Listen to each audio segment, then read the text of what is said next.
Welcome, dear viewers, for yet another exciting day here in Biel, the bilingual city in Switzerland. The summer is booming outside. As you can see, there's a lot of flags waving outside of the playing venue of the Biel Congress Center, which hosts in total 15 tournaments in many rating categories.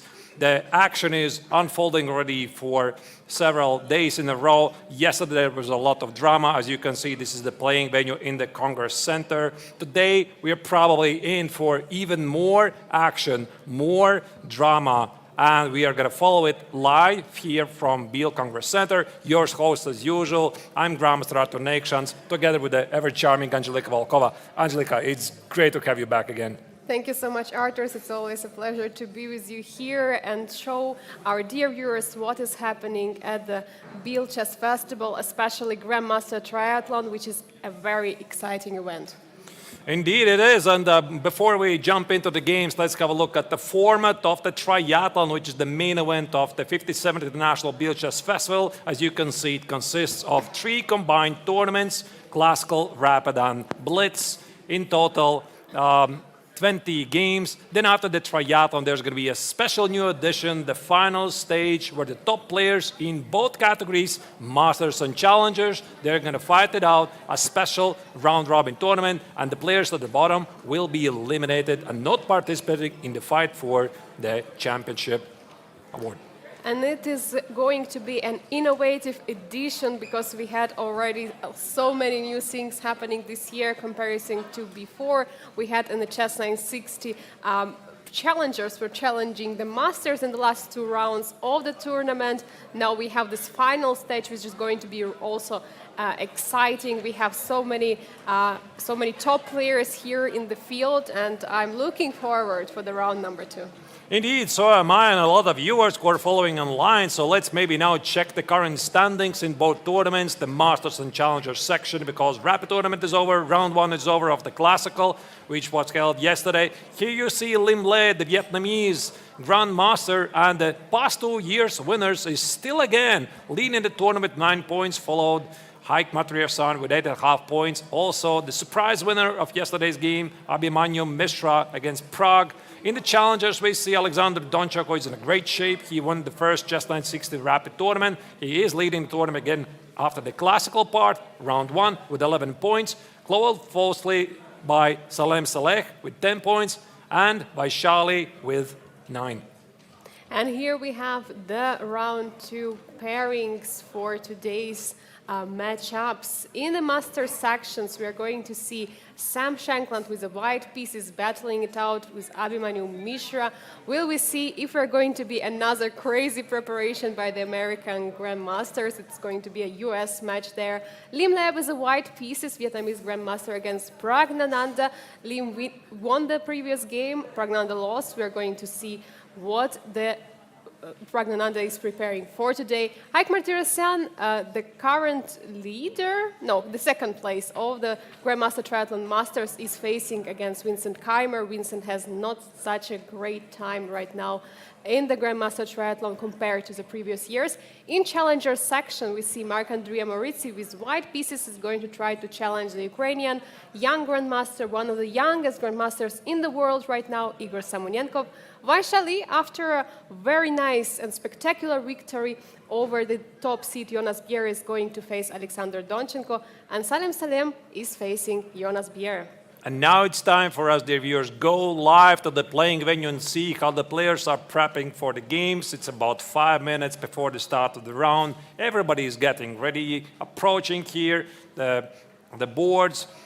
Here you see Americans, Samuel Shankland, who is getting ready for his game against Abhimanyu Mishra. Mishra yesterday scored very, very impressive victory with the black color against Pragg. For Shankland, he showed some very deep prep in the King's Indian defense against Haik. Very exciting matchup, and I think this is also going to be sort of a revenge match because essentially Shankland is looking for a way to strike back after his loss against Mishra in the last year's US Championships.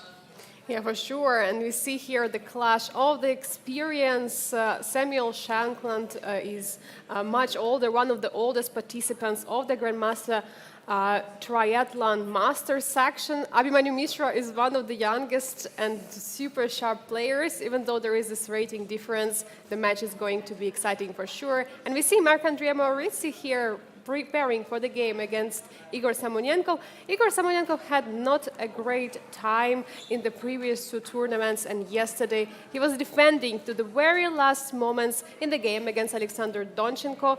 We'll see. Is he going to strike back today? They're also the two youngest participants of the Challengers tournament. The average age is about 15, 16, so it's very, very impressive for the playing at highest level of chess. So we'll see. I think this is also, by the way, one of the matchups, Angelika. I had a hard time to predict who is going to be the favorite. On paper, of course, Maurizi should be the favorite because he is the reigning World Junior Champion under 20, a feat he accomplished being only age 16. But Samonenko has been showing some really good chess so far here in Biel. Yeah, and we see Haik Martirosyan, the winner of the Rapid tournament and also sharing the first place with Pragg in the chess 960, is going to face Vincent Keymer, German #1. Today he's facing with white pieces. We see Vincent also arrives at the board. The players are getting ready for the start. Haik is Armenian #1. He's going to represent Armenia in the Olympiad, in the Chess Olympiad in Budapest this year in September, as well as Vincent Keymer is going to be a top board for the Germany. There's also a fair chance that they're going to also play indeed in the Olympiad because they already did it last year in the European Team Chess Championships, playing on top boards of their countries.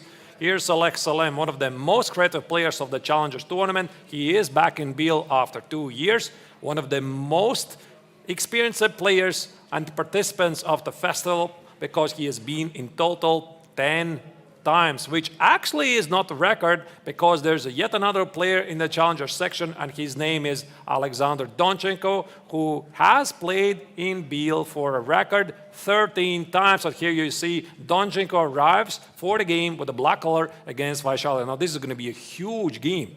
This is going to be a huge matchup. We had Alexander in the studio yesterday for an interview, and he said nothing is easy. Vaishali beat the top seed of the tournament yesterday with the black pieces in the French defense. So there is any unpredictable upset possible in the both tournament, Challengers and Masters. Yesterday also, Donchenko played the longest game against the youngest participant of the Challengers tournament, Igor Samonenko. The game lasted almost 7 hours. He managed to grind out the victory. And here we are seeing Salek Salem versus his opponent, Jonas Bjerre. For Bjerre, yesterday was rather disappointing. He was the top-seeded player. He is still the top-seeded player of the Challengers tournament, but he suffered a loss in the first round against the lowest-seeded player, Vaishali. And by the way, Angelika, this was a very interesting coincidence because the same happened also in the Masters tournament because Pragg lost with white against the lowest-seeded player, Abhimanyu Mishra. Yeah, we had two huge upsets yesterday in the round #1 of the Classic. Maybe we can remind that we had only one draw yesterday. It was a preparation of Samuel Shankland. Very, very deep stuff was shown by the US Grandmaster against Haik Martirosyan. It was the only draw which was played yesterday. It's so exciting that from round 1 of the classical chess, the games are heating up and there is going to be so many exciting games. We see the handshake, the round is starting, and we see that also Pragg arrived. Yeah, and here you see Pragg arrives at the last moment, and I just saw Liem also entering the playing venue, so he's going to be slightly late for the game. You cannot afford to be late for too much because I think there was a rule in the regulations. You have to appear at the board within something like first 10 minutes or so. You can be forfeited. So let's hope it's not going to happen. The players are arriving here, and I believe Liem is going to approach his board in any minute. Yes, we are waiting for the players to start the round. We see there are also many photographers there. Everyone wants to take a picture. We see already first moves at the board of Samuel Shankland against Abhimanyu Mishra being played on the board. It's going to be another exciting matchup. I mean, we had already so many decisive games. Arthurs, it was said that classical chess is dead, but it's not dead at all. And we see in Biel Chess Festival, even though a time control is so long, we're having so many decisive games. Maybe now let's check more closely what is the tournament format, what is the time control, what is the prize fund of the festival, and then dive in more closely in the games. As you can see, the first moves are being played. The format, here you go. That's the time control we have. The classical World Championship time control, 2 hours for the first 40 moves, followed by 1 hour after move 40. Then even more 50 minutes are added after move 60. But there's the interesting part, Angelika, the extra 30 seconds they get after only move 61. And this gives potential time scramble possibilities all over the boards. We already saw some of these things happening yesterday when Keymer made his critical mistake with only something like 5 seconds left on the clock. So it's going to play a big role. It's going to be playing a really huge role indeed. The players were in a huge time trouble, and we see already the bird's eye view is there. We can follow already the first moves in the opening. Maybe first we go with the overview. What has happened on the boards? We see actually Liem played only one move. Pragg is still not answering. 1d4 was played by Vietnamese Grandmaster. Which is a bit odd, to be honest, because I thought that Pragg was the first one who arrived at the board. It was not Liem, and yet it was the Vietnamese Grandmaster who made the first move. Now you see d4, d5 is on the board. Okay, Pragg couldn't do a first move because he's playing black, so... I thought you were talking about the left. Oh, yeah. Right. Then we have Aishali playing against Alexander Donchenko, top middle board. This is some sort of a Karakan, from what I can tell. C4, knight C3, one of the systems. Very interesting stuff. On the top right, we have Salem Salek playing with the white color against Biel, some sort of a Catalan. We have on the bottom left the US matchup, Samuel Shankland against Abhimanyu Mishra. It looks like some kind of English opening. What is this? It was C4 was the first move, right? I would say it's reversed Sicilian Taimanov. I'm not really sure if this has an official name because C4, knight C3, queen C2, E3, it feels like Sicilian Taimanov with colors reversed. This means that Shankland tries to kick his opponent out of the early prep, although Abhimanyu seems to be responding pretty quickly. Then we have the game of Haik Martirosyan against Vincent Keymer. Vincent already has played this setup before, and I think he played it in the rapid tournament against Liem. Yeah, so it looks like some kind of triangle. It looks like a queen's gambit from the Haik and bishop, fianchetted bishop on the g7. And we have the matchup, Marc-Andrea Maurizi on the bottom right against Igor Samonenko. We see so far it's normal moves of the queen's gambit, but the knight is on f3, and c6 was played instantly here. So it's going to transpose in some kind of a triangle Slav. Yeah, we'll see indeed. So, Angelika, your idea, where do you want to go next? Which game do you want to start with? I would like to go immediately to game Vaishali against Alexander Donchenko because I think she was the most exciting player yesterday with the most spectacular win and also another huge upset. We are going for sure check all the games one by one, but I think this is a game I would like to start with. Let's do that. Let's jump into the action and see what is happening here. As already said, this is some sort of a Karakan. From the very beginning, e4, c6.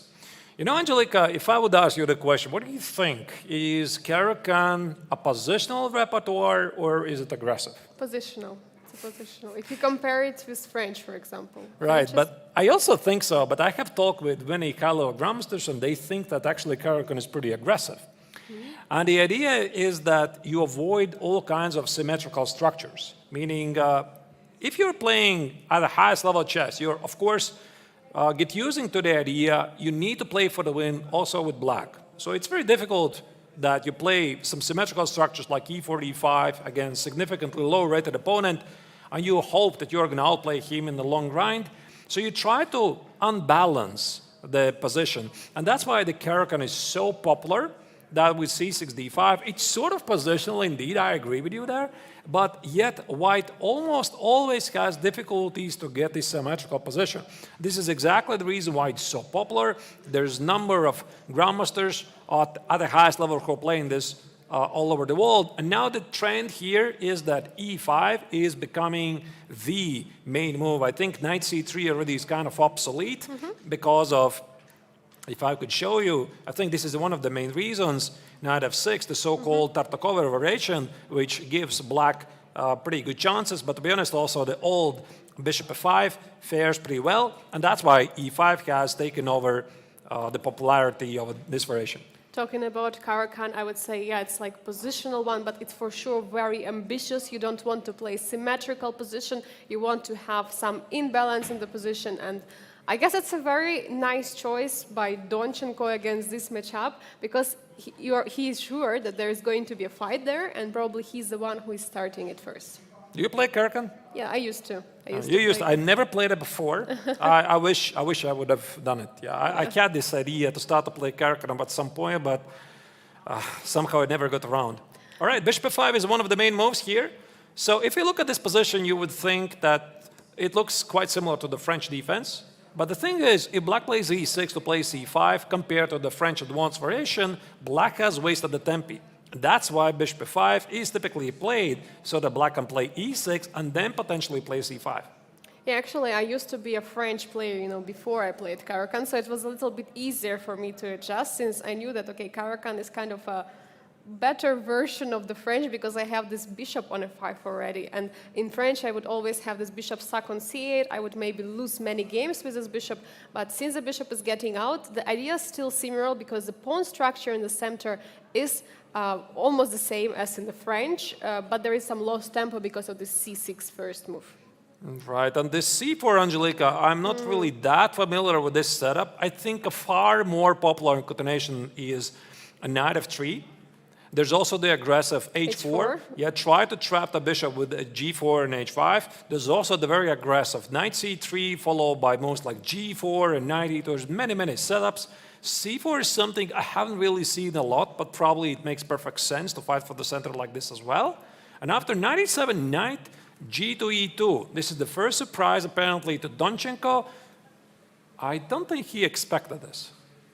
Yeah, but look, he's already started spending time. Knight f3 is for sure the kind of most normal move, but knight bd2 is allowing actually black to capture the pawn on c4 and then protect it with a b5. So this for sure a preparation by Vaishali. And after knight g3, is there actually time for black to defend the pawn on c4? I think bishop has to go back. This is a very fair question. And this position sort of resembles to me some sort of a queen's gambit accepted. Yeah. Sometimes, from the white's perspective, you play something like this: d4, d5, c4 here. Let's say knight c3, c6, e4, b5. Yeah, stuff like this. It looks very similar. So if you compare to this position of the Caro-Kann, the light square bishop is out on f5. White has committed to e5, and black has played e6. Right. So again. Typically here, what white is trying to do is white is attempted to get some space advantage in the center and start a king's head attack. And I can only imagine that after b5 is going to be pretty similar. Yeah, it looks like, black spent too much time. What happens if I'm going to play something like a4 first or knight e4 first and then a4? So my idea, I would like to try to break those pawns. a4, of course, makes perfect sense because this basically prompts black to play b4. I mean, I think we have to show you cannot play a6 because this feels like a very natural way to play. The point is, after a takes on b5, black can never recapture on b5 with a pawn, and after c takes on b5, this is the typical problem. Knight takes on b5, black cannot capture on b5 because the rook on a8 is under attack, and even more, black starts to experience serious issues with the pawn on c4. Yeah, but Vaishali played something else. She went for a bishop e2, by the way. So she still in the prep, according to her time usage, it looks like. And bishop e2, what is the idea? You want to bring the bishop all the way to f3? Probably, or just develop. Yeah, these positions are really tricky. And again, like I already said, they resemble the queen's gambit accepted.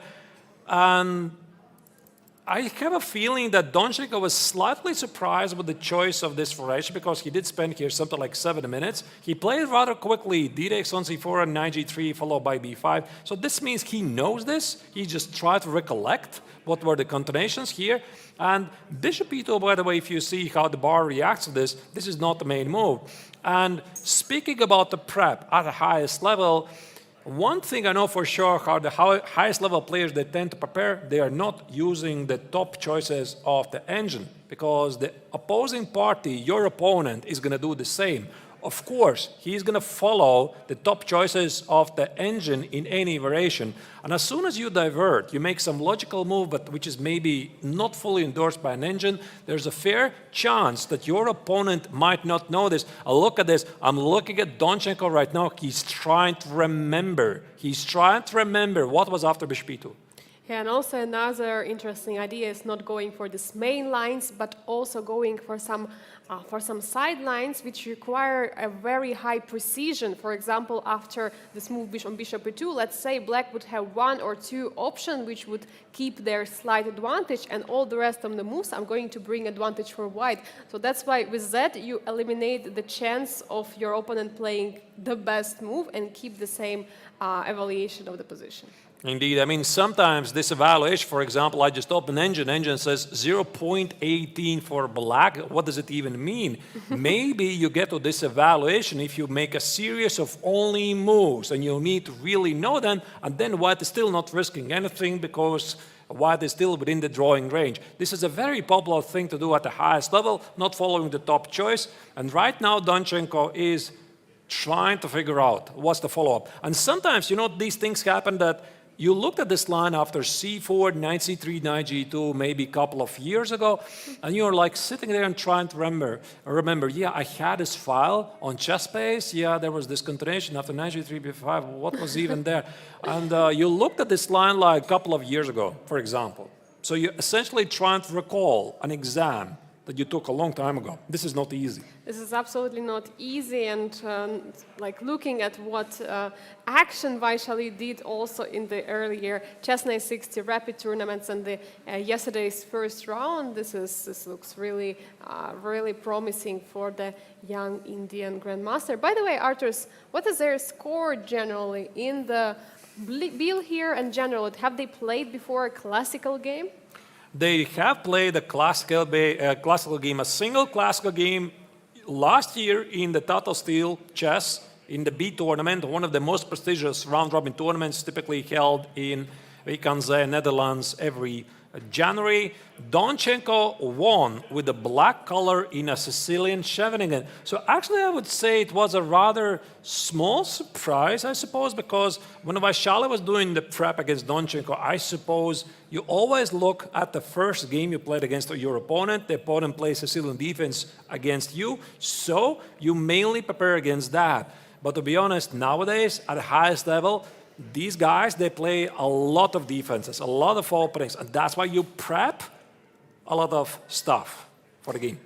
Yeah, and also, you know, Vaishali spent a lot of time for preparation. She didn't even go for a rest day exhibition here in the Biel Chess Festival. So she was using all this time to prepare for the first round or for all the classical rounds of the tournament. Right, indeed. And speaking about Tata Steel, Donchenko already had played in the Masters tournament back in 2021, being the last-minute substitute of Dubov as well. Speaking about last-minute substitutes, of course, it's a different story. We also have another here in the festival, which is Sam Shankland, replacing Javohir Sindarov in the last minute because of visa problems. But speaking again about this particular game, Donchenko won both games in the Rapid and Chess 960 section against Vaishali, 3-0 in all the games. So I would say that makes him a pretty big favorite.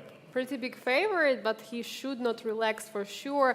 And here we have the bird's eye view with other games. Arturs, maybe we should look over it just quickly and see which game we're going to choose for the next one. All right. I do see something very similar in terms of the pawn structure to Haik Martirosyan's game against Vincent Keymer. So since we started to talk about these structures, I suppose we could go to that game and then see where the pace of the round is going to take us. What do you think? Yeah, for sure. Let's jump into the game. Haik Martirosyan against Vincent Keymer. We see there is this kind of a triangle pawn structure in the center for black. The bishop is, though, behind the pawn chain, so bishop is inside. All right, let's check the start. I'm really curious how did they get there. d4, knight f6, e4, e6, knight f3, d5, knight c3. Super popular. And I checked what they did before because Martirosyan against Keymer, they have definitely played against each other many, many times. So I pulled up some stats. Previously, they had 4 over-the-board games. And do you know who is leading them? I would say Vincent. Yes, Vincent indeed is leading pretty much confidently by 3 victories and 1 draw.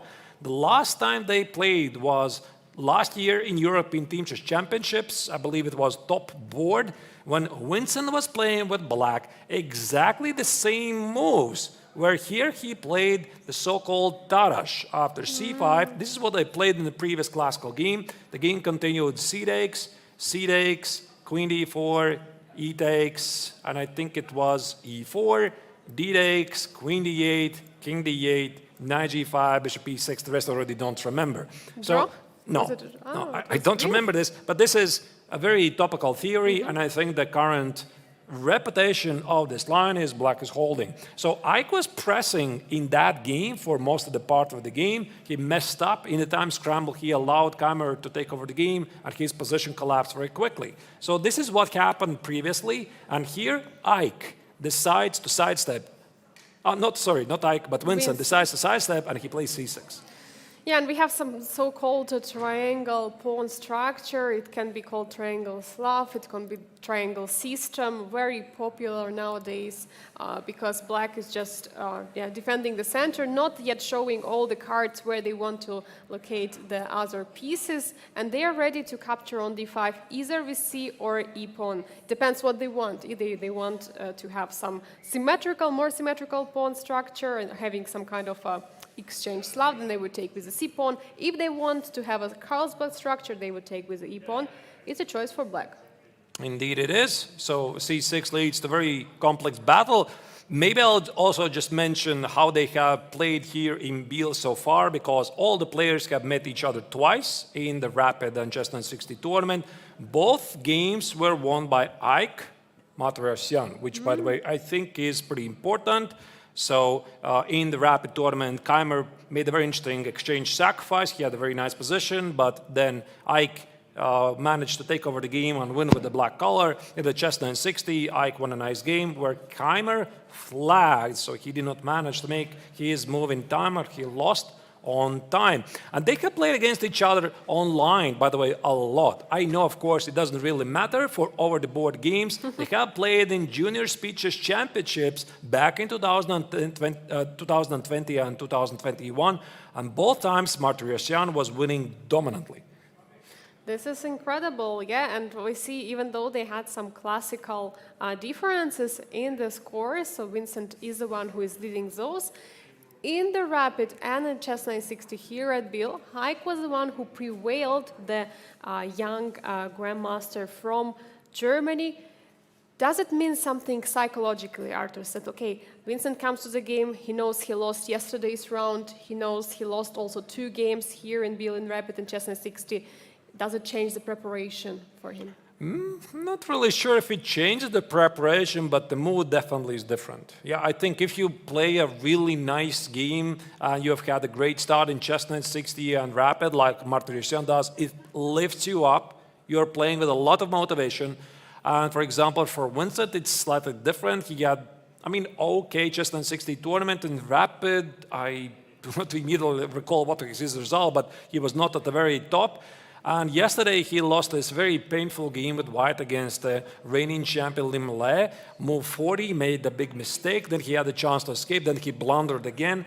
So it is what it is. So the mood for these players is different, but I believe, Angelika, both of them, they are high-class professionals, and they're just here. This is yet another day, forget whatever happened yesterday, and do their best. Yeah, for sure. That's the most important thing, psychological trait of the character for the chess players is just to forget about whatever happened yesterday, whatever happened has happened, and it's time to play a new game, from the fresh page. So what has happened in the game? Bishop g5 was played? Yeah, there's a lot of interesting, crazy lines. For example, I'm not really sure how much Vincent has prepped for this line because most of you, of course, you know he's coached by the legendary Hungarian grandmaster Petr Leko. There's also this possibility go for the d takes on c4, Moscow, and then Botvinnik variations. They're very, very sharp. The opening prep goes up to move 40. Not really healthy for average human beings to study so much theory, but all right. So here, h6 maybe is a more positional approach. This is already what Vincent played against Liem. Bishop f6, queen f6, e3. Those are the moves. g6. So here, it's a pretty interesting idea for Keymer. He positions the bishop on g7, and his idea in the long run is to position the bishop on the long diagonal and then play c5, rip apart this h8, a1 diagonal. So the idea is to play on the diagonal instead of fighting for some activity on the king side. I mean, bishop on d6 is for sure another way to develop the bishop. I don't know, but from d6 it would look in the direction of the king, like bishop would look on h2, some potential attack on the king side. But it's just simply different idea. It's a different approach, and Vincent is going for very interesting, I would say, approach with this c5 break. Yeah, this is just a theoretical line here. So bishop e2 is played, bishop g7, castle, castle. So what White is trying to say here is that he has some advantage against black's Lasco bishop here on c8 compared to other pieces. You see this bishop on c8 is not doing much, but Keymer is pretty happy with this position, even though he understands the bishop on c8 is really sad bishop. In the long run, probably the position will open up. Yeah, the next move was knight e5 played instantly, taking over that outpost on the e5 with a nice, very, very nicely. It could be followed up with something like c4, but I don't know. Would you play something like? Oh, sorry, f4. I meant f4. Just trying to. Yeah, this is what was played. Yeah, this is indeed what was played, and I tried to recall what was in the game of Liem against. I think it was the game of Liem. I hope I'm not mixing up something really terribly. I do not recall how it continued. f4, queen e7. So those are the moves. Queen b3 here. Matryasan tries to somehow pressure the queen side and slow down black's plans to develop the queen side pieces. Knight e5, f takes on e5, and bishop d7. And since the players have spent relatively not a lot of time, about 15 and 10 minutes each, I assume this is still big prep. It still looks like a preparation, maybe not the main kind of preparation, but the one, for example, which you prepared and you didn't really, go into the details there, but you still have the file in your head. You still try to recall what was there. You want to always to check because, sometimes you cannot blindly trust the preparation because you can also mix up some things and, for example, go for something which would be losing. So that's why you also have to calculate and check the ideas. And the question is, what happens after queen b7? Yeah, so queen b7 is a pawn sacrifice, so white can take it. Now, I'm not really sure, is it rook a to b8, is it rook f to b8? Let's assume it's rook f to b8. No, not sure, maybe. Yeah, maybe you can also sack the pawn on a7. So imagine this. Let's say white plays here, queen a6, rook takes on b2. How to evaluate this? For example, white could play rook b1, try to take over the game, and somehow press on this bad bishop on d7. But I would like to also showcase a couple of ideas that both players are trying to accomplish, if I understand this position correctly. So, for example, what white would love to do, white would love to get the knight either on d6 and f6. So how do you do that? For example, here after bishop d7, you play e4. And if black decides to take on e4, you play knight e4. As you can see, there's some beautiful outposts on both of these squares. May even play c5, put the knight on d6. The pressure is very, very serious. I think one of the problems is e4. Okay, maybe right now it doesn't work because there could be d takes c4, and then there is no square on e4 from which knight could jump on the f6 and d6 squares. But Generally, it is an idea. Even more, there's c5. Yeah, that's the point. I mean, that's why black played bishop g7, so that at the right moment, he could play c5 and rip it apart. Let's say white decides to stop that. After bishop d7, white plays c5 with the idea to play e4. Again, black is pretty much never obliged to take on e4. And at the right moment, maybe not even here, but at the right moment, if black is able to play f6, hit a pawn on e5, let's say e takes on f6, bishop f6, white makes some random move, bishop f3. You see, suddenly black has a perfect control of the center with beautiful bishops, and this bishop on d7, which once was a really bad piece, now is the strongest piece potentially on the board. And that's why white has to be really careful with pushing all those pawns, the breaking. Maybe first white has to bring more pieces into the game, rook from a1 on some semi-open or potentially files which could be opened. But I think one of these files here, which white has right now, is a f file. Can we just double the rooks there and just wait and see how black is going to develop? Maybe, but Haik already made a choice. He made a choice. Okay. Yes, so he played c takes on d5. Not sure what's the difference between c takes and e takes on d5. Probably e takes on d5 makes a bit more sense because it opens up the bishop on d7 and e4. And I think the difference here, Angelika, is that if he would play e4 immediately, there's this idea that you mentioned already, d takes on c4 and push c5, or maybe even c5 right away. So yeah, you wow. Yeah, all you the pawns take are hanging. you take it here. You maybe push d6, and then the entire center is falling apart. Yeah, this doesn't look so good. So maybe. That's why c so takes. that's why c takes first, and then the e4 with the idea again. In case black would take, there is knight e4 and very nicely jumping on the outpost of d6 or f6. I mean, This looks very dangerous. This looks very nice for white. Yeah, so I don't think that Winton is ever going to take on e4 unless there's a immediate break in the center. And now the question is, how is he going to continue? Probably something solid like bishop e6. Yeah, bishop e6 looks like a fine move. Do And you have to take? I yeah, guess so. I Because think, otherwise, d takes e5, e4 is a threat, yeah? yeah, I white mean, definitely white takes. has to take, yeah. White definitely takes it, and now the question is, what is this? How do you evaluate this position? So knight takes on d5, I think it's super risky. Yeah, so could be queen d8 or queen d7 followed by rook d8. There's a massive pressure. For example, bishop c4, you might actually even lose. Is it losing, like this b5 idea? b5. There is also some knight f6 check all the time.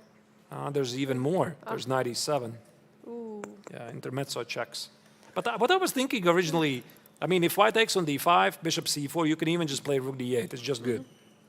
The knight goes away. For example, f6, you take it, you take it, you take on d4, there's a check, you collect on c4, stuff like that. So white achieves nothing.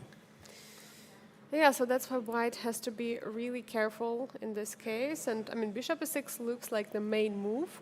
The other idea for black could be at some moment, in some right moment, to push for the f6. So like, to try to break that pawn. But of course, it should be a right moment. Yeah, maybe a bit later. Yeah, a bit later, just as an idea. All right. Yeah, here indeed, at some point, yeah, like king h7, you put the king away, then you play f6, activate the bishop, get to the pawn on d4. Absolutely is an idea. And yeah, maybe white can increase the pressure by some logical moves like bishop f3, rook c1, double the rooks, put the knight on b5. We'll see. So Martirosyan has a amount of pressure. Probably Keymer is within the drawing range. He's pretty solid with some chances in the long run. Overtake the game because of the dark square bishop. What do you think, Angelika? Do we go back to the bird's eye view and select another game? Yes, let's do it, because we let Vincent think about this position. Still his choice where to put the bishop. Oh, there is so many. They really like. I look immediately at the bottom right, and there is already this e4. They really like this semi-Slav structure. Oh. It's amazing. I mean, the same position happened in the game of Haik Martirosyan against Vincent Keymer. Same idea, more or less, was in the game of Vaishali against Alexander Donchenko. And now again, Marc-André Maurizi against Igor Semenenkov. They just share some knowledge, which I'm not aware of. This is apparently a great setup. Let's jump in that game immediately. Marc-André Maurizi, the French Grandmaster, one of the youngest participants of the Biel Chess Festival Challenger section, and he's facing of one of the youngest Grandmasters in the world currently, Igor Samonenko. Well, I mean, this is so exciting. We get to see the same pawn structure, but so many different approaches from each of the pairing. This looks like very exciting to spectate. It is. Let's go step by step, starting with move number 1, d4, c6, knight f3, d5, knight c3. Yeah, basically, at the highest level, everybody starts with this move order. This leads to many continuations. So c6, this is also exactly how the game of Haik against Vincent Keymer started. What I didn't maybe explain in that game, so with the move c6, black is threatening to take the pawn on c4. For example, white does something like whatever, a3, which of course makes no sense. You want to take on c4, and if white plays e4, you want to support the pawn with b5, which, by the way, was the choice of Donchenko against Vaishali, although the opening was completely different, the Karakan. So here, bishop g5 was played, and compared to the game of Vincent Keymer against Martirosyan, h6, bishop f6, queen f6, here, instead of e3, which was chosen by Martirosyan, Maurizi played a3. A3 is blocking the square on b4 so that bishop couldn't go there and pin the king on the e1. I mean, this looks like basically voluntarily saying to black, you can take the pawn on c4. So dc4 is one of the candidate moves in this position. What is happening after dc4? Is there e4 instantly or e3? e4, e5, getting something similar to the Vaishali Donchenko makes perfect sense. There also could be knight e5, which is the typical idea in the Catalan. Try to get the bishop on g2, for example, b5, and now some sort of a g3, bishop g2, try to apply pressure on the long diagonal. Not really sure. But you know, Angelika, I just remembered an old funny story that once happened to me in this position, which is completely ridiculous, and I never ever advise anybody to do this. Have you ever been inspired to play an opening you just see somebody else is playing? Like, you are arriving at the board, and you're thinking what to do, your opponent responds with something else, and you're seeing somebody next to you plays an interesting opening, and thinking, I've never done that before. I have never had such case, to be honest, but it would be interesting. I have to confess I did this once. Yeah, I did this once because, of course, this is not the case here. It's just a coincidence. Marc-André Maurizi against Igor Samonenko, he's playing the same as Haik Martirosyan is choosing against Vincent Keymer. But I did this once. You know, I was playing in some league tournament, and I think my opponent was Arjen Tari, one of the leading Norwegian grandmasters, top 100 in the world. And next to me, my teammate, Jon Ludvig Hammer, was playing a very interesting setup in the Karakan. You know, okay, I'm not going to show it on the board. It's some very trendy line. And I'm looking at him and I'm like, I've never played that before. I want to play this. And I played it. I had zero knowledge of that position. So I got in trouble, of course, very quickly because this is a completely irresponsible thing to do. Don't try this at home unless you know what you're doing. I won the game, though, but bad idea. So here, I don't think this was the case. Game. I won the game somehow, but the opening was really a disaster. But I don't think this is the case here. So a3, Maurizi plays to stop bishop b4 so that he can play e4 next. Yeah, and the players see, of course, each other's game. Everything is visible on the stage. It's also visible on the screen. So maybe they can also check out what the other players are playing. But of course, they have their own preparations. They're not going to play like Arthur's just because it's an interesting idea. Just going to go for something they don't know. But yeah, e4 is it's a very ambitious move, I would say. Like you're already threatening to go for e5, and if black takes on e4, the knight will jump over there. The question is how to respond here with black. Maybe you just take the pawn on d5 as well. There's also a possibility. It's a pawn. Threat, yes. It's a pawn. Also, I feel like I have to mention why not e4 immediately, which kind of answers itself. Yeah. Yeah, takes, and bishop b4 check. That's why a3 is necessary.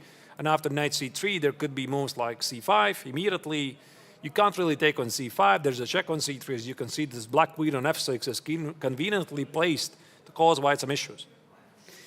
Yeah, this is not something what you want to get with white, so that's why a3 was played very prophylactic. And actually, in a row of opening, for example, in classical Dutch, also this moves brings a lot of sense when the bishop wants to be developed on b4.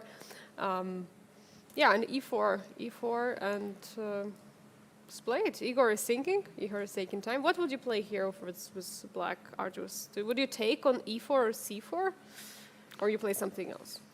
Well, I'm not sure.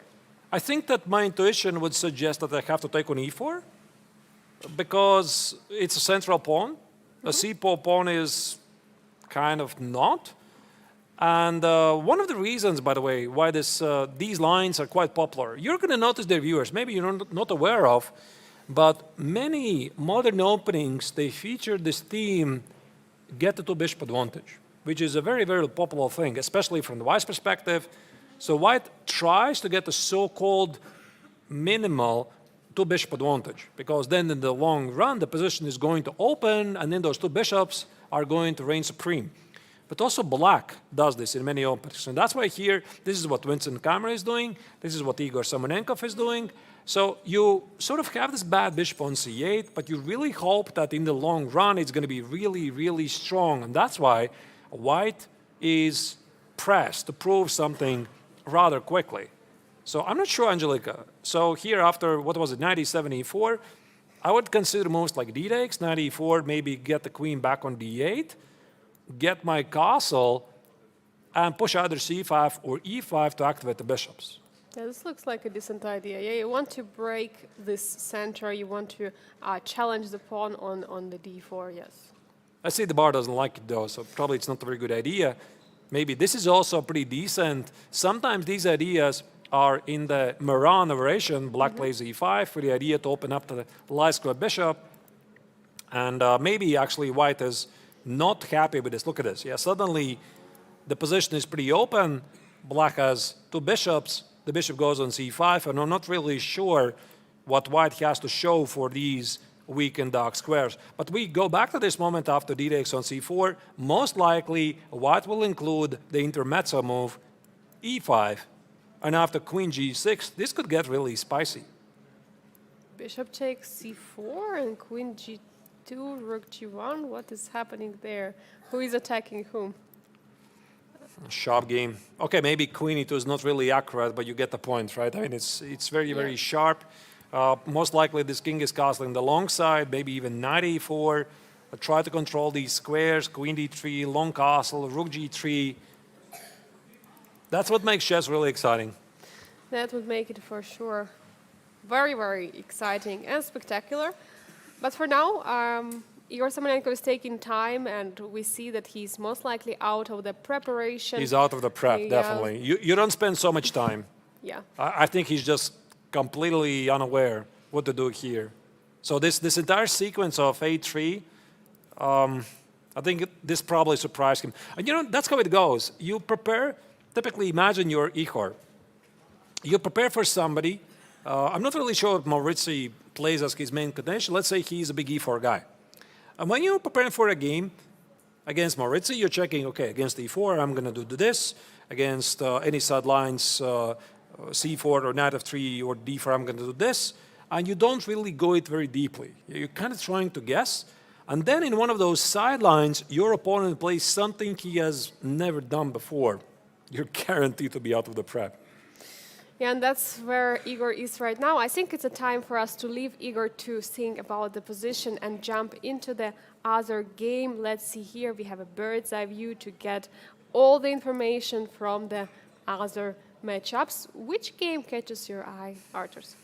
I think we have to go to one of the potentially most thrilling matchups, maybe not the most thrilling position, but at least the matchups. Liem, the two-time winner of the triathlon, playing against top-seeded player of this year's Masters edition, which is Pragg.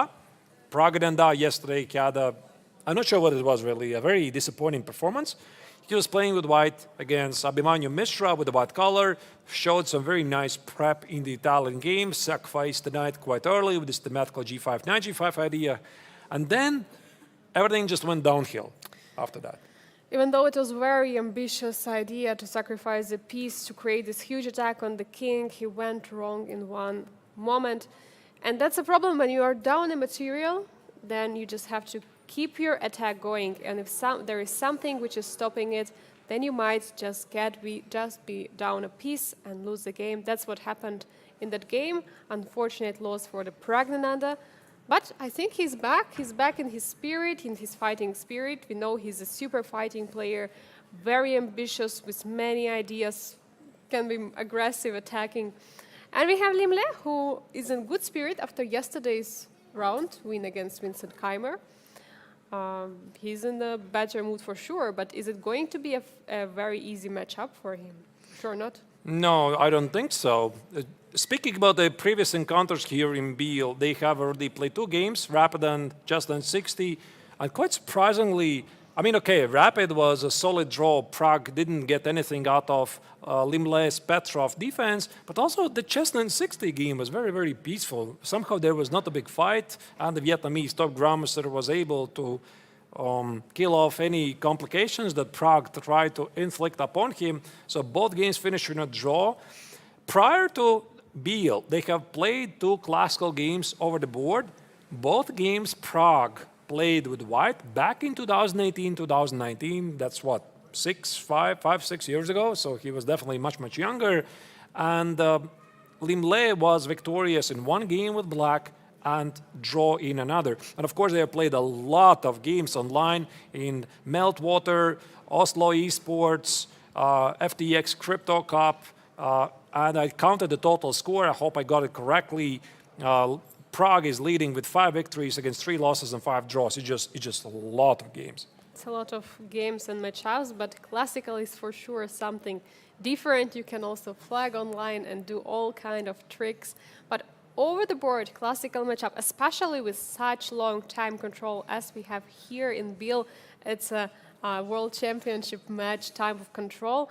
But of course, with this special edition of the increment being added only after move 61, it's for sure something special. They probably have not played such long time control before, which maybe gives some odds to the Vietnamese Grandmaster, since we know that he likes to just get in the thought tank and consider about the moves and the Let's position. check the opening. Queen's Gambit accepted. D-Dex on C4. I'm not really sure this was expected by Liem.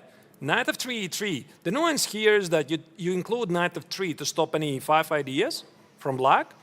So, for example, you would play E3 or E4. There's a very popular response. Black plays E5. The point is, D takes, black takes on D1, black plays Knight C6, black plays Bishop G4, followed the long castle, followed by Knight E5, and typically black is doing okay. So it's like a common understanding. If you want to get the pawn on C4 back, you include Knight of 3 and make sure that black cannot counter-strike with E5. Yeah, Arturs, you know, how do you feel generally about this idea of preparations of going for the Queen's Gambit accepted? Because, I mean, from my experience, I feel like this is a very practical approach, because basically for Liem, he has to prepare against so many lines, and Pragg is the one who is deciding where the game is going to go. He's taking the pawn, so he's already knowing we're going to have Queen's Gambit accepted, and maybe there he can get deeper in the preparation. Indeed. I'm not really sure. I think that Queen's Gambit accepted is a very fine opening. Typically, it involves ideas like E6, H6, B5, and C5, so to have a solid position. And the way Pragg played out the next moves, I think he's just trying to be solid. Just survive this game, and he's, of course, not on the best move after yesterday. Angelica, and I'm wondering if he is actually a bit tired, because this is something that he said. I think it was after the Chess 60 tournament. He was here as the winner of the Masters tournament. He won the Chess 60 tournament, and he did say something right. He's pretty tired after this long day. He has played a lot of tournaments recently. I don't know. Yeah, that's why he went for this short draw after, because he said those 7 games were very exhausting, so he knew he would secure the first place if he manages to get the draw, because in the direct encounter against Haik, he was the one who won the game. So even though Haik won the game, they both were sharing the first place, but Pragg was the first there. And there's a very interesting thing that kind of discourages the players to make quick draws in this tournament. I mean, of course, the tournament regulations already invite the players to be creative and fight for the win, because a victory in the classical tournament bags you 4 points, and a draw is only 1.5, so do the math, right? So it's better to win and lose than make 2 draws. But there's also this special addition, which is the Sofia rule. You physically cannot offer and agree to draw before move 40. But it's possible to make a draw if you have a 3-foot repetition. That's how we had a draw yesterday in the game Samuel Shankland against Haik Martirosyan. There was a 3-foot repetition. They had to call an arbiter so that he claims that it was indeed a 3-foot repetition. And after claiming that repetition, there was a draw agreed. Yeah, so this is pretty topical line. White has the choice to play knight c3 here, inviting black to take on c takes on d4, e takes on d4, which is here. Maybe let me show it to you. A huge topic in chess. So white typically is building up some sort of an inspired kingside attack with moves like knight c3, bishop g5, rook c1, put the bishop on b1, put the queen on d3, try to get to the checkmate. Huge topic. We call it IQP, isolated queen's pawn structure. It didn't happen. So here, the Vietnamese grandmaster decided to take on c5 himself. And this is what I also recommend in the course. So All right. to capture the Nice pawn. plus for white. The question is it enough? So black suffers because of the slide square bishop on c8, and there's a very common term they use. Is it enough to claim anything serious? I think that we see the pawn structure and we see all full symmetry. We have 2 pawns on the queen side. We have 4 pawns on the king side. Like for sure, when you have such a mirrored position, the drawing chances are getting higher. But of course, white is the one who is having the rook already developed on d1. White is the one who is having more space on the queen side. That might be something. And also the square e5, I think it's also kind of important, which is going to be fight for from black and white. For example, knight is going most likely on e5 at some moment, or knight from black could go also to e4. Those are the key squares the players are fighting for. All right. Let's see how the game progressed. Knight e2, bishop d7. So what Pragg needs to do is get rid of this knight so that he can position it on c6. He has simply too many pieces here, so he would gladly trade some. Bishop e2 is a common retreat in these positions. Knight c4 to give the way for the knight. Bishop e8, I mean, simply there's no better square for black to position the bishop. Knight e4, takes, bishop e5. And now here, Pragg apparently was pretty annoyed with white's knight on c4, which controls many critical squares. So he decided, I'm just going to play for the draw here, play a5, hitting the pawn on b4, and after b takes, rook a5, rook b1. This is the current position on the board. Is this a draw offer, basically? I'm not so sure. Yeah, there is a pawn hanging on a3. There is a pawn hanging on b7. This does not look very fighting, to be honest. Yeah, this looks not very inspiring. So after rook takes e3, rook takes e3, bishop takes, the pair of rooks being traded, rook b7. I mean, the bishops still imply the fact that the position may be slightly preferable for white. But what happened after rook c8 in this position? Yeah, rook c8 threatening rook c1, and I think you need to watch it out. You play something like bishop f1, h6. I don't imagine there's going to be a big fight here. I think that also Liem is pretty all right with this, because he could have played something else. For example, he could have played a4, right, to keep the pawn, put the bishop on b5, so he plays rook b1. He's like, okay, listen, I don't really mind it. You know, it's been a long day yesterday. I had this unexpected victory against Vincent Keymer, which was originally not planned. I'm playing against top-seeded player. Maybe it's okay just to play safe and see how it goes. Yeah, it looks very practical approach for sure.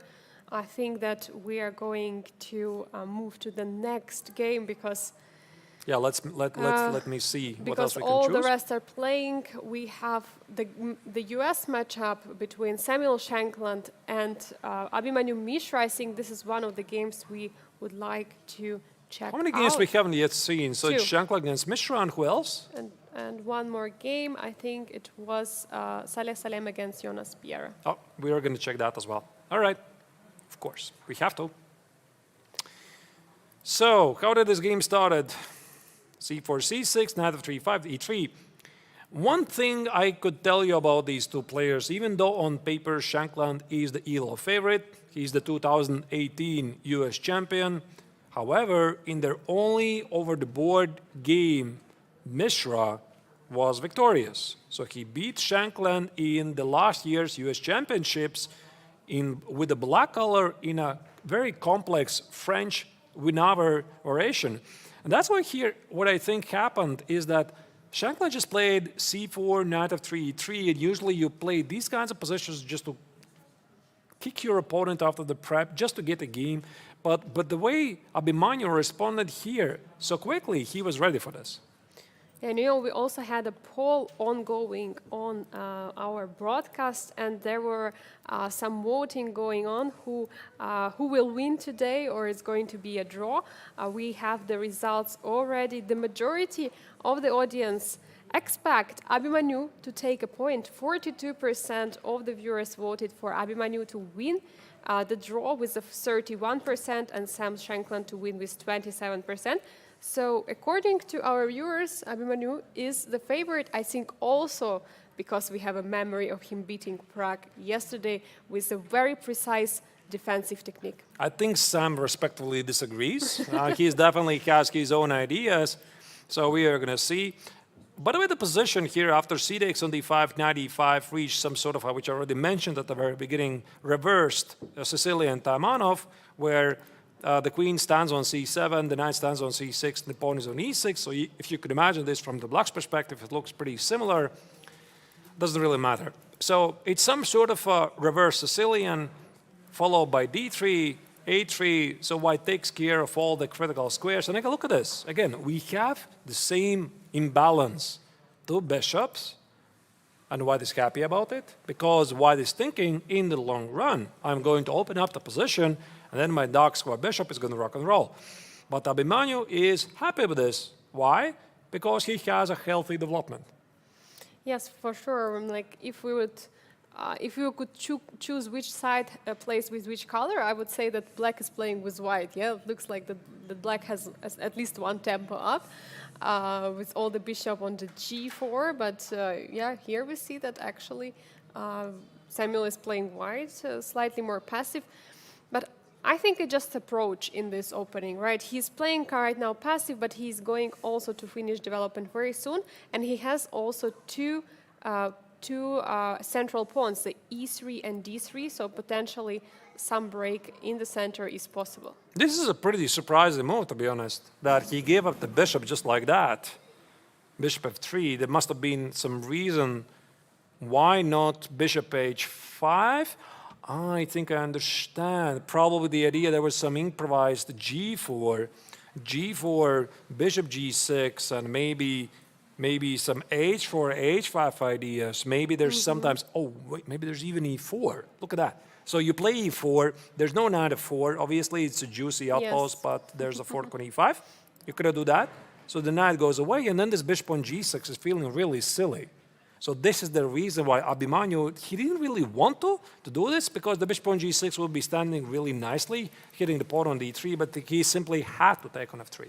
He had to take, and now actually white is the one who has the bishop pair advantage. The position is not yet that close. It's not also that much open, but of course there are some diagonals on which bishops could potentially work on. I think something like b3, bishop b2 is an idea for white, and I think it's time for us to let Abhimanyu Mishra to think about the next move and jump into the last game we have not checked yet, and it's Saleh Salem against Jonas Biel.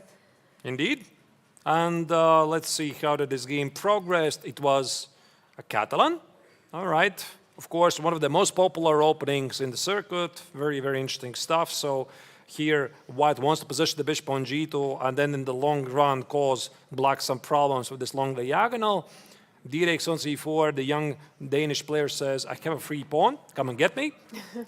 White plays bishop g2. Yeah, one of the reasons why sometimes white is not rushing back to get back the pawn on c4, because he wants to get very swift development and get the center with something like e4. So this is pretty standard stuff.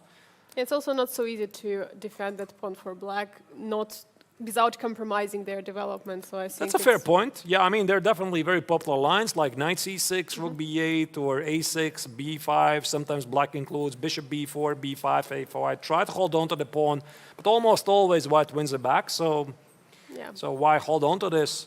Short castle, knight c6. Here, Biel is trying to be solid. The queens disappear from the board. And again, the same story, right? The same story in whichever game it was, where I think it was Pragg. Liem against Pragg. Yes. Maybe there's even more. This is actually quite a thematic topic. If we today could find one common thing from most of the games, it's the terrible light square bishop that black has. Yeah, for sure, and it was it was another opening, but in some way we transposed a similar position, and actually c3, very typical idea of creating a weakness for white. So you're not just giving up a pawn, but you're giving up a pawn with the idea that white has to take it with the b pawn, and now there are 2 pawn islands on the queen side. Yeah, this is pretty standard. The knight x on d4. I think normally this is what black doesn't want to do because white has created a weakness on c3. But I think he is pretty cramped. And white is thinking about ideas like knight b5, knight e6, knight c7. Biel is like, okay, listen, I'm not really happy to do this. I suppose I have to do it. So here, right now, the Emirati grandmaster is choosing between knight x on d4 or c6 on d4, fixing his pawn structure and getting to some sort of semi-Tarrasch-like position. While he's contemplating about his choice, I think, the viewers, we are going to make our very first small break for several minutes. In the meantime, I hope you're enjoying the action so far here from the 57th International Biel Chess Festival. Stay tuned, write your thoughts in the chat. We'll be back in a couple of minutes. See you very soon.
We are back following the live action from the 57th International Beer Chess Festival here in Biel, one of the most beautiful cities in Switzerland in the middle of the summer, one of the most interesting chess formats in all over the world, 2 triathlon tournaments in Masters and Challengers sections here in the Biel Congress Center.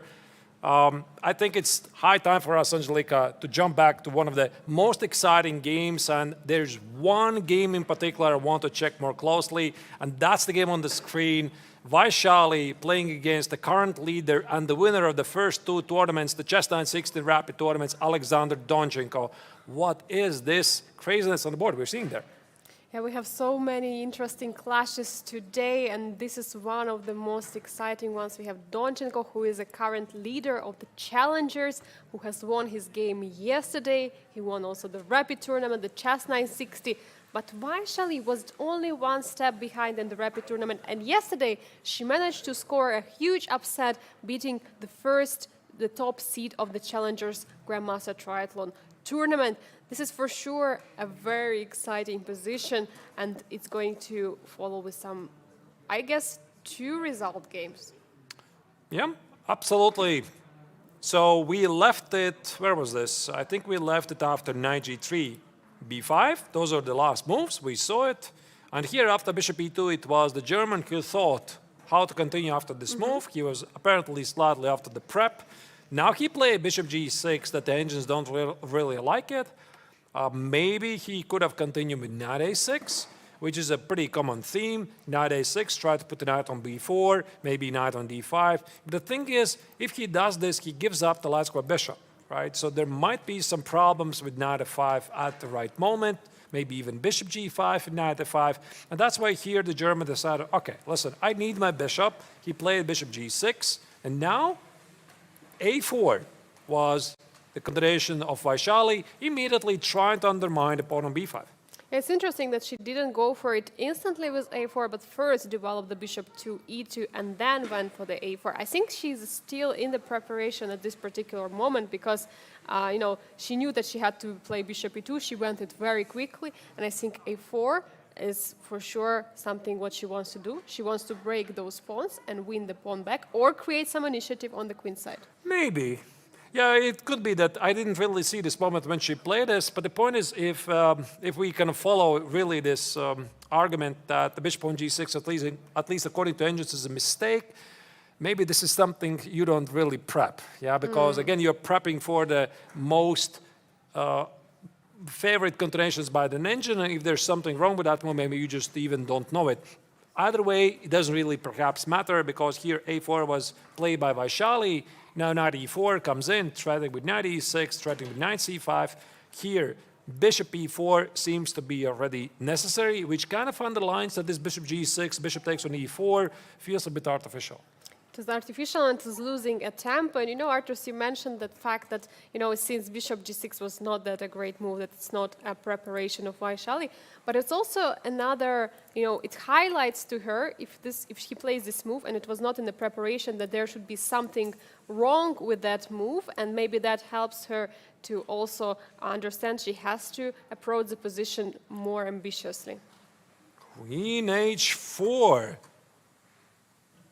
Apparently this is a mistake, but this comes with 2 threats. As we can see, it comes with the threat of queen takes on e4, hitting the knight, and also the other threat is maybe not so obvious immediately, but there's knight takes on e3, as you can see. You cannot take on e3 because f takes on e3 is going to happen. And knight g3 immediately responded by Vaishali. So now the question is, what's going to be the Germans' response? By the way, there is some knight g3, there is f takes g3 is a must, and queen e4, attacking the bishop on e3 and pawn on g2. But maybe it brings nothing. I'm a bit scared to do this because black is completely underdeveloped. There could be problems after king f2. Let's say king is just protecting everything. Yeah, that's the thing, right? I mean, if black is just in time to put the knight on d5, Angelika, then I suppose black is perfectly fine. However, the way I see it, this is still 2 tempi away, and there might be some immediate problems with bishop f3, hitting the pawn on c6, and after queen f5, there's g4. And queen is almost trapped, and we see actually knight takes e3 was played, not knight takes on g3, but knight takes e3, pawn takes, and this is the current position we have. And we see actually evaluation bar, I mean, it prefers white. I also prefer white. There is already knight and bishop developed, and all the black pieces besides the queen are standing on the last rank. There is always a chance for white to take the pawn on the c4. What went wrong for the German grandmaster here, Arturs? I'm not even sure. Of course, I'm not going to argue with Stockfish that this is indeed a problem for black, but I think what Donchenko is trying to say here, he was not happy that white has a very powerful knight on e4. So this is probably still what he wants. So he played queen h4, he expected knight g3, now he kills off this Daxweb bishop, and after f takes on e3, in Donchenko's mind, it's like, I'm happy with this, right? So this knight on g3 is misplaced, the queen on h4 is taking away the e4 square, but now maybe there's different problems. Like the queen on h4 is not really so well positioned, white is going to play a short castle, white wants to grab the pawn on c4, and black probably is not quite in time to put the knight on d5 because, for example, let's say black plays knight e7, white might even include at some moment such a move like a5 and just say your knight on d5 is never going to happen. It's never going to happen for sure, but there is also idea to go to d5 through the a6 square, like knight a6, knight c7, and then knight e5, but that allows immediate bishop c4. Yeah, this is actually a good point. Yeah, I forgot about this. So knight a6, knight c7, for example, here, but I don't know, something is not right. Queen f3. Sure. Hit. No, this looks very suspicious. The pawn at f7 is under attack, so I think Donchenko here is playing a bit with fire. Yeah, it looks like black is in a huge trouble, like lacking all the development. The pieces are located on the last squares. I mean, he also said yesterday in the interview that he is not, he shouldn't relax, because Vaishali won against the top seed of the Challengers tournament. And we see now that she's most likely she is not in preparation anymore, but she's playing very, very confidently and very ambitiously in this game. Yeah, now I'm trying to understand, Angelika, what was the reason why he felt that this queen h4 is so important? Why not, for example, play something more human as bishop e7? So he was probably not quite happy what he is seeing here. I mean, the same problems, like, again, bishop c4, castles, knight e7, and probably, again, rook c1. So there's some massive pressure. Knight b6 might be bishop a6 problems. Yeah, so you see you can never put the rook on c8. There's some major issues with the pawn on c6. And also I can only assume if he pushes c5, somehow this opens up the position in favor for white, but I'm not sure this is actually so bad. This looks a bit more normal. But you can also take on you want to take on e5, yeah? That's there's all kinds of captures. For example, take it, you keep the pressure, now you grab it, now you play knight e5. This looks pretty okay for black. Okay, yeah. Yeah, I think normally if black manages to push the c5, then black kind of could equalize this position, but queen h4, to me, it feels like a move, you're going for a kill or something like this, because queen h4, you are not playing queen h4 to develop the queen over there, right? It's not the right square. You're playing it if you want to start an attack, but is it actually the legal attack? I mean, it's legal, obviously, but is it... It reminds me of a very old joke somebody told me. If this move is played by a beginner player, yeah, you tell him this is a really bad move. You're not supposed to bring out the queen early. You're going to lose a lot of tempo. You have to develop the pieces. This is bad. Don't do this, etc. So if this is played by a very strong player, there's usually a very deep idea behind it. No, actually, I think there is an idea behind this move. It's not a bad move. I'm not sure why the bar says that it is so bad. You kick away the knight, but specifically, I don't think it really solves black problems. Maybe he had in mind some sort of a sequence. Like, for example, he wanted to play queen g5. Hit the pawn on e3. Now his idea with the queen on g5, he's going to play something like h5, h4, try to create some counterplay here. The pawn on e3 is under attack, and something he calculated, he liked. And maybe now that he is actually here in this position, he realizes, wait a second, if I play queen g5, how about my opponent plays a gambit? Oh, he can do that. And after queen takes on e3, king h1, you ask yourself, what I'm doing here? You know, and sometimes these thoughts I can guarantee the players have in their minds. Maybe not Donchenko right now, but very often the players are questioning themselves. What I'm doing here? This is really strange. Should have done something better. And looking at the players right now, I just see how Donchenko is very, very focused, looking at the position, trying to find the way to go here. And I'm just impressed, you know, how cold-blooded is, you know, Vaishali all these games. Yesterday she was having the same expressions in her body language. She was not showing like too much happiness. She was always so, I don't know, calm. I don't know. She's just, you know, killing the top players, all of the Grandmasters, Challengers, Triathlon, and she's being so calm. She's the true embodiment of no emotions whatsoever. I remember how she was playing, was this Chess 960 or the Rapid tournament. She was in severe time scramble. The opponent was trembling all over the board, and she was like, you know, just making those moves. Okay, I mean, I misplayed it, I resign, or I won, right? Always very calm, very composed. It's always fun to watch her. It's always great to watch her games for sure, and maybe it's time for us. Wait, actually some moves were made. Let's see. Bishop e7. Bishop e7. Only one move. Now this looks pretty awful, to be honest. Now I'm not sure this queen on h4 is really doing great. For example, short castle.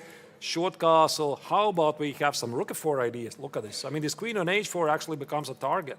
Queen h4, knight e4 ideas. Maybe this is actually what Donchenko wants. He put the queen on h4 for a purpose to provoke the opponent to do something. Yeah, but you're provoking your opponent to develop, and I think that's actually a good provocation for Vaishali because she develops all her pieces. He wins back the pawn. Her knight is pretty nicely defending the king side. Her pieces are all well developed. The pawn chain in the center looks also very nice. There is a pressure on the e6 pawn. That's why never f6 is going to be a problem for white. And pawns, c6, b4, a7, are those the strong pawns? I guess there are going to be weaknesses there. But actually not, Angelique, I'm looking at this, I'm not so sure that it is really so bad because, again, sometimes we get influenced by the bar, the silly engine. But, for example, after the castles, bishop c4, knight d7, black wants to play c5. Is this really so bad? It looks a bit human. I mean, I do understand the queen on h4 is a bit weird, and Donchenko felt the queen on d8 is not doing much, and that's why he was perfectly happy to position it here. But where exactly lies white advantage? Maybe, I think there's a tactical problem. There could be some queen b3, bishop e6, and rook f7 ideas. Maybe that's why this is not so, and you can easily miss this. You can easily miss it because it feels like, okay, f7 is a very protected pawn and e6 is protected by the bishop, but in this particular case, there is a huge threat, bishop e6 or rook f7. Both are working very nicely. How do you actually defend against this? Because I just want to take on e6 and queen e6. So for example, king h8. So it's, yeah, let's say king h8. I could, I don't know, I was thinking about sacrificing on f7 or playing bishop e6. Maybe bishop e6 is a bit too much. Yeah, something like takes. These pieces are under attack. You play something like knight b6, and I play some sort of knight f5. Is this great? I mean, it looks great to my eye, at least. Like you sacrifice. Yeah, you sacrifice a rook for two pieces, but the rooks are simply so active. There is an open file there on the f open file. Rook comes to f7. How do you defend this position? Wait, just a second. So this is the position. Castles, bishop c4. I mean, you gotta play knight e7. Yes, knight e7 looks very logical. I mean, there is no other move developing the knight. And queen b3, not rook c1, because after rook c1, I just thought, okay, maybe black is actually pretty okay. Rook c8, rook d8, c5, or maybe just rook c5 right away. Queen b3, how do you stop this threat? Knight b6 maybe now. Maybe queen 8? Knight b6 again, I take on e6. Oh, then you, It's the you same. just take. Exactly the same idea. Check, check, check here, knight f5. The castle happened on the board, but Shali went for the development. We might see it in a couple of moves. We might. This looks pretty logical. If you see this idea, You go for it. then you go for it. So let's say queen h6. Makes sense to defend against these threats. But rook f7 anyway, no? Maybe, but I can take with a king.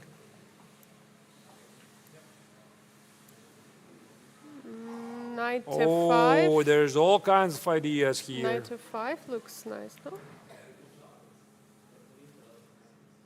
I mean, we're King- down the rook, right? Queen g6. And now there should... Wait, the engine went all the way up, wait.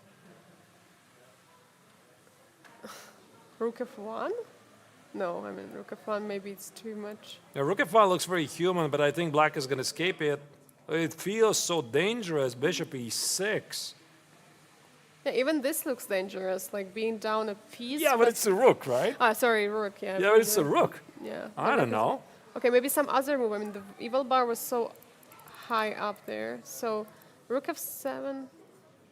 So, queen h6.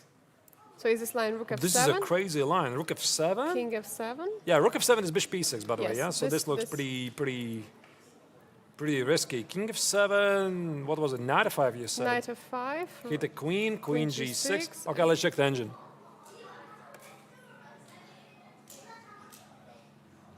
Bishop d3. Oh, Hit the queen, check, queen h5.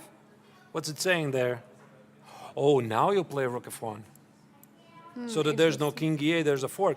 Actually, it's possible to okay. pick it up. It's not that inhuman.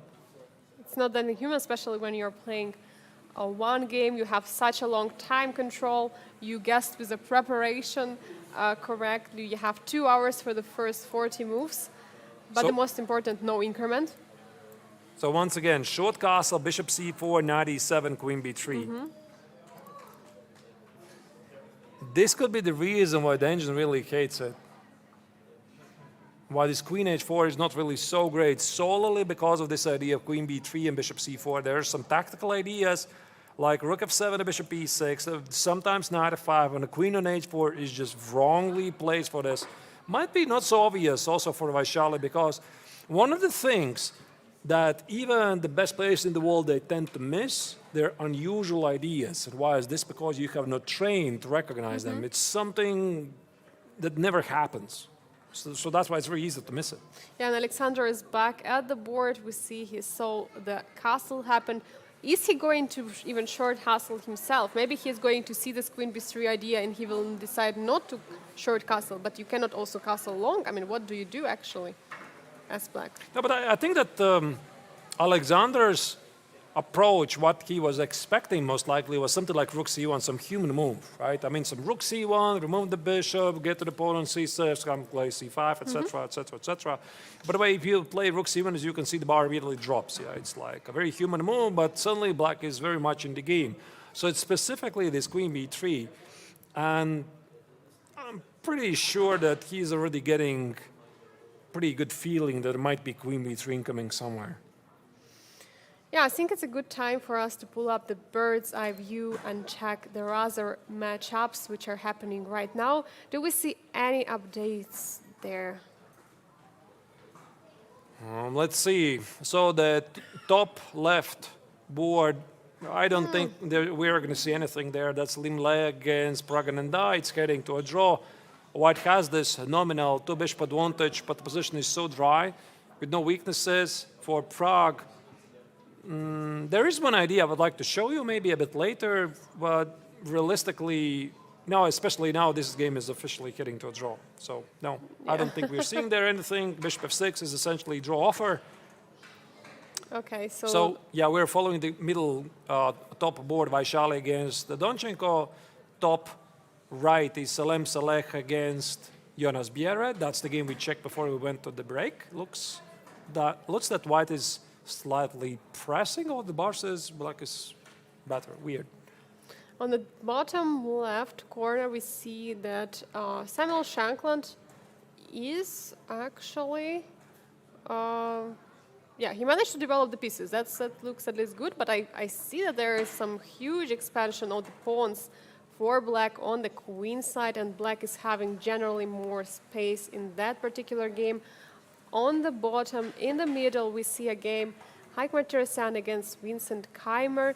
We're actually a long time not checking that game, and queen b7 didn't happen there, but some exchanges on the d5 square did happen, and there is some pressure still on the d5 pawn. And on the bottom right corner, we have a game of Marc-André Maurizi against Igor Samonenkov, where we see only a few moves actually being played since we checked that game, that after e4, the take was happened. So which game are we going to follow, Arturs? I want to follow the game of Samuel Shankland against Abhimanyu Mishra, because not only they are two compatriots playing against each other, but also Mishra was yesterday's surprise winner against the top-seeded player, Pragg.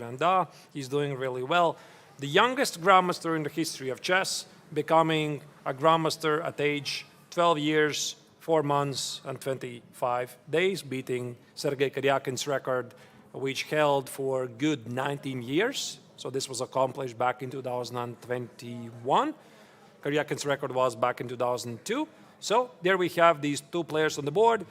Shankland has the perfect two-bishop advantage, but the question is, how do you open up the position? Because these bishops, they need diagonals, and does white have any break here? That's the big question.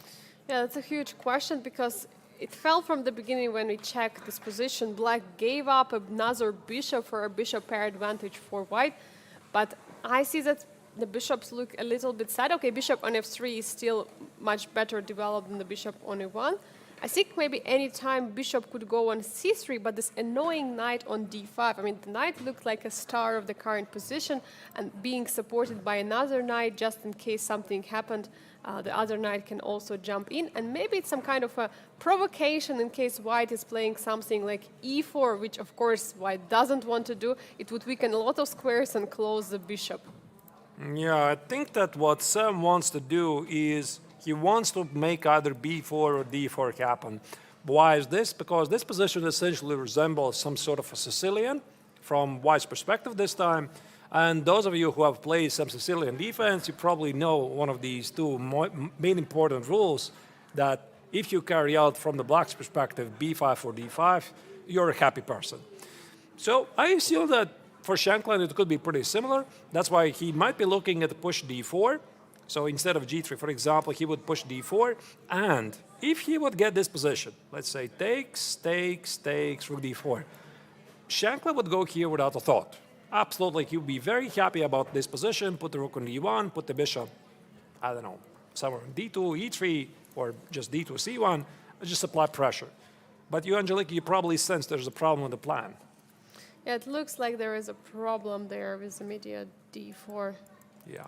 Yeah, there is e5 immediately. Yeah, this walking past the pawn on the e4, suddenly black establishes himself a pawn majority at the king side. White's bishops are feeling pretty awkward, and actually I think that black is perfectly entitled to start a kingside attack as well. So this immediate d4 push, it doesn't work.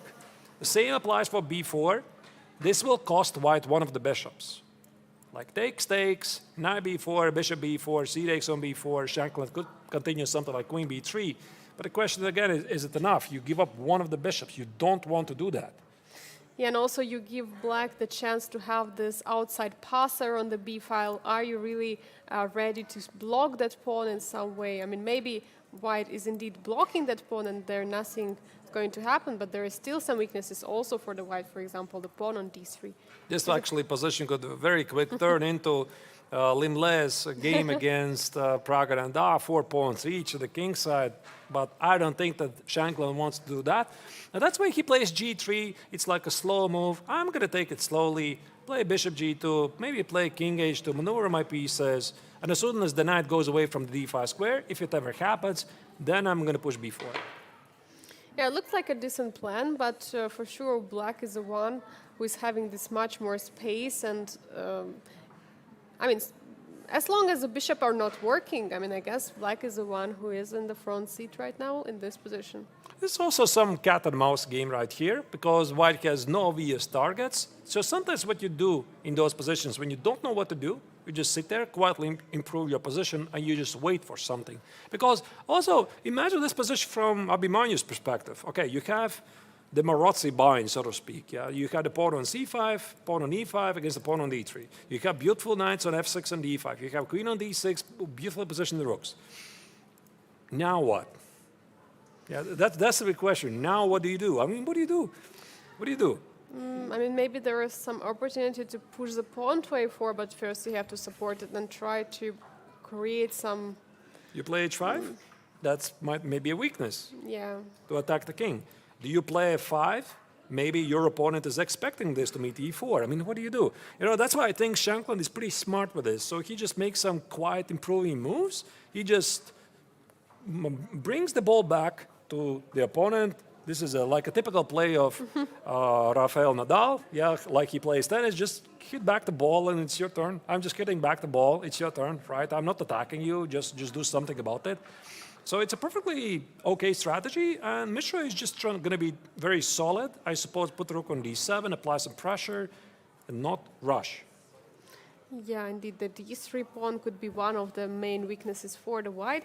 I think also Sam has to make sure that he's not letting black to put like so much more pressure on it, because I think if he triples and he removes the knight, there might be some problem, but I think all the time the bishop can protect with a bishop e2 that pawn. So maybe nothing really dramatical is going to happen. I'm actually thinking about one idea, Angelika, that you said. It might be applicable at the right moment. For example, you play e4, which is an ugly move in general. I don't want to do this. But it is somehow linked with the idea to play bishop c3, f4, or b4 idea.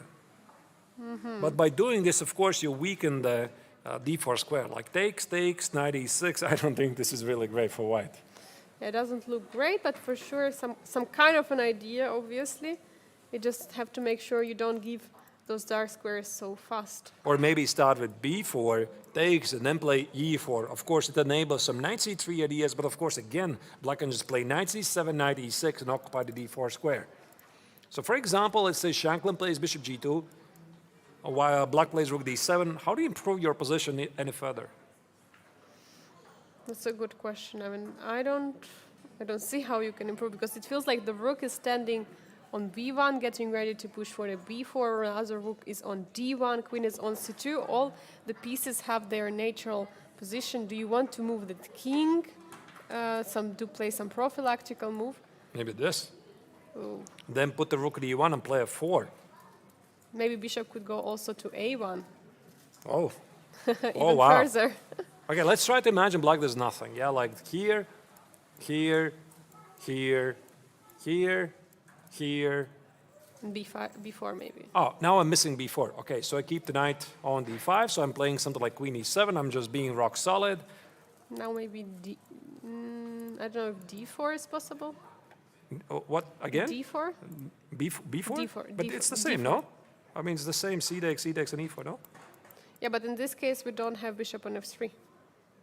No. Yeah, but Yeah, it looks ugly. this knight is very strong. The bishop on a1 is not doing anything. Now, Angelika, my idea actually was to play f4. Something like rook e1, you stand and do nothing. Rook d1, you stand and do nothing. Maybe at the right moment I can play f4. Which, okay, the bar also is a bit confused. It doesn't really know what this is. Yeah, because knight e3 is a threat now. Yep. Is it? I'm not maybe sure. not, Which yeah, pawn do you E. take even? E? Yeah, E. E takes, put the queen on f2, put the bishop on e5, play g4, g5. I could easily imagine Shankland doing something like this, because anything else is just leading to a massive trades after b4. d4 is not happening, there's no breaks. The only pawn play I can possibly imagine is a 4. A funny thing, you know, Angelika, I just brought up this topic, the pawn play. Do you know who is one of the most highly accomplished authors on the pawn play? Who has written 2 very good books? Samuel Shankland? Samuel Shankland. It's very interesting, right? So he has written 2 books. What was the title? Small Steps to Giant Improvements. Yes. That was the first book for quality chess. The second book was 2 Small Steps for 2 Giant Improvements or something like that. Pardon me, I don't really remember. He wrote these books something like 5-6 years ago, so he researched a lot of this stuff. So if somebody really knows perfectly how to use the pawns, it's Samuel Shankland. Yeah, and I have one of those books. The first do? one I have, yep. Are they great? Yes, it's great. I should get them. I don't have them, I have to confess. Because you're already master in the pawn books. Probably. All right, let's select another game. Now, this game is very interesting from a strategical point of view, but there's more action ongoing. I'm simply going to select a random game, somebody we haven't followed for a while. Of course, there's a lot of interesting games happening. Maybe let's go back to the game of Haik against Vincent Keymer, one of the leaders of the master section, playing against the top player from Germany. Nothing really has changed here much, has it? It looks like the line we discussed with you, right? The take has happened on the board, and bishop f3, what you were expecting as well to be played, to put pressure, rook d8. These were all the moves we were discussing, and here we said that at some moment black would have this idea of pushing f6 at the right moment. And of course, black has to make sure that the pawn on d5 is not losing. Right. I mean, bishop d5, I think knight e5 is incredibly irresponsible thing to do because it just pins the queen. So I was thinking maybe bishop d5. Maybe even here you can sacrifice the rook, like rook d5, knight e5, and queen d7. That's where you study tactics. That's where you do the puzzles, the viewers. You see these ideas in some lines. So you see the knight cannot go away because the queen is under attack. A knight f6 doesn't really change anything because this queen still remains under attack. So you could take on d5, and Haik here played rook c1, but engine quite doesn't approve. Engine thinks, what did it think? Rook d1 was supposed to be the response. I'm not sure what's the difference. Rook c1 looks perfectly okay to me as well. Rook ac1 looks like a logical move. You bring the rook to the open file, potentially having some ideas of jumping knight b5 and bringing, doubling the rooks there on the c file. Looks like a fight for the one and only open file is located on the position. Yeah, here Keymer is perfectly rock solid. He knows there's no knight e5, no bishop d5. The same idea still apply. This white rook on c1, I don't think it really changes anything. And Haik is... Oh, actually Haik is more ahead on the clock. He has like extra half an hour. But he might be struggling to coming up with the plan, because you need a plan. By the way, we have an update, as you can see on the screen. Liem against Pragg and It finished sensationally with a draw. Jokes aside, we already expected that. Has not finished yet. It has to be confirmed that it's a threefold repetition. It's a threefold repetition or even 40 most. Okay, now it's confirmed. Yeah, and there you go. We already expected that after the opening. While players are perfectly happy with a draw. Pragg, this is a very important game to stop the bleeding after yesterday's painful game against Mishra. Liem doesn't really mind it. He won yesterday with black against Vincent Keymer. Both of the players are perfectly happy and score 1.5 points each. Yeah, it was very much expected in the game of the... we had there the Queen's Gambit accepted. Every piece got off the board very, very quickly, and I think it's good for us to focus on the other matchups which we have. Let's go back to the Matryoshyan game. Matryoshyan against Keymer? Yeah, I think that actually there could be some idea for white to go for knight b5, knight d6. But another question is, what is the knight doing there on d6? Is it putting some pressure or not? Because maybe just going to allow black to play something like f6. Maybe it's not a good idea. That is one thing. Yeah, for example, after knight b5, a6, this is a very good question. But the second idea I spotted here, maybe there are opportunities for black to sacrifice an exchange. And I think that also this is something that Matryoshyan should expect. For example, e takes on d4. I'm seeing bishop takes on d4, intermezzo check, king h1, queen d6. Maybe this is still sort of fine for white, like rook d1, bishop takes on d5. But either way, Matryoshyan here has to calculate this very precisely. And as you said, maybe this knight on d6 is not really so great after all. Exactly. The question is, what does it bring to the position? Because normally you jump there with the knight if there is still a king in e8, for example, if you want to deliver a check or you want to attack some of the pawns. But, I mean, luckily for Vincent, everything is protected. Rook is on c7, guarding all the pawns on b7.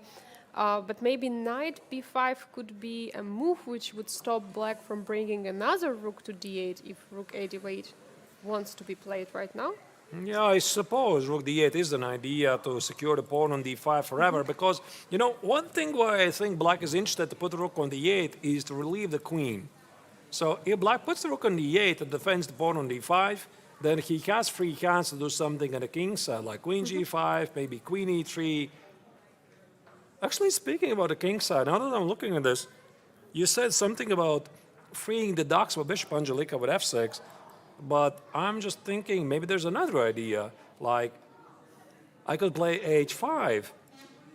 I could play bishop h6, which would not only attack the bishop, the rook on c1, but also in some lines, especially with the knight on c3. Like, it could hit the pawn on d4 as well. Yeah, for sure. So the bishop can go out in the many different directions, and I think that's also the power of the two bishops, which Vincent has to try to use in this game. And now we see that Haik played with knight to e2. Probably he sensed that there could be something on the king's side, and he's going for sure on the f4 square, targeting the bishop on e6, targeting the pawn on d5. So he doesn't approve my idea of bringing the knight to b5 or a4 for some action, but he goes to the It's a very side. nice move. I like it. You know, I start to appreciate it. Look at this. So if here Keymer plays rook d8, so this is Haik's idea. He wants to play knight f4. And let's say black does something like, whatever. Black plays, I don't know, h6. So I want to take on e6. Another question is, how do you recapture back on e6? So the obvious question is, what are you talking about when you take with a pawn, right? It's a symmetrical pawn structure, should be a draw. Well, not quite. Because I might play queen d3, hit a pawn here on g6, and if you play something like g5, how about bishop d1 and bishop c2? Oh, and you're attacking on the light square is very juicy, very Yeah, nice. as they say, the obstacle of bishops with a direct attack very often feels like an extra piece. All right, maybe you don't play g5, but how do you defend the pawn on g6? You play king h2, I'm going to play bishop d1. There is bishop h5 even. Oh, even bishop h5, I missed it. Yeah, it's a good point. Yeah, this is, yeah. Bishop h5 is queen g5 though. So, Right. yeah, this is not going to work. Ooh. So I'm still going to continue with my idea to play bishop Okay. d1. You play queen g5. I play bishop c2. Let's say you play whatever. You play rook f8. I have all kinds of ideas here, like h4. You can't really take it. I'm going to take on g6. You play queen g4, and I don't know. I mean, I think that this pressure against the pawn on g6 is very significant, and that's why this entire sequence, now you start to see, this entire sequence of knight e2 is really powerful, because if Vincent does this, and after knight f4 he does some, whatever, move like a6, his only other option is to take with a queen, and now this is not the same. Now there's some problems. This is not the same, and there could be some ideas of h3 and bishop g4 even at some moment, and if black blocks with a h5, there could be a g4 breaks. I mean, this looks very, uncertain for the... Probably holdable, Vincent. but it's a bit unpleasant. It's a bit unpleasant, something what Vincent currently is thinking about, how to deal with a knight coming all the way to f4. And if we go back here, apparently here Vincent had an excellent opportunity to counter this, so this rook d7 is not an accurate move. The best move he had here in this position was this move h5. Immediately, because with the move on h5 he was not only pressing with bishop h6, now knight e2 quite doesn't make sense, because black plays bishop h6, hits the rook on c1, and makes knight f4 impossible to happen. And now black is not in time in the current live position.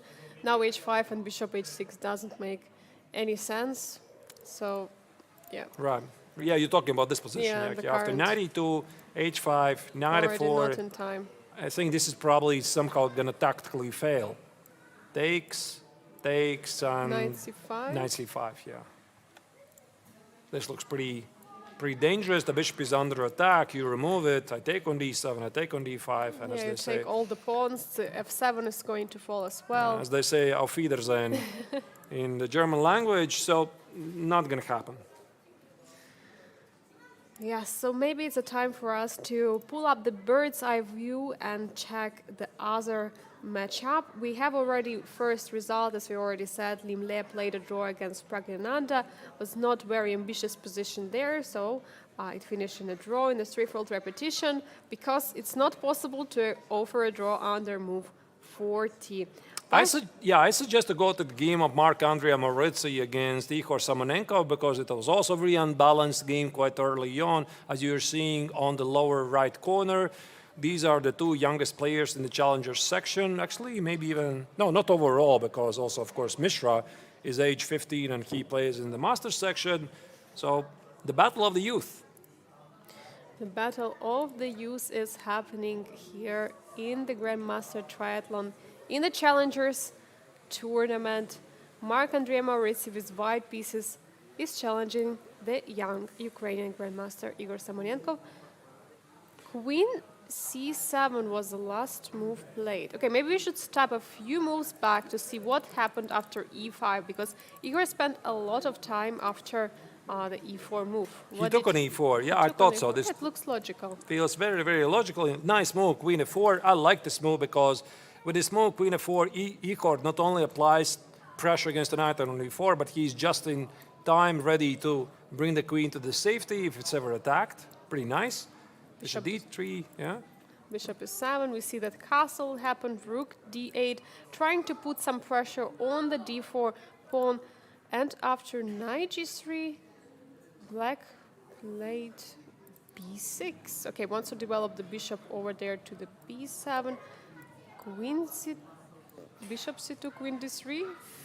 I mean, yeah, I suppose I get the idea, but you know, in general, I am a bit against. Maybe I'm wrong. I probably am wrong. In general, I'm a bit against of removing pieces from the center that are not attacked. Yeah, that's why I don't know. I mean, I love this knight on E4. It's a great knight. Yeah, it controls a lot of squares. And I'm not like a great fan of removing it. Yeah, so now it goes to G3. It doesn't really do much there, although probably there's a very specific reason, right? He opens up this long diagonal, and then he continues building up the battery of bishop C2 and queen D3. But you know, I'm wondering why not do the same with something like bishop C2 immediately. Maybe E5 was the move, but E5. But it doesn't look like possible yet. G3 is there in the position. I think E5, more logic would be you are underdeveloped, so it somehow should work for me. So this is how I understand it. So E5, I would be feeling, I mean, there's definitely going to be something, right? Yeah, so I'm not sure what really. Maybe G3 and. G3 and hit the queen, and then somehow collect the ball. Maybe now this knight G3, yeah? Yeah, my idea was maybe that he played this knight G3 to stop the E5 in some way, but yeah, he for sure can do it later, right?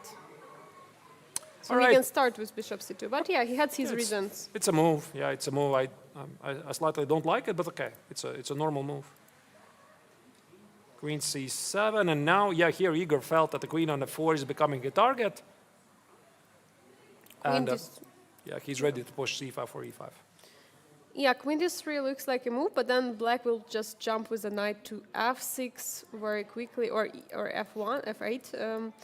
For sure, both moves are possible. G6 would also protect, but it would weaken a little bit. So I would not rush with playing something like G6. But let's say if we had similar position, like the same, but the knight was on E4. You like that? Yes, I do. Very cool idea, actually. Yeah, I think somehow there should be a mate. Yeah, there's a lot of pieces attacking. Everything is like disconnected for black from the king's side. Okay, G6 is not going to happen.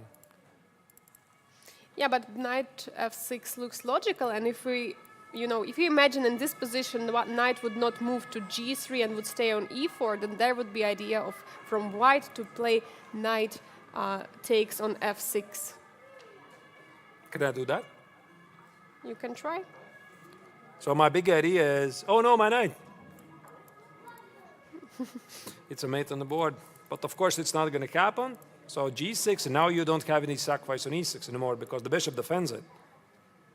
Yeah, that's the whole point. And also maybe some pressure on D4 square. So that's why I don't know, like knight on E4 would still be nice because after knight F6 there is immediate knight takes F6 if knight was not removed to G3. Yeah. That's why I don't like it. Yeah, this knight G3, Yeah, Queen D3 feels like a very logical follow-up. The young Frenchman has already played it, by the way. It's on the board just as we were analyzing this position. Yeah, knight of 6, I think, or knight of 8 looks like a follow-up by black. I mean, is there some other threat there in the position? I mean, I don't see. So, by the way, Arturs, what about the score of the Marc-Andrea Maurizio against Igor Samonenkov? They played already 2 games here in Biel. Have they played before playing in Biel? Because they are both young and looks like they should have had some matchups. Yeah, actually, before Biel, they have never played against each other. No, never. So they met here in Biel for the first time in the Chess 60 tournament, where Semenenko was absolutely winning. He had an extra exchange, extra pawn, enough time to figure it out, and yet he somehow lost it. I think this is also one of the reasons why the young Ukrainian spiraled out of control in the tournament later. So he suffered a lot of losses, so he was pretty unhappy about it. But in the rapid tournament, Semenenko played with white once again. He was losing at some point, and there was this terrible blunder, this time by Maurizio. He blundered the pawn, and then Semenenko quite unexpectedly won the game. So the score between these guys is 1 victory each.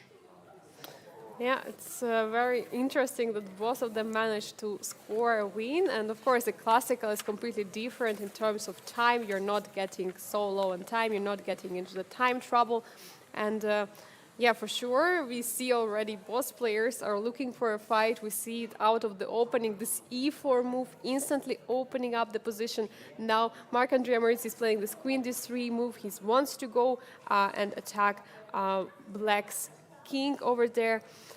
And I think that Igor is also the player who is like having this huge fighting spirit. Yesterday he was trying to defend the position like for how many hours? Was it 6 hours? Igor against Igor was different. 7 hours. 7 hours in total. At least the broadcast was lasting 7 hours and something like 20, 30 minutes. So yeah, he was playing something like 7 hours.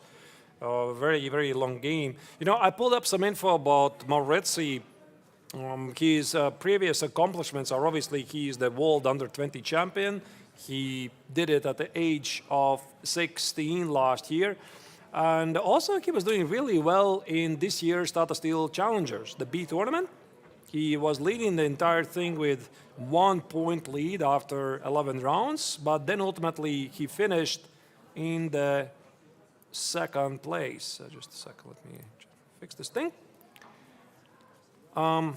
So yeah, he has had a couple of great achievements. Also, quite recently, he was playing in French Team Chess Championships, held in Shutter, I hope I spelled that correctly, also being one of the key players for Team Shutter to win the championship. So that was one of the most prestigious team events in Europe. Yeah, both players are very young, very ambitious, having already achieved a lot of goals already in chess. Being a world under-20 champion at the age of 16 is something really incredible. Like you're not 18, you're not 19, you're not 20, you're 16, like 4 years ahead, and you're beating all the guys there. This is an absolutely astonishing achievement. And Igor Samonenkov becoming one of the youngest grandmasters in the world. Currently, he's being surpassed by Yagis, the Turkish grandmaster. He's currently the youngest grandmaster in the world. But we have in the tournament quite some young grandmasters like Samonenkov, like Abhimanyu Mishra. They both were born in the age of 2009. Not mistaken. I don't. Yeah. Samonenkov of 2009, but yeah. Biel, of course, Biel Chess Festival is having this tradition by inviting some of the youngest talents in the world. This is a regular thing, of course. In the past history, we have had Magnus Carlsen, one of the arguably greatest players in the history of chess, playing here. Also, Maxime Vachier-Lagrave. Speaking about Samonenkov, he made quite a bit news back in 2021 when he was only 12 years old. And that's the year when he played in World Rapid Championships and beat 4 grandmasters. Yeah, so it's quite impressive. So already at age 12, he was absolutely capable of beating grandmasters. And until I think until June, he was still currently the youngest grandmaster in the world, but he was surpassed by Erdogmos, the young talent from Turkey. I think now it's time for us to go to the bird's eye view and see more games.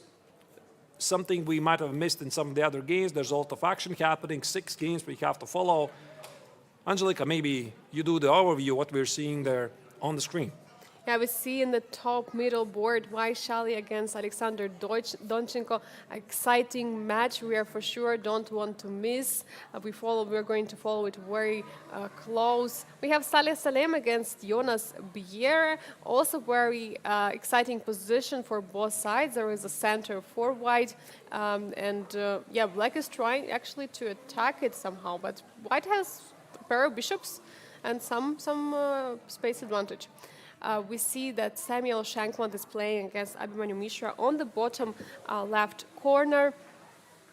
We see that he is trying to remaneuver the bishops. We were expecting him to play something like b3, but he goes for queen a4 and bishop f1. An interesting idea we're going to check out.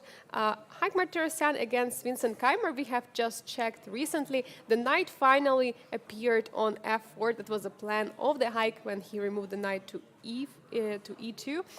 So we are going to see what young grandmaster from Germany is going to reply. He will have to give up the bishop, but is he going to take with a pawn or with the queen? That's a huge question. And Marc-Andrea Maurizi against Igor Samenko. We have just checked the game. Queen d3 was played, and we are waiting for a response from the young Ukrainian grandmaster.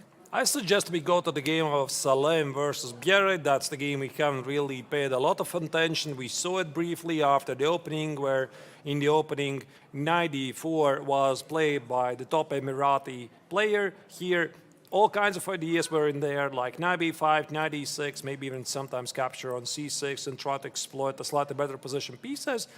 This is why the Danish top player decided to play knight e4. He was perfectly happy by fixing white's pawn structure. C takes on d4, knight d5, not only closing this long diagonal for the bishop, but implying that the fork on c3 also might be a thing. That's why knight c5, I suppose. Knight c3 no longer is possible. Yeah, because there is a bishop hanging. Which is, by the way, not super obvious. But now bishop d5. Ah. Yeah, it just feels quite peaceful here. No, I was thinking that actually d takes on c5, knight c3 was a possibility. And then bishop is hanging there. Yeah, and this was a exchange sacrifice for 2 beautiful bishops, very strong pass pawn, and of course for Biel this was like a no-brainer. He decided not to do it. The knight on b1 is very far from the action, so it would have to race back to help. But also bishop b2, and then knight is trapped actually on b1. I really closed it, I'm sorry. Yeah, but the knight is also close to be trapped, so that was an interesting for sure way to go. Right. Now knight a6, rook c8, stopping any knight c7 ideas in some lines. e4, white grabs the center, and bishop g5. Apparently there's something wrong with this. So the idea is to play e5. What could it be? Yeah, the e5 looks I'm a bit surprised, to be very honest. normal. So if I play h6, where's white's idea?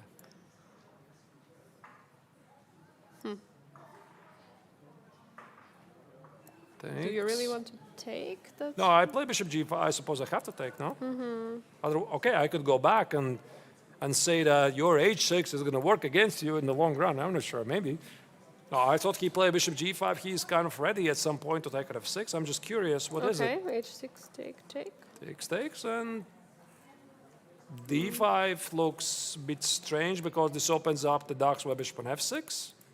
Like here, black has beautiful bishops controlling the c-file. The knight on a6, by the way, feels really weird, don't you think? Yeah, it looks like the knight is not on the right square right now. It's not attacking any of the pawn, and for now it's on the edge of the board, and we know that knight on the edge of the board is not the best piece for sure.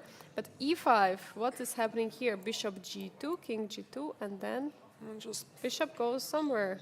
I suppose this is what Saleh wants. But But why would he want this? Because I see that there could be some idea of rook entering somewhere on c3 or c2. This looks like something I would not want if I was playing white. I mean, I don't think that white has any advantage here whatsoever. Yeah, this knight on a6, where was this? A couple of moves ago? Where he played it right here. So he played knight c5, bishop d2, b6, and why not knight d3? Probably it's not really that great, but... I mean, knight on a6 looks sad, to be honest. Right, so, I mean, he had some ideas like knight c7, bishop c6, try to exploit this, but now this knight on a6 feels pretty weird. And yeah, this is sometimes what happens. You try to justify the last move you played. You play e4, you play in the same pace, but now somehow the knight on a6 is still wrongly positioned, although this idea d5, d6, d7 is what he wants. We'll see. We'll see, the viewers. The action is only heating up here because this is the second hour of the second round of the classical portion of the triathlon here in the Biel 57th International Biel Chess Festival. The tournament that consists of 3 parts: classical, rapid, and blitz. Today is round 2. Hope you're enjoying the coverage so far. Write your questions in the chat. In the meantime, me and Angelique, we are going to grab a cup of coffee, and we'll be seeing you in 5 minutes. Don't go anywhere.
And we are back from Biel here in Switzerland, following the action live from Biel Congress Center, where the 57th International Biel Chess Festival is being held. There are a lot of events here in total, 15 tournaments in total, but the main event is the triathlon at the Masters and Challengers section.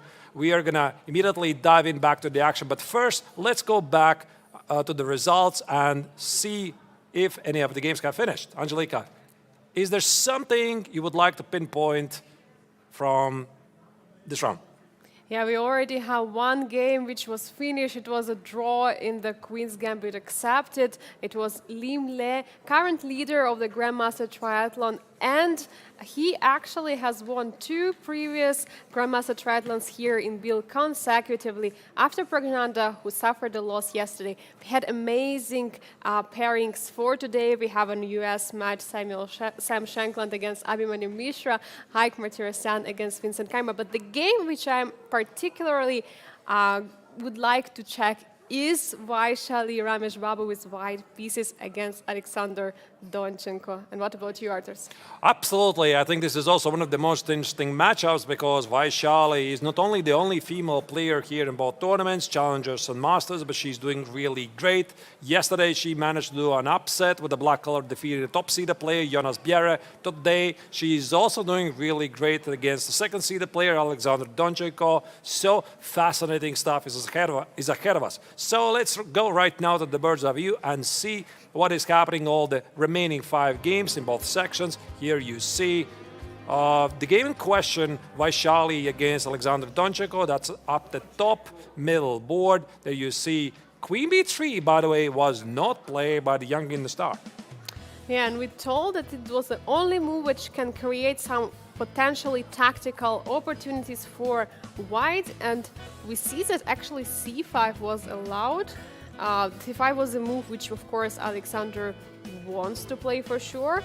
Is it still better for white, Arturs? What do you think? I think so, yeah. White definitely has some space advantage. I suppose we are going to talk about this position more closely later, but I like her chances. Looks pretty good. Also on the top right corner, we have Alexa Liem playing a game against Jonas Bjerre, one of the top seeded players in the Challengers section. For Bjerre yesterday, it was rather disappointing, suffering a loss in the very first round with white against Vaishali.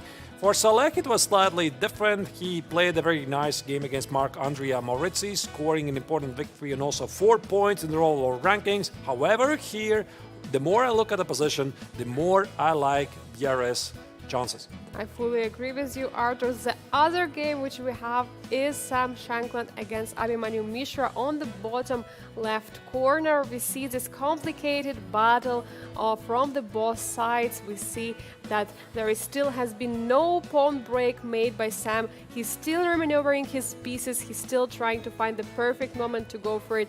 And we see as well as Abhimanyu is doubling the rooks on the d file and also remaneuvering with his pieces. There's one thing I want to mention about this game. We are going to go to it to follow more closely because Black has achieved almost a pure perfection in terms of positioning the pieces, except for the pawn on f7. What's happening with the game of Haik against Vincent Keymer? h5, bishop h6 was chosen by the German #1 player. Martyrosyan is having a great start here in Biel. He was doing really great in chess 960. He won the rapid section, so right now he's applying some pressure. Winston is trying to hold on. In the final game on the lower right corner, which is Marc-Andrea Maurizzi, the reigning world junior champion. He's playing against one of the youngest grandmasters currently in the world, Igor Semenenkov, and apparently White is applying some pressure. Yeah, and we see how white has a space advantage. It's time for us to choose the game we want to start with. I would for sure like to give an update on the game of Vaishali Ramesh Babu against Alexander Donchenko. We have not checked that game for a long time, and there has been some quiet turn of events since Queen B3 was not played. Okay, maybe this Queen B3 was not really so obvious, but it felt very interesting. This entire sequence of Bishop E6, Rook F7 ideas, we looked at this briefly before the break. So, fantastic concept was there. But Vaishali also played another move I suggested in one of the other lines, to try to imprison the knight on d7 to make sure it cannot jump to d5. This is a great square for the black knight on d7. And that's why here the German player decided to can't strike in the center. He played c5, tried to undermine white's control of what's happening in the center. And also bishop on c4 is unprotected, so of course there is not possibility to take on c5 or push pawn to d5 because queen is targeting the bishop on c4. That's very important. Of course, normally you don't want to take on c5 because you're just going to make all your pawns isolated there. What is going to be played here? Do you think a queen b3 is another idea which white can go for in this position? Yeah, but now it feels a bit strange, right? I mean, this was the same idea with a4 and c6. Queen b3 was feeling more natural. And now if you play queen b3, now the pawn on d4 is under attack. Yeah, so I can take it. And this idea was to play some sort of rook f7 or bishop takes on e6. But now I'm not so sure that this is even the same. Right? Let's try bishop e6 maybe, because I think rook f7 is not that great. So you cannot take because I'm going to recapture with the queen. And that's a check, and there's a lot of things under attack. I have knight c5 move. I have even knight e5 move, by the way. After knight e5 there is, of course, e d4, but queen is going to recapture it with a check. Now, this looks actually pretty okay, unless, of course, black is losing something immediately. Knight f5, hit the queen, hit the bishop, queen g5, h4. How do you protect the bishop on e7? Fair question. It sure feels incredibly risky. Yeah, now you see, I mean, there's all kinds of checks you want to investigate. The queen here is indirectly hit by the rook at f1 and maybe even knight e4. Yeah, this looks slightly risky for black, but it's strange. But yeah, yes, it's a bit strange to play queen b3 after committing to a5. So I would think that Vaishali is going to do something else. What could it be? what about queen a4, attacking the knight on d7? Is it logical? I see The the engine evaluation says bar. no. The engine says no, Angelica, it's not logical. And I already see the refutation. The refutation is knight e5, I think. Oh, yeah, of course. The bishop is hanging. Yeah. So d takes on e5, queen takes on c4, the bishop is under attack, and I'm wondering if there's some intermezzo moves like rook f4. And then collected, probably there's something, oh wait, there's just knight g4, what I'm talking about. Yeah. Oh, knight g4, and there is nothing. Queen g3, h3, queen g3, and the white is suffering big losses. And also queen a4 is a bit disconnecting the queen. Maybe there's some slower moves, but if black gets to play c takes, and maybe position the rook on d8, let's just show maybe some scenario. Like this, takes, rook d8. This is actually looking pretty good for black. This looks very good, yeah. Yeah. So Vaishali has to be really careful in this position with the next move. She still has more than 50 minutes on the clock. This is move number 17. So still there is some time for her, so she's not in the time trouble. That's the most important. And yeah, Alexandra also has around 50 minutes. We see evaluation bar says that she's applying some pressure, but it's not so clear to the human eye, to be honest, how to proceed. Can I be crazy? Try. Please allow me to be crazy. Try. I want you to be crazy. Is this crazy? All Oh, the right. bar even supports it. King f7? I thought I'm crazy. So king f7, I was Knight thinking some f5? bishop e6. Ooh, bishop f6. This looks... So the point is, that's a mate on the board. That would be a cute mate. I mean, c4 obviously is Mate. possible. Checkmate. That's a mate. So king e8 must be played? King e8, and I was thinking there's... now queen a4 maybe. Oh, yeah, queen f4 or rook d8. There's some knight f5. You know, I have to confess you, how do I know this idea? How do I even spotted this idea, rook f7? Because it was year 2011. I was playing for Team Latvia in European Team Chess Championships, where I got my final GM norm. I was still international master at the time. And I was playing against a certain Danish player, Jakob Ogert, who was at the moment a bit retired. I'm not sure what he was doing at the time. I think he was coaching and writing some books, but not really so known as today. And he absolutely demolished me in a Sicilian game. Although this is not a Sicilian, this is something else.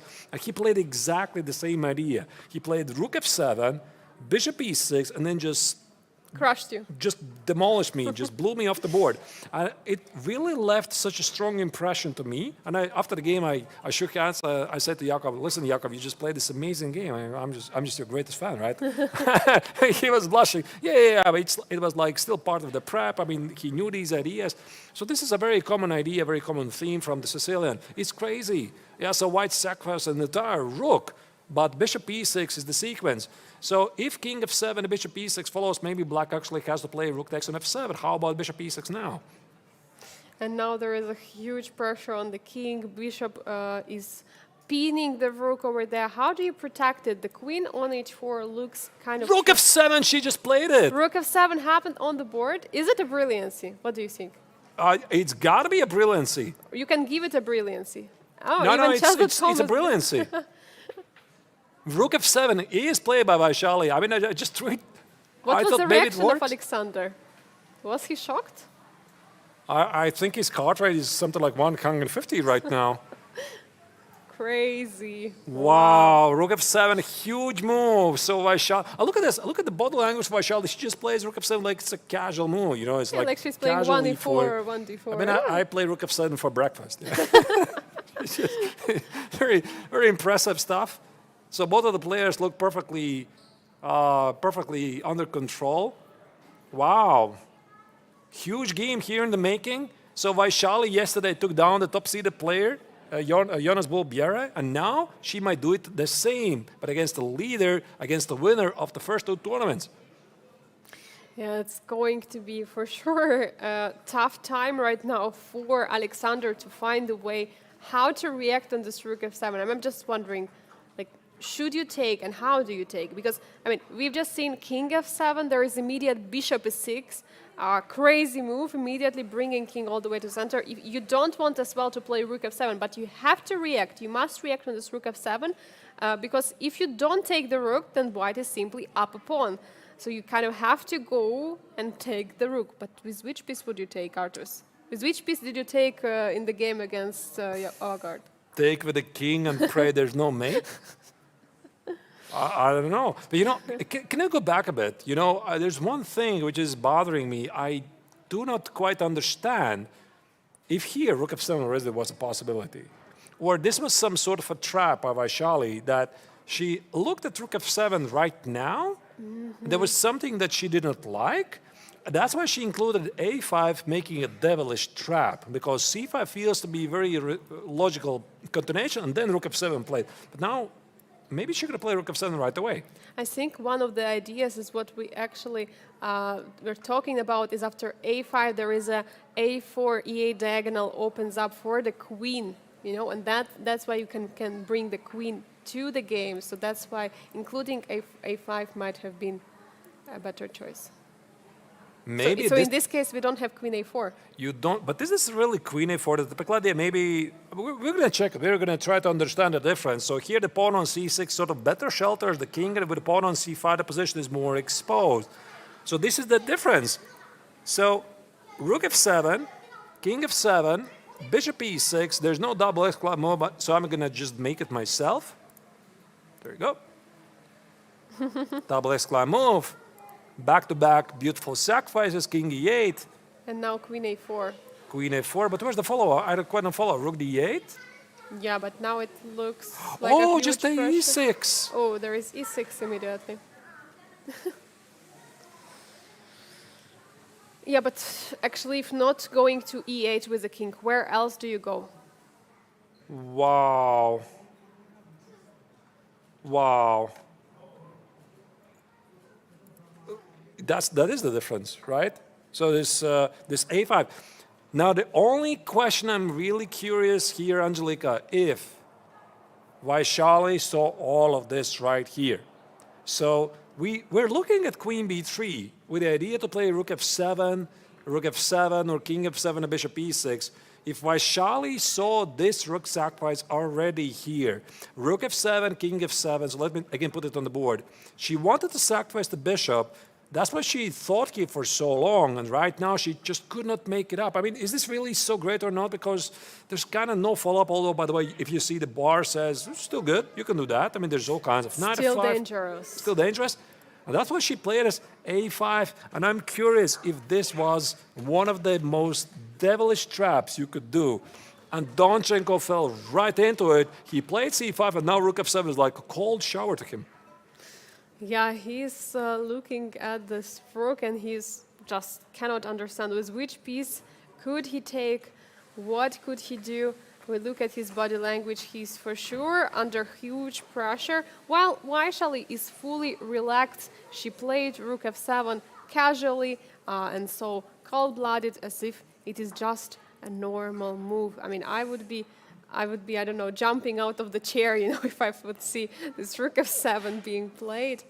But yeah, let's maybe try to make some line work here for black. Let's see. Okay, let's see if rook f7 even rook works. f7, yes. Yeah, rook f7, bishop e6. Oh, sorry, bishop e6. So how do you defend?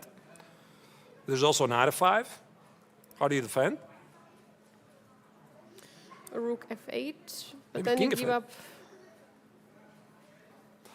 Oh, I just put another problem. Whoops. Oops. Oops.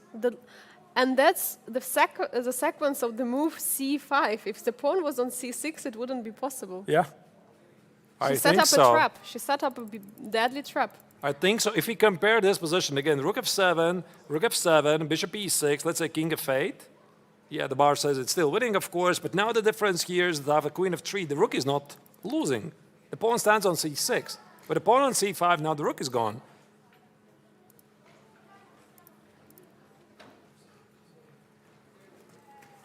This was definitely missed by Donchenko. I mean, there's no way he wanted this to happen.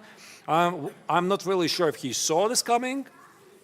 Probably he did after c5, because very often it's like a thunder that hits you. You just realize, oh my goodness, there's this move. And for some reason, this move escaped his attention. But okay, maybe it's not. It has nothing to do with Donchenko, because it's been Vaishali who's been playing this amazing game here. I mean, with this very interesting opening against advanced character on c4, knight c3, sacrificing the pawn, going for slightly unusual condition, kicking the opponent out of the prep, and this queen h4 that Donchenko chose, it has backfired heavily, because the queen should have been standing on d8 and controlling a lot of critical squares. Yeah, and you know, I'm just looking at this a5 move which Vaishali played. It just, you know, she tried to distract Donchenko. She played a5, kind of showing, okay, she's playing positional move, she's playing slow game, and then in the next move she completely tricks him. Okay, what do you do here if you're Donchenko? So imagine this, you're sitting there with black, you're playing against Vaishali, and Vaishali just fires against you, rook takes on f7. What does it do to your mind? And what do you do? What do you do? I think the most important is trying to cool down, because, I mean, I would get super scared. I would get frightened of this rook f7, especially looking at this king f7 works. But I would try to eliminate all the options which I have, all the moves which I have in this position, and try to find the best out of the worst. And what would you do, Artus? I would follow your advice. I would just, if it's even possible, I would just calm down, and then some, and then some. So I would, I don't know, just take 5-10 minutes and just calm down. Because to be honest, I think that right now Donchenko is not calculating anything. He's just in shock. Just sitting there. He needs some water. He needs some water. Yeah, he's like appearing to calculate. He's not calculating. You just need to calm down. Like, you need to breathe 5-10 minutes, 15 minutes, 20 minutes. For some people, it takes longer. And just collect the thoughts. But maybe the position already is beyond the repair. And that's the first question. After he's going to calm down, he's going to have to ask himself this question: am I lost? That's the first question you want to ask this, because rook f7 happened, the damage is done. Now what do I do with this? Do I accept rook at f7? Is there something better? Am I lost? Or do I still have a chance to save this game? Probably king f7. Yeah?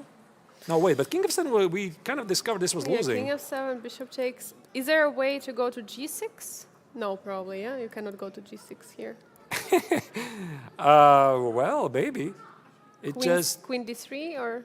well, if this is your best move in the position, there's something terribly wrong with your position, but maybe it Yeah. is. And this. And then there is knight f5 if I want to play it. Maybe try to salvage this, somehow going for some endgame. I mean, actually, this is already a dream scenario for Donchenko if he could get something like this where he's not immediately losing. So once again, how was this? You said king f7, bishop e6, and king g6. There's no way he's going to play this in the next 10 minutes. I can guarantee you this. So I think it's going to take him at least half an hour to get there. It's very, very Yeah, for difficult. sure. I'm just, I just recalled the move by Abhimanyu yesterday when he played instead of king h8, king h6. So sometimes the moves which are coming in front not necessarily are the most deadliest ones. So in this case, because after king e8, we already refuted this line with the queen a4. So king g6 looks like the only try. Right, because there's no alternatives really. Rook f7, bishop e6, maybe this is also something else he wants to calculate. There's the bishop f7 and queen f3 winning the rook on h8. So how do you deal with this? Queen g5, you still take on f7 and give a check on f3. So let me just show it to you. This is pretty bad. Yeah, so everything just falls apart. And if you bring the other rook, let's Yeah, say... that's what I wanted to check. Of course, if you bring the other rook, what happens? And now, wait, not queen g5, of course, but now here. And I think at least I have knight f5. Ah, wait, knight f5. Maybe actually this is not working because I noticed there's the queen sacrifice. And then black has suddenly a lot of pieces for the queen. Suddenly, yeah. But even this, to be honest, I think it just feels losing. Somehow these pawns, they give me a very mighty impression.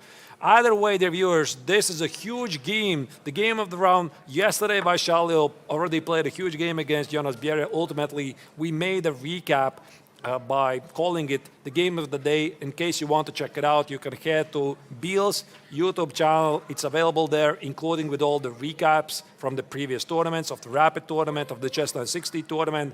Give it a like if you like it. But I think it's high time for us to go to the bird's eye view and try to estimate what else is happening in the other games of both Masters and Challengers. Yeah, we see the game we just looked at the top middle board, Vaishali against Alexander Donchenko. On the top right corner, we see Saleh Salem against Jonas Biel. There is a huge pressure which the Danish Grandmaster is building on Emirati #1. Knight on a6 looks very, very sad piece. On the bottom left, Samuel Shankland against Abhimanyu Mishra. He's trying to build up some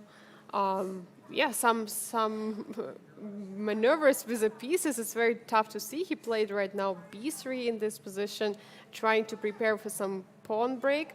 Haik against Vincent Keymer, we see that actually Haik is starting to pushing all the way on the king side, and there is still the knight standing over at f4, which is kind of a highlight of the position. And Marc-Andrea Maurizi against Igor Samonenko, we still not much has changed, but look at those pawns, the b4, d4, e4, all the pawns are defending the center, much more space for the French Grandmaster. It's your choice, Artur. Where are we heading next? Right, I suppose, again, we are going to check everybody in order. We are not going to miss a thing, and I think that also the game of Sam Shankland against Mishra deserves some love. We're going to go to that game and then again see where the pace of the round is going to take us. You know, I would really love only to watch the game of Vaishali against Donchenko, but of course there's 4 more games ongoing, and they deserve our attention as well. So you said b3 is the slow move for white. I like this move. So the idea is at some point he's prepared to get a queen on b2, and then again toy with the idea to play b4 or d4 at the right moment. But I still think, Angelika, the pace of the game doesn't really change here. It's still the same cat and mouse. It's still the same. We see that meanwhile Abhimanyu managed to get some,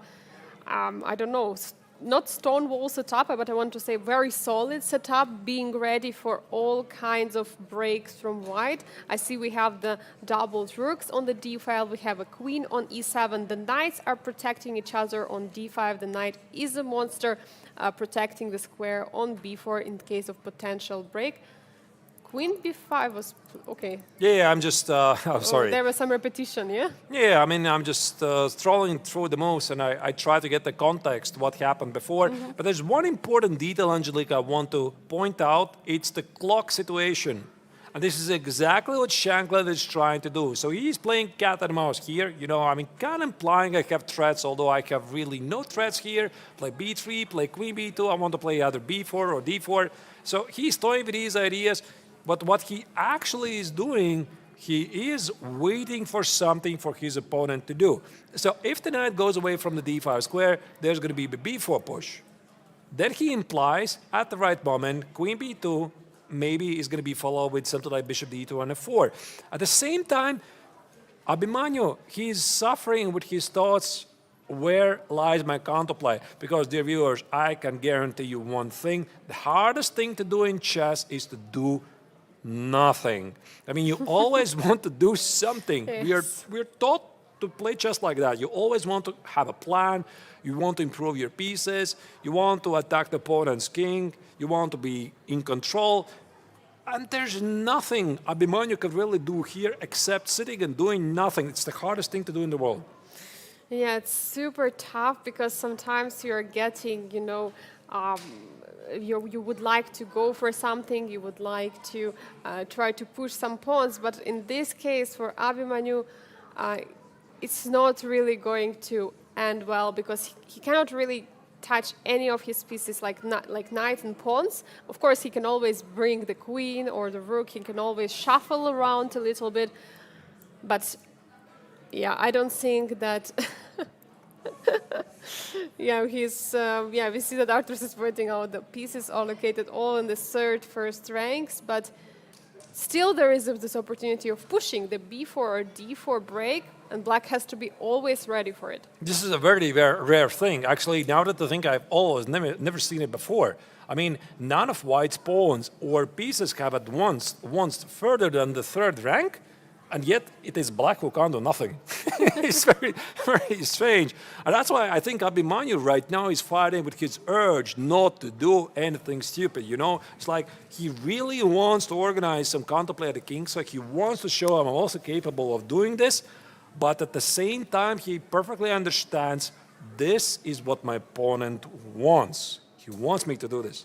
But also we can try to illustrate what would happen if Abhimanyu is doing something. Good point. Let's say if g5, h5 would be played. h5. Let's say h5. Then let's say white is doing nothing, maybe bringing the rook or the bishop. And then g5, let's say, would be played by black, trying to do something on the king side. I mean, white could still do nothing. And my idea was that at some moment, whenever black is going to push any of the pawns, g4 or h5 there, then white would just simply close the position if they want to. Okay, in this case, it's not possible to close anymore. Maybe white doesn't want to close it. Right. Maybe white doesn't want to close it, or maybe there's also some ideas like exchange sacrifices here happening. For example, bishop g2, bishop e4, the bar laughs at me as usual. But that's one of those moments when maybe your action becomes your undoing. Yeah, so it's very difficult for Abhimanyu here to do nothing, and this is precisely what he's doing. Yeah, so he is keeping it calm, he's not rushing. This is where your training kicks in, and this is what Sam tries to do to him. And we see that Sam is really in charge here. Abhimanyu cannot probably understand how it comes that he has all this kind of space, but he cannot really do much in this position. He can't. This also looks, I mean, like, especially like, look at those knights, bishops on f1 and e1. They're just standing there, kind of looks everything passive, but unfortunately black cannot do anything. He cannot. So let's maybe go back to the bird's eye view and select another game. This game is going to be a long one. Sam is seriously pressing on the clock, and the young American player, the world record holder, being the youngest grandmaster in the history of chess, is under some pressure. The position is solid, but he needs to play the moves quickly. Yeah, and we see the other games which are still ongoing. On the top right corner, we see Salem against Jonas Biel. We see the Jonas is building up some pressure. The knight on a6 looks like a trapped piece. On the bottom left, we just check the game of Sam Shankland against Abhimanyu Mishra. And on the bottom middle board, we see Haik against Vincent Keymer. I think this is one of the games we would like to return to because there has much changed there. And Marc-André Maurizi is still building pressure against Ukrainian Grandmaster Igor Samonenkov. All right, indeed, let's go to the game of Martirosyan against Keymer.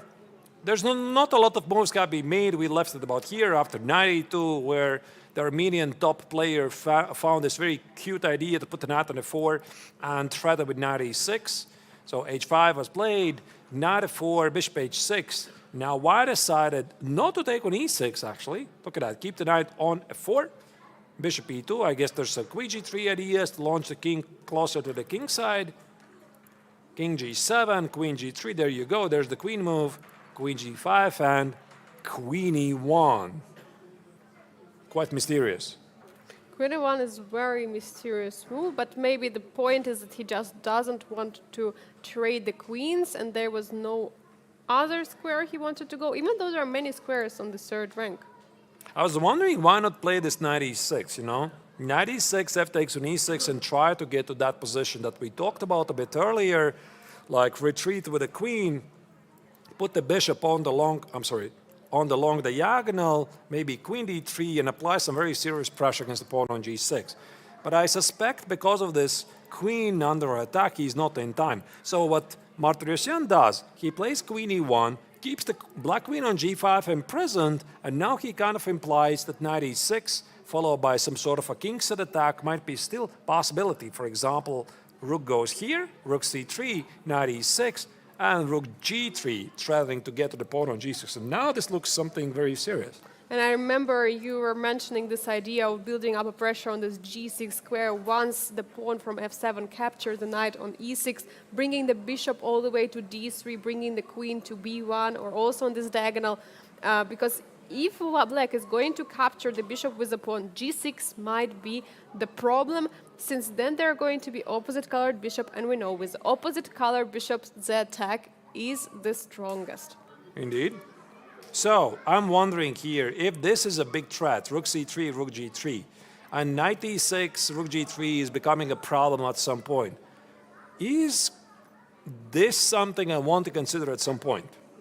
You want to sacrifice the queen? No, I don't want to, but maybe I have to. Maybe you have to. And you want to put some kind of a fortress. Yeah, I wanted to build some kind of a fortress, but yeah, our friend here, whose name is Stockfish, he kindly disagrees with me as usual. But I think this idea with queen f4, bishop f4 maybe could be a thing at some point if suddenly things start to get really rough at the king side. I don't think that Vincent wants to do this, but maybe there's going to be a moment where he simply will have to. Now he has to figure out what to do against this. And he actually already made the move. Queen e7 is on the board. Vincent removed the queen all the way to e7. Probably he was not a fan of the knight e6, f takes e6. He wants to support the bishop with his queen.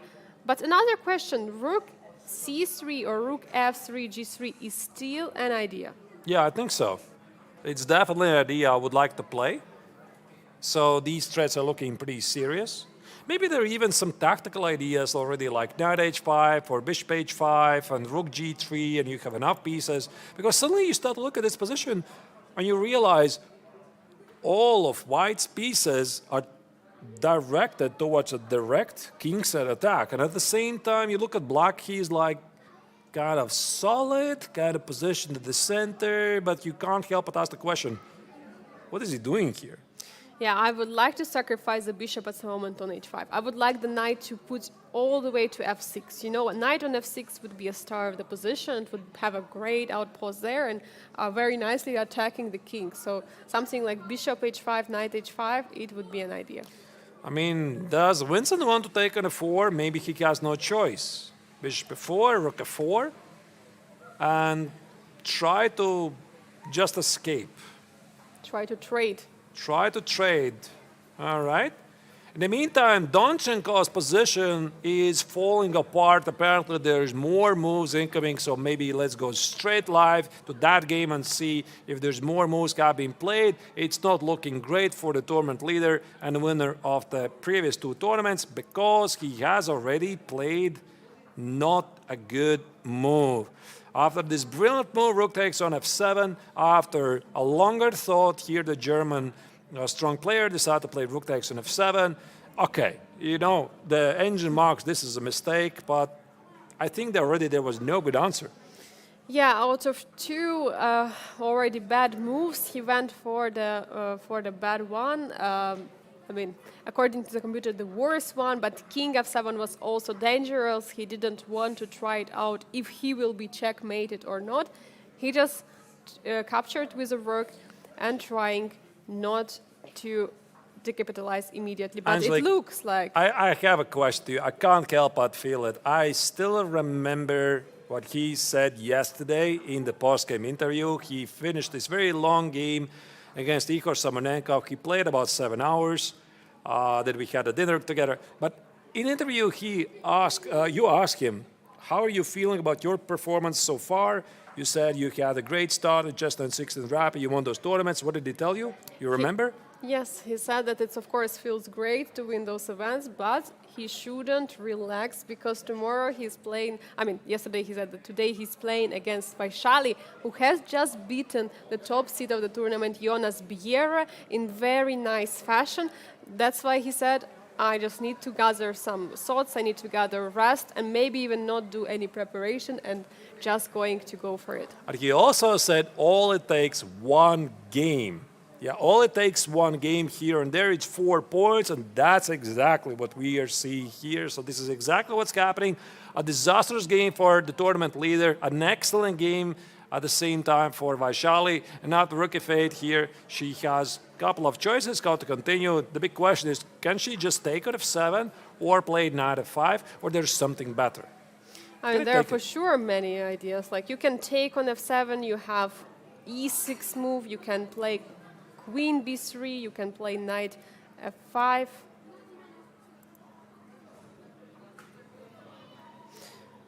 But maybe you don't have to take so early because you have to still the spin. Yeah, I agree. The pin is there. It's just a very concrete line. Yeah, yes. I'm just seeing that there's e6 incoming, so I'm wondering, can I collect it? But you're right. Yeah, I would love to exploit the spin and play like this knight f5. But again, there was this queen sacrifice, was there not? Knight f5, queen g5. I want to get that bishop on h7, and I want to play h4. Oh, sorry, not h3. h4? No, queen f6. Queen f5. Queen f5. This was this queen f5.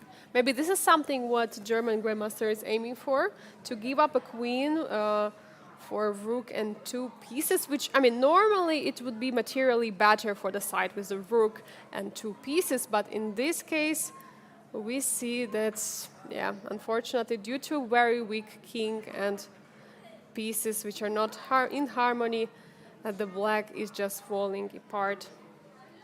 Okay, Engine is fighting some ridiculous lines here. Yeah, so bishop h4, queen d7, bishop f2 check, you could go king h1, rook h5. I'm not sure what is this even. So the position remains complex, and Vaishali has to navigate through a lot of very tempting continuations. Actually, she could even take on d7. By the way, I don't think this is the worst move ever. No, Engine says it is. This is officially the worst move ever. Officially. So let's not mention it again. What? Officially. Yeah. So it's a very bad move. I was thinking if I can take on d7 and go back on e6, then also collect the rook here. Knight f5 is very tempting, but it involves a queen sacrifice. And the best part, Angelica, is you think that players don't expect queen sacrifices, but very often for them, this is like only a casual trade. Especially at the highest level, they're so used to this, like giving up a queen for a couple of pieces, 3 pieces, or rook and bishop, or rook and knight, nothing special. I thought you would say the best part is that we are here to spectate it and not to decide for the players and let Vaishali decide what's to play. Yeah, there's number of continuations. I'm not really sure. She was slightly not ready for this. I think that I think that she was mainly expecting maybe king f7, bishop e6, and king g6. So this line, because king e8 just loses because of queen f4. And yeah, so for her, it's like a small surprise. She was working it out, and now apparently rook f7 is on the board, and she's just trying to figure out what is this. So is it knight f5? Is it bishop f7? Is it bishop d7, which is the worst move ever? Or there's something else, like queen b3 or something. I don't know. Yeah, there are a lot of moves in this position, and the best thing is that she has a lot of time. She has over 40 minutes in this position, and meanwhile, Alexander Donchenko has to spend a lot of time to try to find some best defense, which he failed, unfortunately, to do. But yeah, I think we're going to let Vaishali decide here what is going to be her next move. She has a lot of time. She has a lot of the big choice of the moves, and it's a perfect time for us to jump in another game immediately to see what's happening. Your choice. I see that there's something happening in Keymer's game. I suppose Vincent misplayed something. Okay, I know we just covered this, but I just noticed the bar is like significantly in favor of the Armenian player. Let's go maybe shortly update that game. Yeah, shortly update what happened there. Yeah, so I'm curious. What was the move?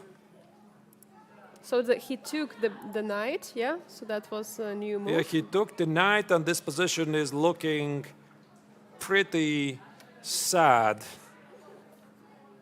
because White has the entire king side at his disposal. He can play something like rook d1, queen f2, h3, king h2, rook f1. This bishop on e6 is a bystander. Right now, I think Vincent is getting just outplayed. That's my feeling. Yeah, I feel that yesterday's game made some kind of an impact on Vincent. I mean, of course, he was not losing the game, but at the right moment, Liem found this nice take of the rook, and after that, Vincent simply collapsed. I think maybe that game some kind of still influencing the German number one. What do you think, Artur? Absolutely, yeah, these things influence. You can't easily forget them, and chess players are incredibly hard on themselves. They always criticize themselves firsthand, right? That they're not happy the way they perform. So Vincent, of course, was incredibly unhappy about what happened yesterday. And I have to go back to this critical moment of this game where it really changed the pace of the game. So it felt that this is like nothing special. Black is doing okay. Vincent did not pick up this idea of h5, bishop h6. And now suddenly after rook d7, it feels like a normal move. Here, the German players started to experience very serious pressure. Yeah, so this knight f4 was a huge move. So this entire sequence that Haik played here, knight f4, bishop e2, queen g3, queen g5, and queen e1, these were really powerful moves.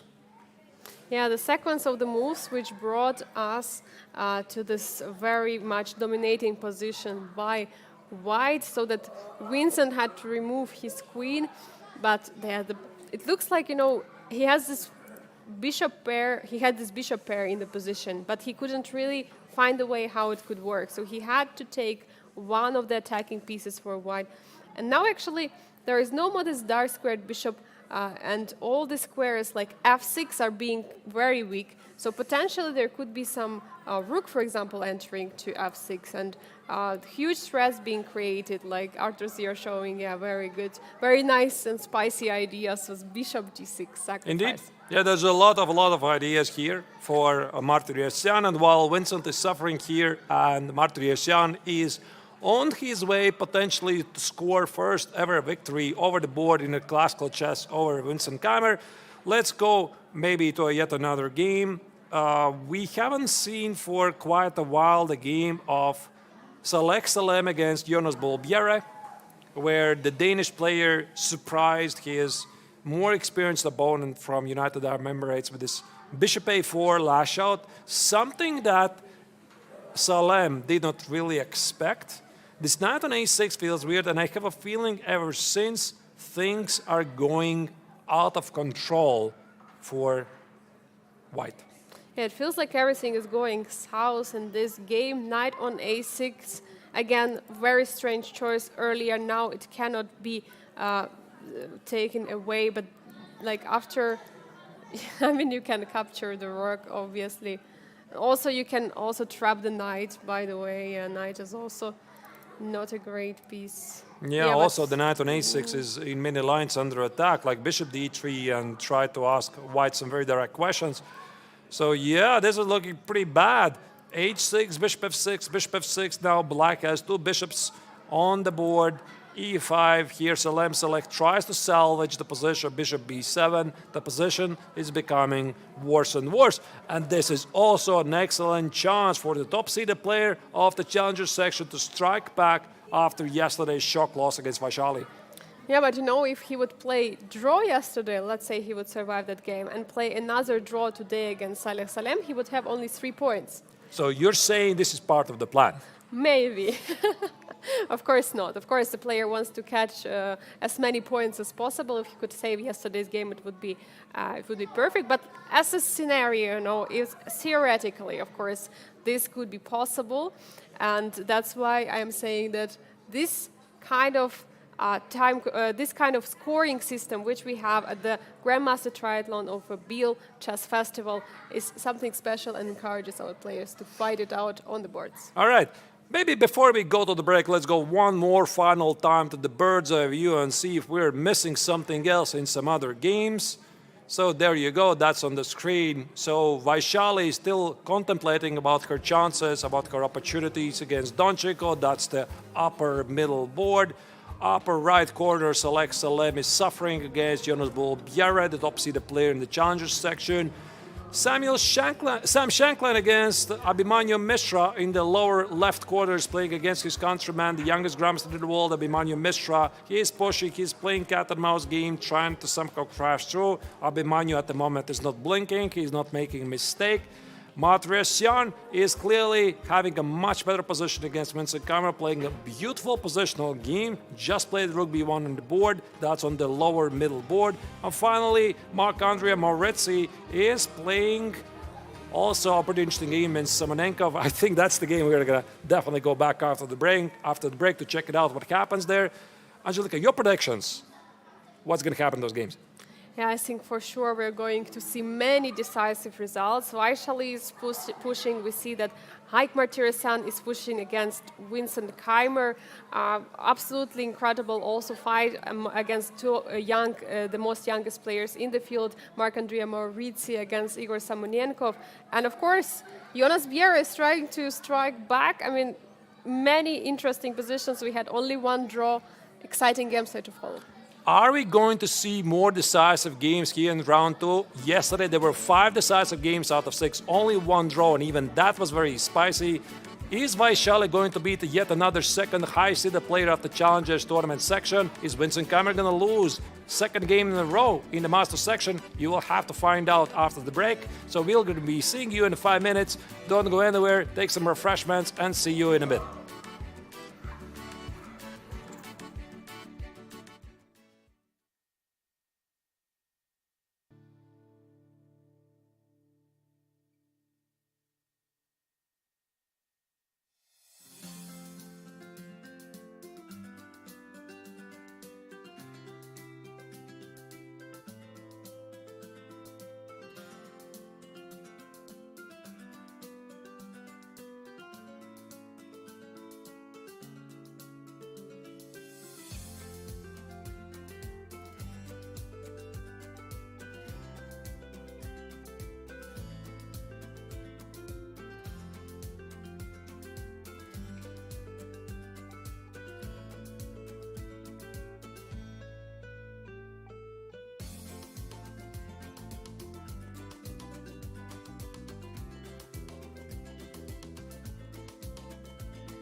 And we're back live from Biel, where the 57th International Biel Chess Festival is being held in the lovely Biel Congress Center in the heart of the city. Very amazing weather outside. People enjoy here, coming play some good chess. There's a huge playing venue with a lot of chess fans. Angelica, it's been a really great round so far. Every single round we come, more action is coming. You're right, Artur. There is always more and more action. We had so many decisive games in the first round, but I feel the second round will not be no exception. So many fireworks on the board. Because Vaishali is on the verge to beat yet another favorite of her tournament, and that's the game, of course, we are going to keep a close eye on. Here we have the bird's eye view. You can see Donchenko's position against Vaishali is looking really bad because Vaishali, something like half an hour ago, made a spectacular rook sacrifice, rook takes on f7, demolishing the tournament leader's defenses. And right now, the German is trying to figure out how to keep his position together. And as promised before the break, I thought we also need to have a closer look at what is happening in the battle of the two youngest players of the Challengers Tournament, which is Marc-Andrea Maurizzi, the reigning World Junior Champion, playing against Igor Semenenkov, age only 15. So we jump there immediately right now. Game Marc-Andrea Maurizzi, the French Grandmaster, facing one of the youngest Grandmasters in the world right now, Igor Semenenkov. There has been actually some very large center for white. I mean, where did it disappear? Yeah, I mean, we left it like quite a while ago. I think it was, where was this? I tried to even go back and understand. I think we left it here after Queen D3. You might remember, this is like a brand new game and we've seen it before. So let's just see how did they get us to this position. So Queen D3, Knight of 8, defending from the checkmate. Queen E4. Apparently not the most precise move, but looks pretty logical. Yeah, bishop d6, b4. I guess he wanted to imprison the bishop. Whoa. F5. As a Dutch defense player, I fully support this move. Queen e2 and c5. Yeah, this is really nice. I mean, the move f5 itself would be really ridiculous, as would be the Dutch defense itself, but it's what you do after that. So here what Semenenko does, he pushes away the queen from the center, and then he plays c5. So he tries to demolish white center, play e5, and completely take over the game. Yeah, it looks like so many breaks played by Igor Semenenko, and this strong center, which was earlier strong, is step by step is beginning to collapse. We see that the trade has happened. And is e5 a move? He's actually planned for d5. Yeah, d5, because I think he was a bit afraid to take on c5.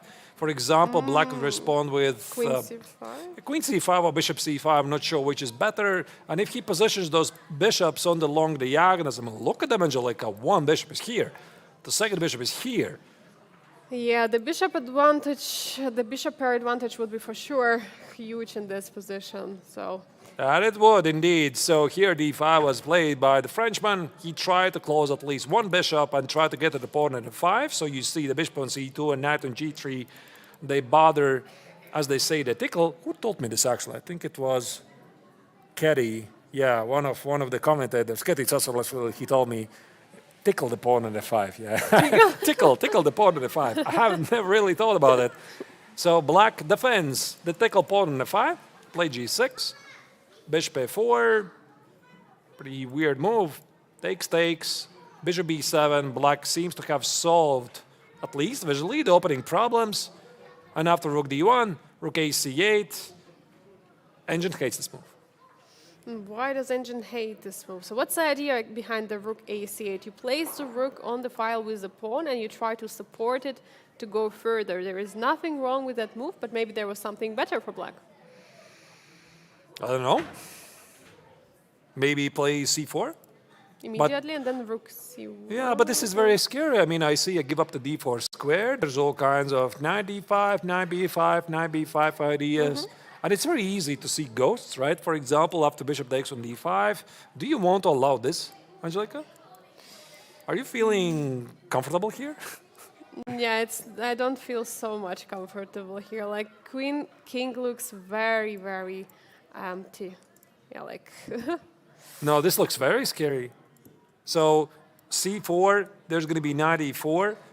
And actually, it's bishop a4. I have to go back and say it's not a weird move. I mean, actually, it's pretty logical move because with bishop a4, what the Frenchman did, he controls the e file. And so that black can never play rook e8. Now I understand this. Yeah, I have a bit more greater look at the position. And rook d1, I think that black might be experiencing some problems with the king side. Like knight h4, knight f5 stuff problems. What do you think? Yeah, it's for sure looking slightly bad because these pawns are protecting each other. So g6 pawn is protecting the f5 and knight h5, h4 for sure is going to target both of those pawns, not allowing one of them to go up there. Ideas of going with h4, h5 are not in the picture because the knight on g3 is being attacked by the bishop. So it's a pretty tough position where, I mean, I guess there could be some ideas to attack the king on the king side, but I don't think there is something direct at this position. Maybe, yeah, indeed. So c4 at least, the bar indicates this is the best move. The young Ukrainian plays rook c8. Apparently, there's still some problems. I would think some sort of a knight h4 would be in the cards. Think again about this idea of knight f5, queen h5, maybe bishop c2. And this sort of resembles, Angelica, me, the game of Haik against Vincent Keymer because, again, it's very easy to go for a kingside attack. Your opponent's king is exposed. You just throw every single piece at your opponent's king and somehow it works. Yeah, somehow it manages to work, especially when, black can simply collapse out of full pressure because as a defender, usually it's much more difficult to play since you have to defend all those nasty threats from the white. And the only thing white has to do, white has to follow up the plan of the attack. That's why it's also much more complicated to play against the defending side, especially when you have the time issues. And we see right now Igor is under 21 minutes. Queen c4. Yeah, I mean, the engine marks this is a really great move. I'm not going to deny that, but what is the idea of this move? What is it? To launch the queen towards the king side and get to the pawn? Maybe get to the f6 could be the idea. For example, I somehow get the queen closer here, try to control those squares. Some queen h4 maybe. Knight e5, I need to calculate what happens with my pawn on d5. Oh wait, it's defended. So maybe not queen f7. But then what if not queen f7? And if I try to hide? You want to hide? Queen h4 doesn't make any sense. It does anymore? make sense. It makes perfect sense, yeah. And there's a lot of problems here, some problems here. Maybe at some point bishop c2, knight f5. Mauritius' position is looking really great. Yeah, Mauritius is building up some huge pressure on the black's king. It's so tough to... it's tough to find the square for the king on the king side. And also, the problem is that the bishop on b7, you would like it to play, but unfortunately, it's just being blocked by the pawn on d5, and you cannot play c4 anymore, creating this passed pawn. How do you proceed here as black? Maybe that's why c4 was necessary, to stop queen c4. But again, I mean, after the c4, there was knight e4. Yes, one of the two ideas you have to give up, either queen c4 or knight e4. I don't even understand where Simonenko went wrong because I really like what he did. I mean, this entire sequence, Angelica, this f5, c5, take it, d5. Now he has some problems here. g6 makes perfect sense. Bishop a4, a monstrous move. Maybe this was a bad move. By opening up the e file, maybe he had to keep the pawn on e6, allow white to take on e6 himself and do something else. But what? What? Because, I mean, white is still thinking about potential kingside attack. These are multiple weaknesses.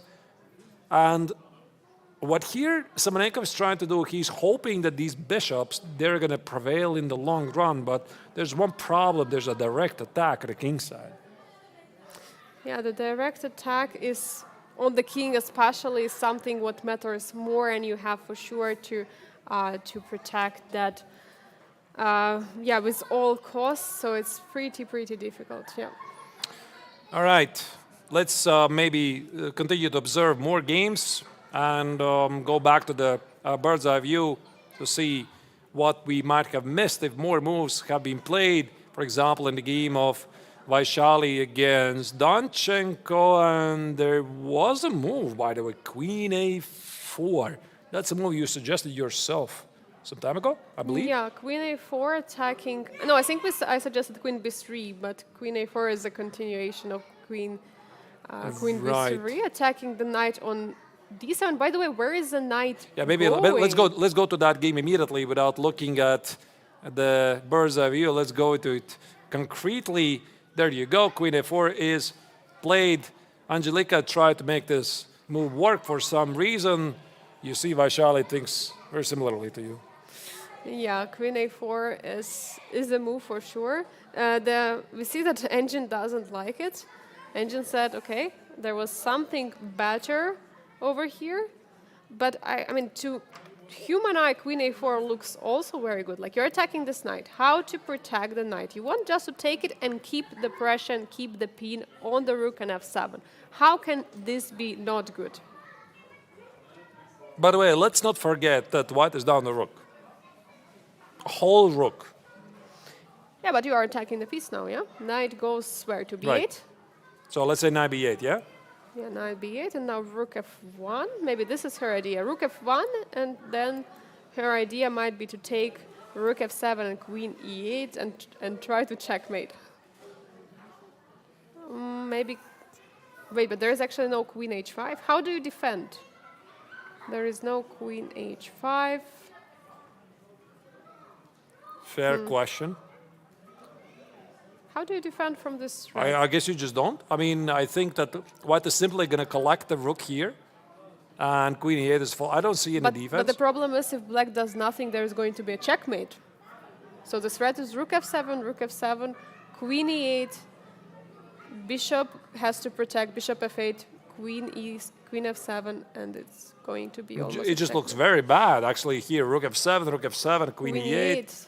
King No, goes, queen takes. Extra material, strong attack, everything just falling apart. I don't see any defense. So maybe there's something stronger, so the knight is under attack. I don't know what it is. Maybe sack the knight, sack the exchange, and somehow hold it, like knight e5? Does it? I mean, it makes no sense.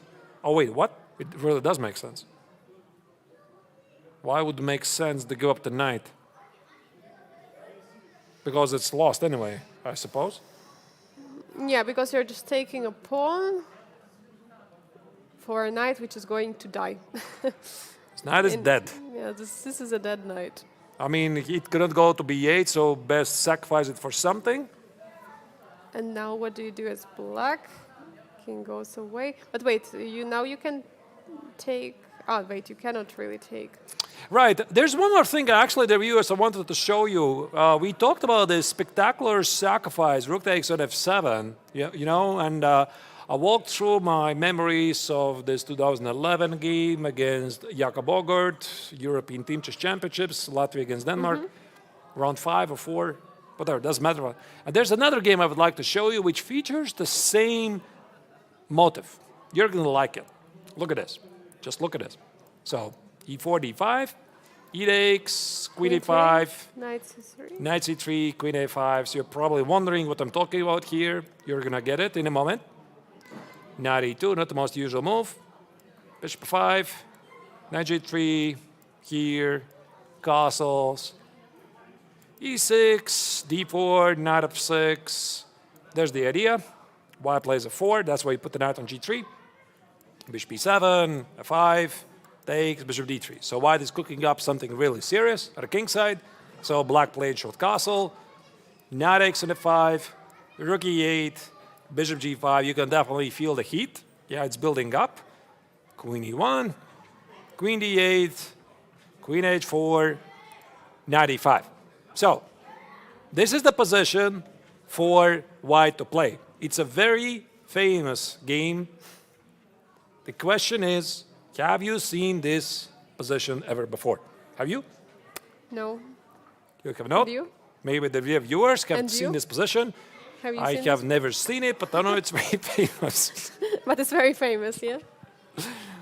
So the question here is, how does white continue knowing some of the motives you have seen in today's round? So there you go. There's an actual chess lesson for you, the viewers. So you came here not only for the coverage of the Biel Chess Festival, and suddenly there is an actual chess lesson for you. So white to play and white to win.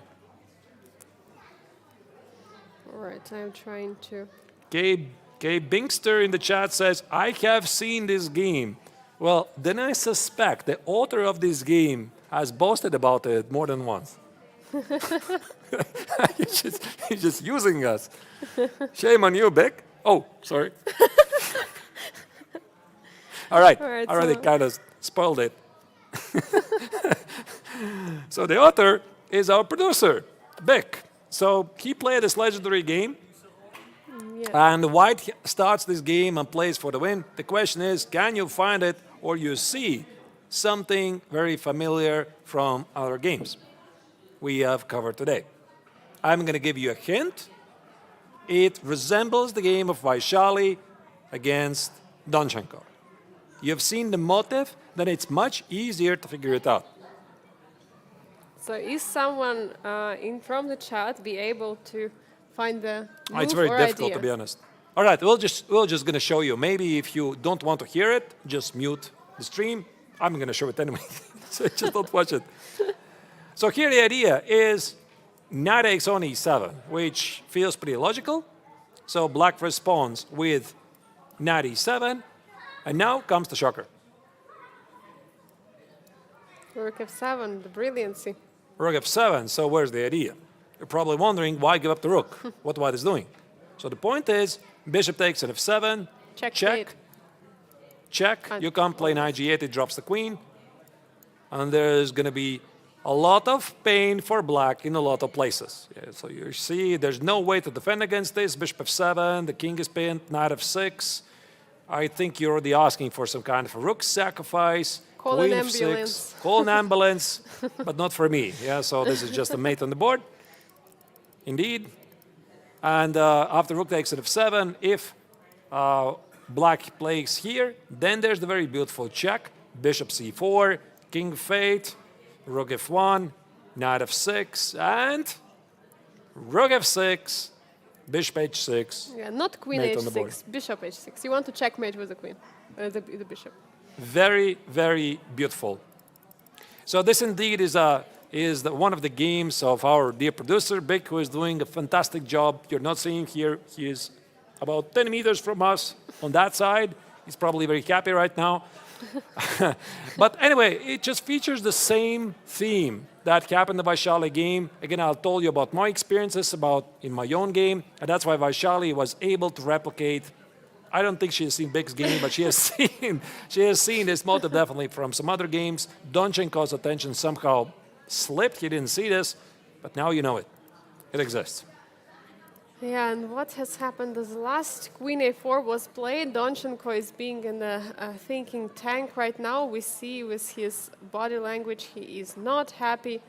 We see that he's also under 20 minutes right now on the clock, around the same time as Vaishali, but he is the one who is experiencing a huge pressure on the board right now. So that's why I think it is a pretty tough time for the German Grandmaster to defend. And we see that he's playing a move, bishop g5. And that's why I told you, Artur, like, it's not so easy to react after queen a4. Even though Engine said it was a missed opportunity, it was not so easy for German Grandmaster to spot the knight e5. And he's trying to protect the knight by the rook on f7. But by the way, it's actually not protecting, right? You can take queen d7. You can just take queen d7.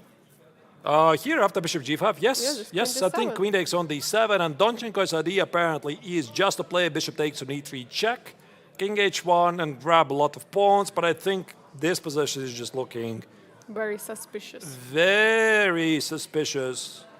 Queen takes on d4, and somehow I think the spin is going to cost black the game. But I think now we can show actually this top choice of the engine. Yeah, so since black has committed, sometimes we check it out what the engine says so that, I mean, you could do it yourselves, right? You have access to chess.com events where you could follow the games live, of course. Engine is there. So here, apparently, the best move instead of bishop g5 was indeed knight e5. And after d takes on e5, the best move is either g6 or king h8. I think g6 is a bit inhuman.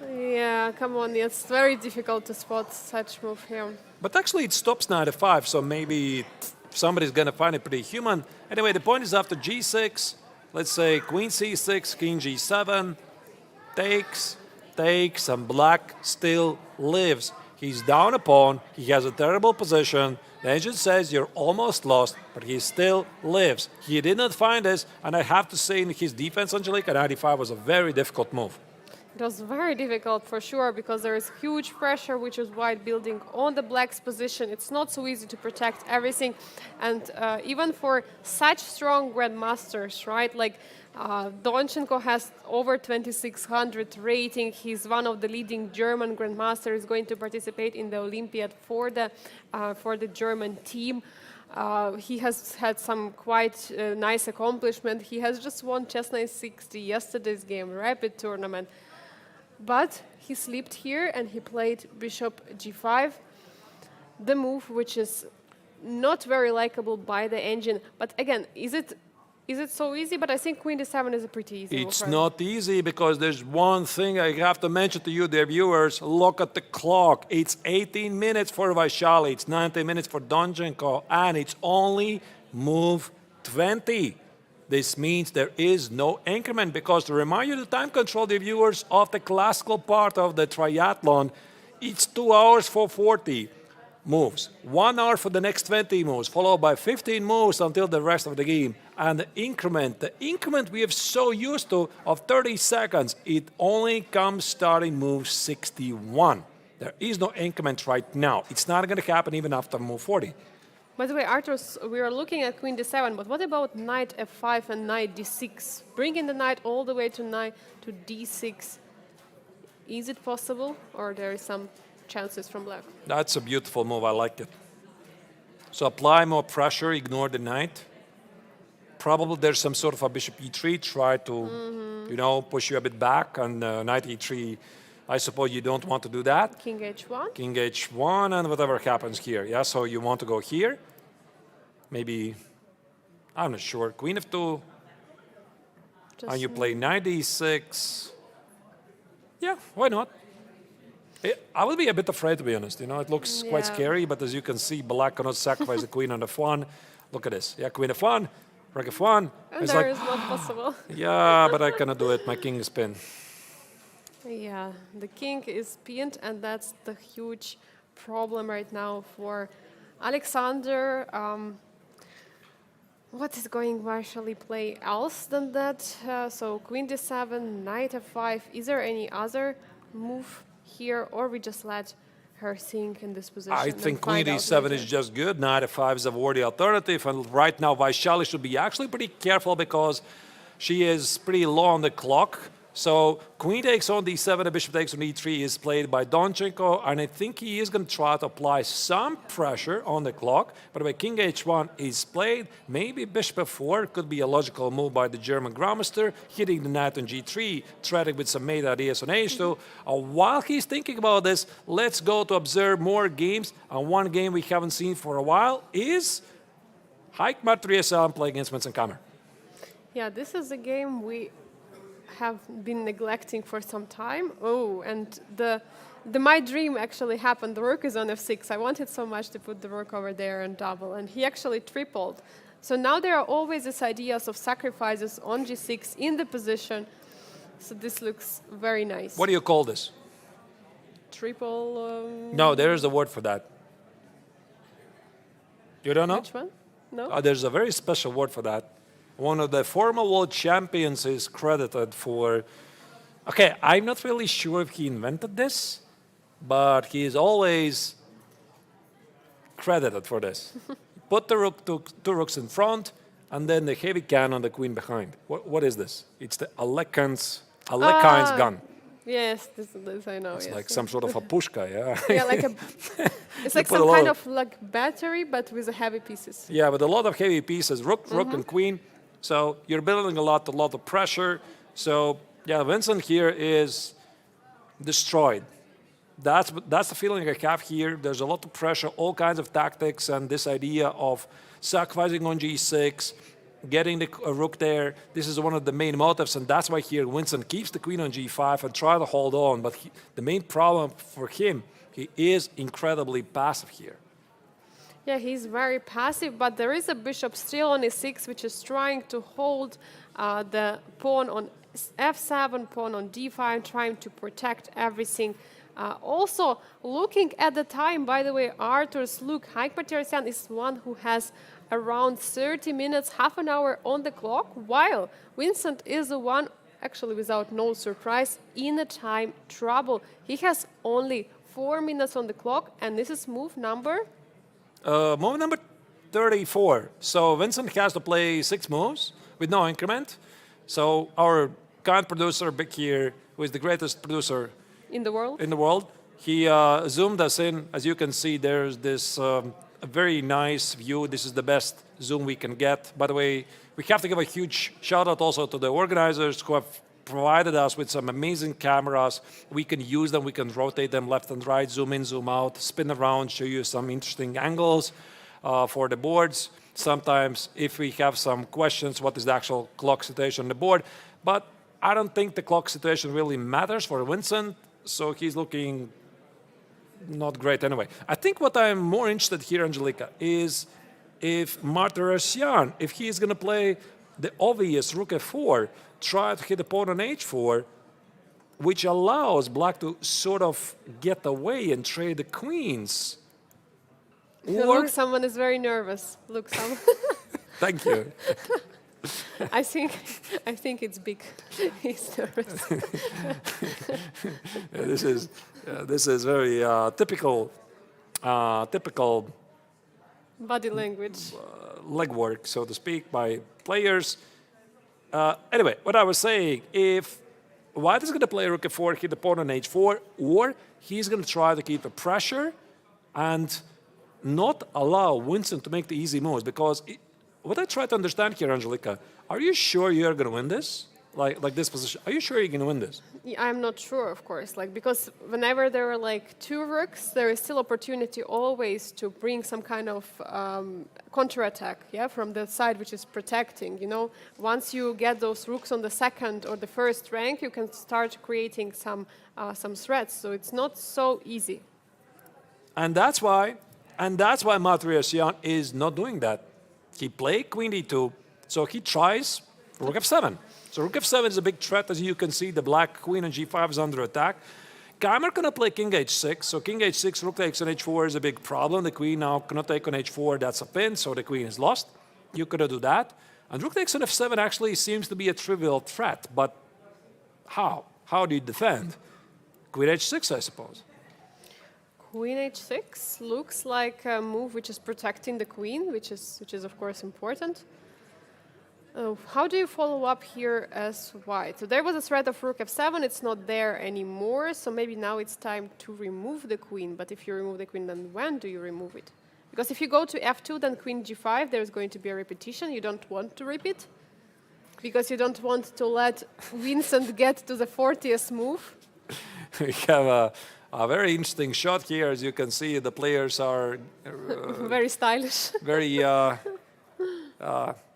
nervous, typical stuff. This happens all the time. So queen h6, by the way, is chosen by Vincent, and as you can see, Haik managed to achieve exactly what he wanted, extract more time, force Vincent to think. His position is still really great. He can afford to shuffle pieces here and there, and then maybe at move 40, try his best chance, and his opponent in time scramble, I don't know, he's going to panic or something. Yeah, I think it's actually important right now for Haik to find some moves which would put more and more pressure on Vincent, because yeah, there are 2 or 4 more moves, right, till the time pressure, till the time control for TS move. So I don't think that Haik is going to just shuffle the pieces. She's just going to do some concrete movie. I wanted to offer queen before, but it was instantly answered by rook c7, something I guess what Vincent was being prepared to do. And now rook c1, is it a threat? You mean for black? Yeah, rook c1. Oh, you found some threats for black even. I thought the black has no threats here at all. So Winston just played the move to survive.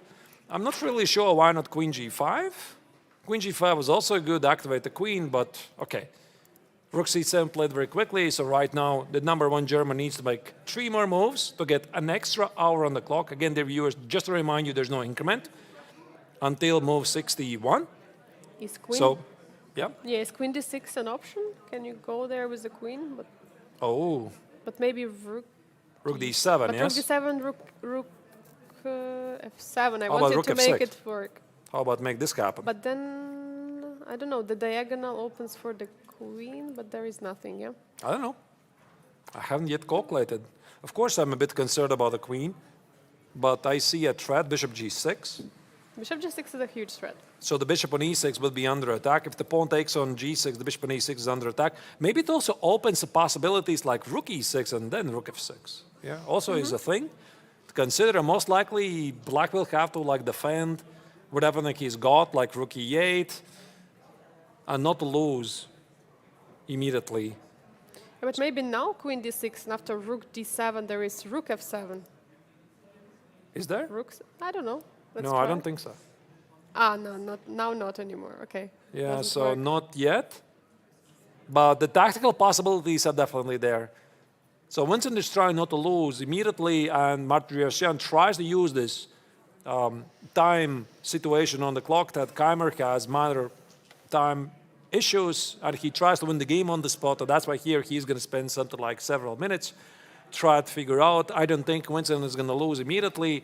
And this is also giving us extra opportunities to go back to the bird's eye view and select another game and observe how the games might finish. Angelica, I'll do you the honors. I'll allow you to do the honors. Yeah, I see that there is some change of the roles happened on the top right corner. Saleh Salem against Jonas Bjerre. Remember that the Danish Grandmaster was the one who was building up a pressure, but now I see that pawn on e6, and I'm wondering, maybe right now is Salem's one who has an advantage in this position. We see also in the top middle board Vaishali against Alexander Donchenko, the game which we are closely following. Still, Donchenko is thinking here at this position, getting slowly under 10 minutes on the clock. We are having as well the very interesting matchup, Sam Shankland against Abhimanyu Mishra on the bottom left corner. We see still very complicated position, still no break has been played, but a lot of pieces have been shuffled around, and I don't know if it became better for black or white. We'll check it in a moment.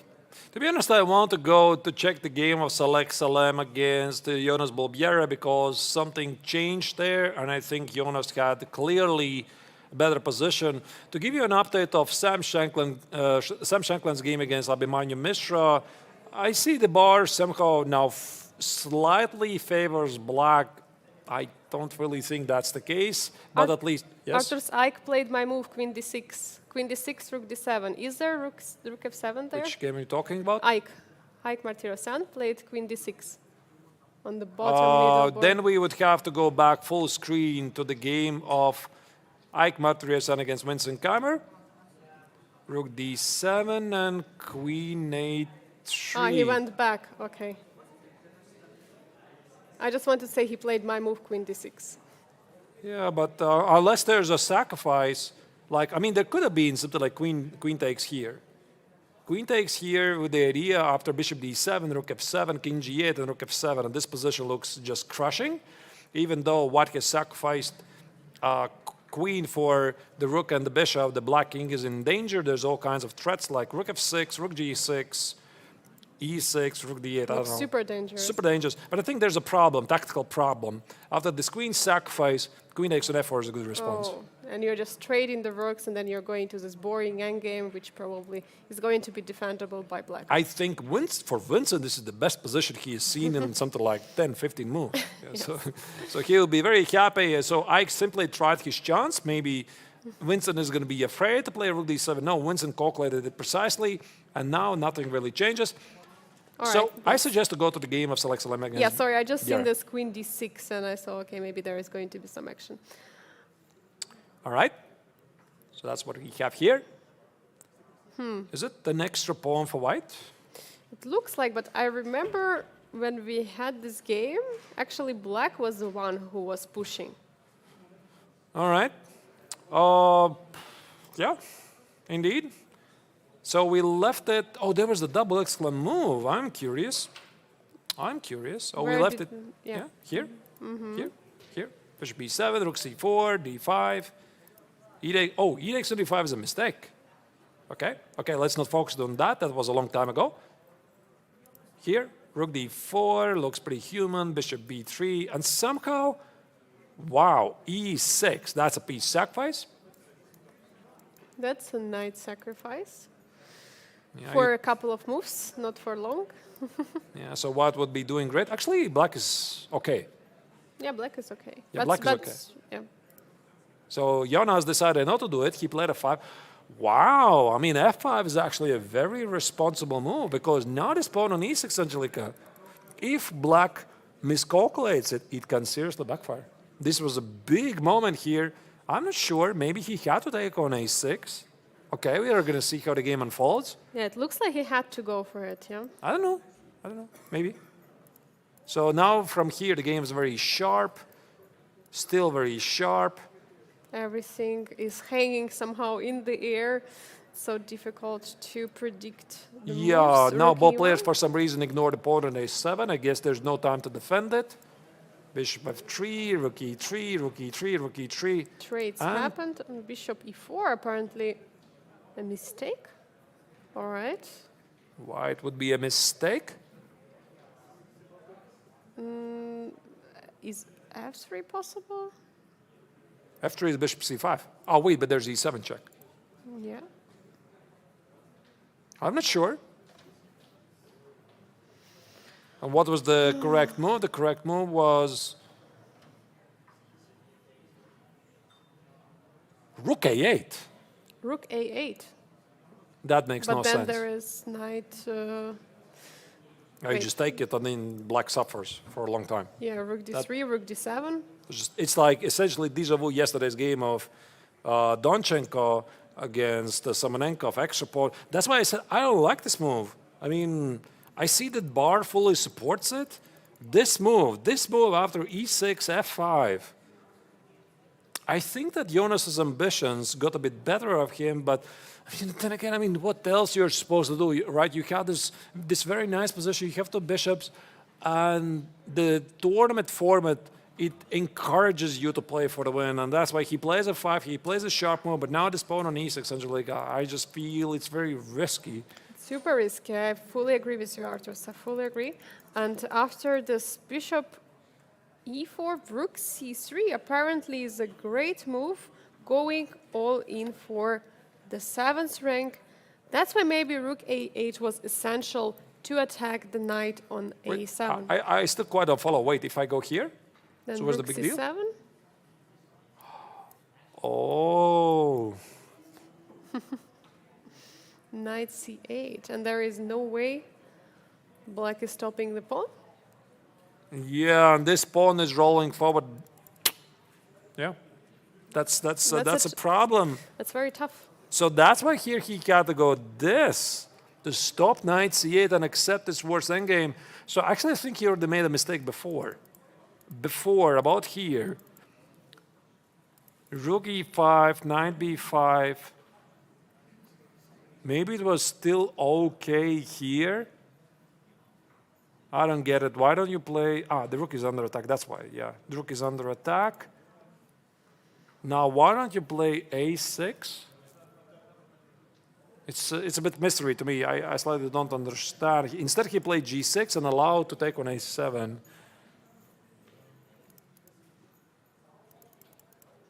Strange. It's a bit strange sequence here. So again, for Jonas, the top seeded player in the challenger section, big trouble. The bar says actually he's dead lost. So rook c7, knight c8, huge turn of events right here between two of the high seeded players in the challenger section. Yesterday, Biel lost. Liem won his game. So clearly the Emirati player is in the better mood.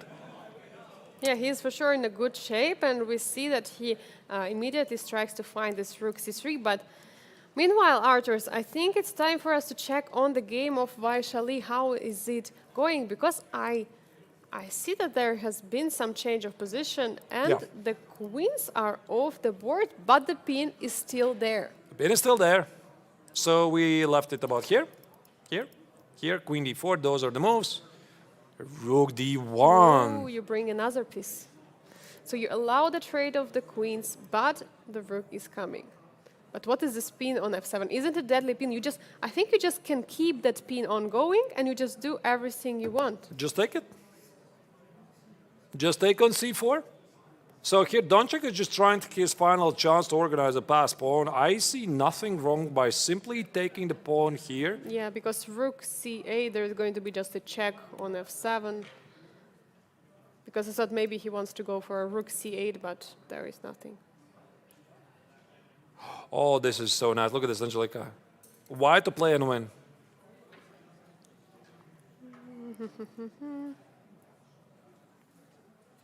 Dear viewers, if you also can find it, by the way, following the Chess24 chat, giving you a huge shout out, and everybody else also on YouTube and in the other channels we're streaming on. How many channels we're streaming on? I forgot, 5. Something, yeah, something like 5 channels. So everybody who is curious how to win this, now is your chance to shine. I mean, I see you can go to this knight against bishop endgame. Is there something else? This is the only way to win this position. The only way. Otherwise, black is much better for some reason. Why? Yeah, by the way, I don't understand why black should be much better. Yeah, bishop c4 is on the board. So Bishop once again, okay, g6, knight e4, here. Why to play and win?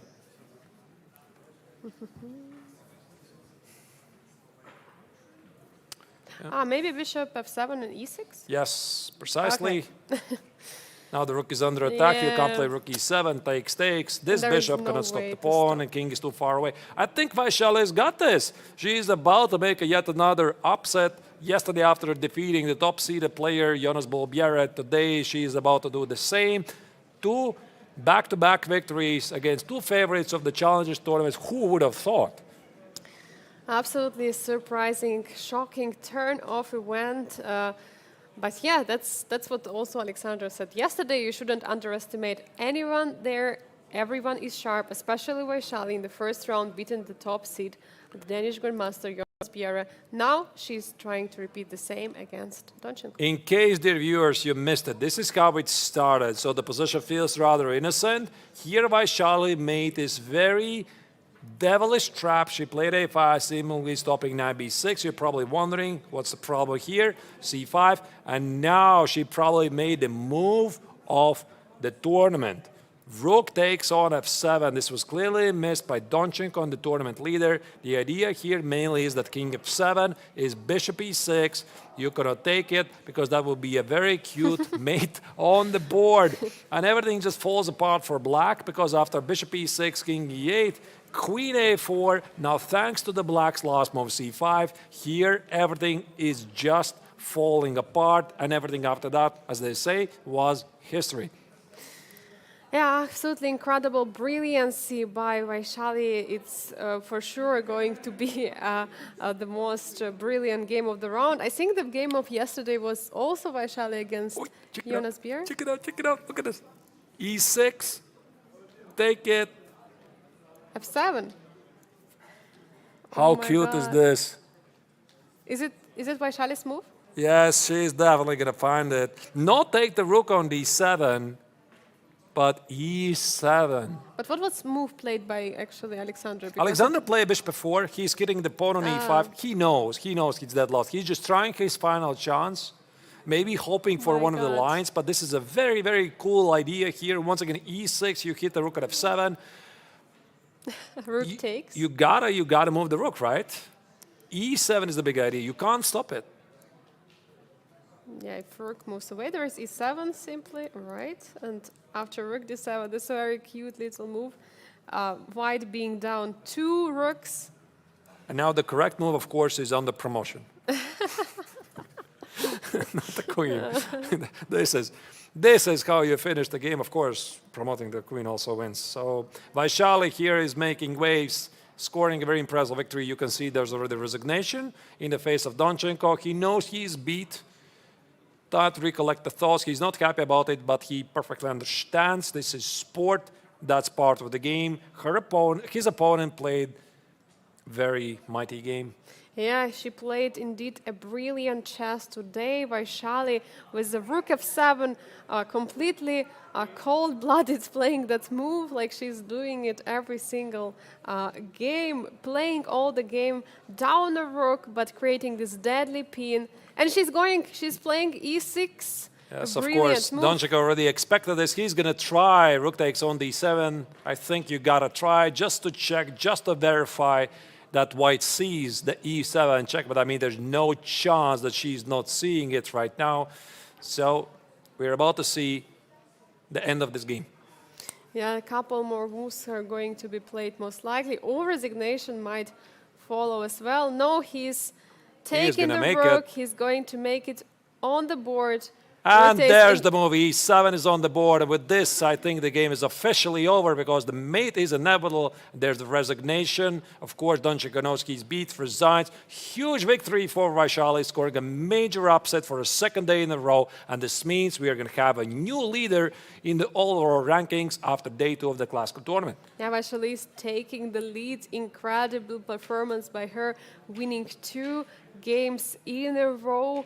Absolutely brilliant chess she showed us today with a rook f7 sacrifice. Now let's check the current results after this round. Of course, it's still ongoing. More games are happening, but there you go. You see the early draw, Liem against Pragg and the top 2 seeded players in the Masters section. It was not really a eventful game, finished in a rather quick draw. Liem did not really try much and was happy with a peaceful outcome, but it is Vaishali who makes the news here today. Yesterday she played the game of the day, and guess what? Today she's doing the same again.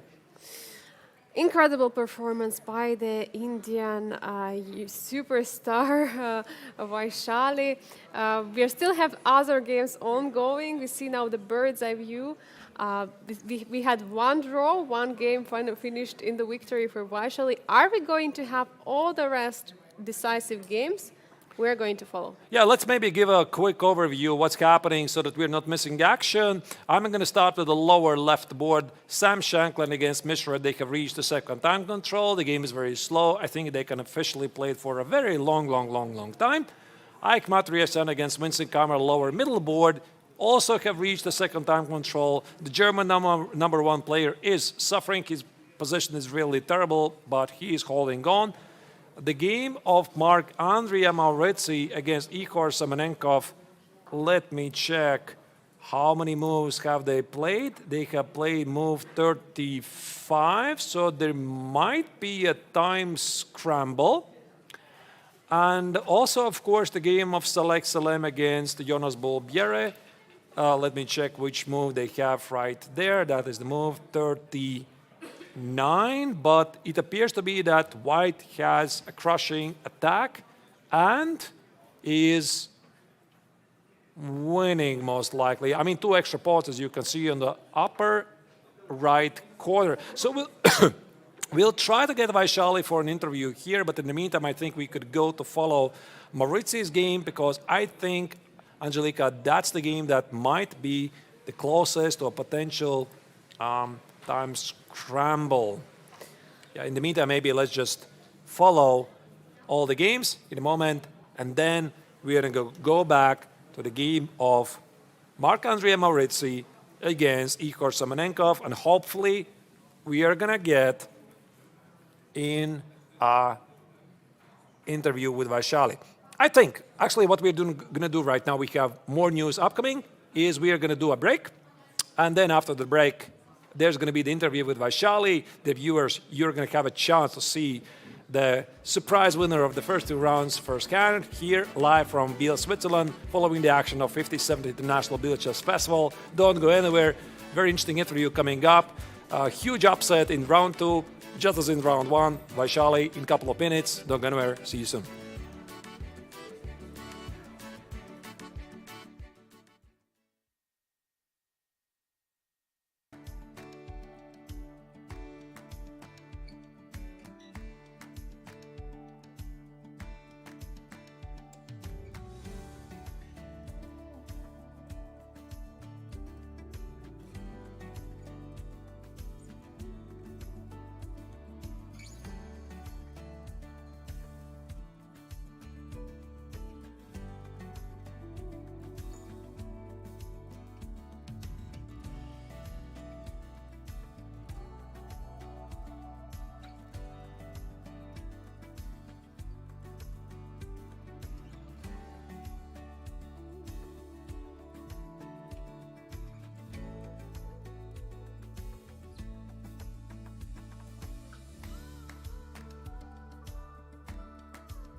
And welcome back to our dear viewers to the studio of the 57th International Biel Chess Festival.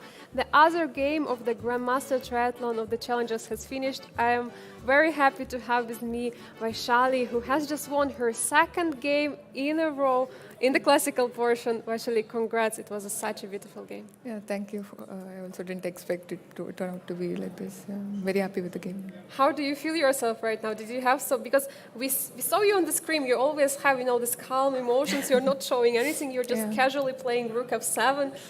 How did you feel yourself? Yeah, it feels really good to play such a game. I'd seen these lines and it was not clear whether it's working or not. And I spent a lot of time.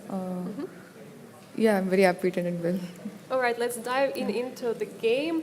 Have you expected Donchenko going for the Caracan?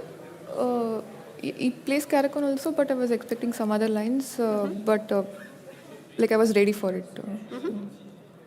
So it's all was a preparation, as we saw. And then I believe after knight g2, Alexander spends more time. Yes, he was not ready for the knight. Yeah, I think he didn't expect this c4 line, which I don't. Adjust the microphone, yeah? Oh. Microphone, yeah. Close it. Oh, okay. I don't play this c4 line that much, so maybe you didn't expect. So he decided to go for taking, grabbing the pawn and protecting. And in this position already, computer didn't like bishop g6, so did you know that it was already some kind of a mistake by the player, or? I didn't know it was an error, but I just knew like when black moves like bishop g6, there is an option to play like a4, b4, knight e4, where black has to waste a move to take on e4, like this bishop g6 and Yeah, bishop e4. so basically it doesn't make Yeah, sense to bring. so I just knew this point, but I was not sure like whether to include castle and then go a4 or directly go a4. Like So in this yeah, position for you're example, considering- castle, knight d7 and a4, but he gets to play a6. No, I mean, the which rook is not possible. protected. Yeah, which is not possible in the previous move. So I thought, okay, I'll go direct a4. So you did great. You pushed a4 instantly and going further with a knight. He must take and knight f5, trying to defend. Okay, bishop e3 was logical. Yeah, I was also looking at bishop g5. It was interesting, but it's not working. Queen d4, g4. Yeah, if queen takes rook d1 and this back rank, I mean d8 is mate and there is not much of option. So for g4, I think black can go f6. Yeah, I could not find anything here for white. Somehow all I the saw, pieces are I saw some hanging. interesting like knight f6. Knight, I mean knight f6, yeah, f6, knight f6, gf6, gf5. sorry. Yeah. Okay, queen e5 I think is better for black, but I thought like okay, if queen d1, rook d1, if fg5, bishop h5 and f6 is a nice mate. Oh, wow, such a beautiful Yeah, mate with the pawn. yeah, I saw some nice lines, but unfortunately this was not working because of queen e5. Okay, this f6 came and yeah, I could not make this bishop g5 work, so I just played bishop e3, which is supporting d4 pawn. Yeah, so it was very important to support the Yes. pawn. And queen h4, were you surprised about this move, or was it something you were expecting? No, I didn't expect, but I was just looking at it because knight g3 is the only move, otherwise I'm losing a piece. Yes, so you have to play it. yeah, I have to be careful when playing bishop e3 also. So I thought this I'm better, slightly better. Because you have all the development. Yes, you were confident here. Yes, yes, already. I was confident. I also get back the pawn. Yeah, you take back on c4. Yeah, I believe at some moment we are also considering you have here many moves in this position, Yes. right? You have this a5, you have queen b3, you have rook c1. Yeah, have you yeah, I considered? spent a lot of time again, and yeah, I was also looking at like queen b3, doubling the rooks on f file, like putting pressure on f7. Yeah, with this opposite color bishops, like if I get to attack his king, then I mean it will be very dangerous for white. Yeah, no I mean kind for of black. sacrifice. Yeah, yeah, all kind of sacrifice, and yeah, it was not clear for me how to continue. But then I saw this rook f7 idea, including a5, where the c5 is bad because I get to Yes. this queen a4 in one of the lines. So here the problem is if you go for this, which move would black play? I think c5. Yes, c5, let's say. Or then knight. rook f. Oh. No, No, c5 then bishop e6. I think knight b6 was my problem. Yeah. and knight b6. If you try to go for this, it's not going to. King f7 and king e8. And then you don't have this idea of queen Yes. like a4, which we had before. So you set up a trap, right, at the board. So you played on the other side of the board, made your opponent think that it was like a positional move, because a5 is positional, right? You stopped Yeah. the a5 idea, but I'm not sure it was a trap because it was not clear for me whether I'm winning after rook f7. So like a5 is a anyways nice move to play, like blocking the knight b6 and. Yeah, yes, c5 is very natural, and I was already looking at rook f7 lines. It was very tempting, but I also want to make sure like it's clearly working. So I spent again some time to make sure things. once you realize it's working, you just went for Yeah, I it. went for it. All right, brilliant move, rook f7. So here, I believe king f7 was one of the options. Yeah, and after bishop bishop e6. e6. So king e8, queen a4. Yeah, that is the point. This line. You can yes. take and go e6. And if king g6, I thought I can just take at least on d7, and this should be winning. yeah, and then just The king is attacking. very dangerous. All right, so he went for the rook f7, bishop e6, and Yeah, here again I thought I had many tempting options. I was not sure if queen a4 was the best move. yeah, computer doesn't. Does it like okay? Yeah, but yeah, you had many options for sure. So here I believe that computer was saying that knight e5. Yeah, I was also expecting knight e5 takes and king h8, bishop f7, rook f1, like this. This should be winning for me. That's what I thought. So what was the best move instead of queen a4? We can I check. saw, I saw queen b3. It says bishop, Oh, bishop f7. I thought king f7. Queen b3, right? Queen f3. Queen f3. And if king g8, there is queen d5. King e8. And if king e8, there is queen a8. Bishop d8. Bishop d8. Maybe it's just simply winning. Yeah, it was too strong. e6. Wow. You're just crushing. Okay, it's not so clear. Yeah, it looks like king is getting yeah, forward. Also, queen can return back. Yeah, I think I didn't assess this position well, and Yeah, but I was queen a4 mainly was looking also- at queen b3. I mean, after bishop Here. f7, king f7, queen b3. Sorry. Also direct queen b3. Yeah, queen b3, king e8, e6. If knight f6, I get queen a4 and queen c6. King d8, queen c6. Wait, but I thought this was winning. And if I think knight b8 is the main move instead of knight f6. Queen a4, king d8, queen b5. And he gets bishop d6 here, which was very annoying. Because if king c7, then I get a6, which I thought very cute. Actually, I've threat queen b7 and yeah, it's nice to Yes, checkmate yeah, on but d8. he gets bishop d6 and suddenly you have to worry about bishop g3 ideas. And I think black defends everything. yeah. But yeah, there are many like tempting Yeah, then I options decided here. to go for queen a4. I mean, queen a4 also not so easy to like refute or like try to find exactly. a way. And he played here bishop g5. So he didn't want even to remove the knight for some reason. So you took bishop e3, goes away.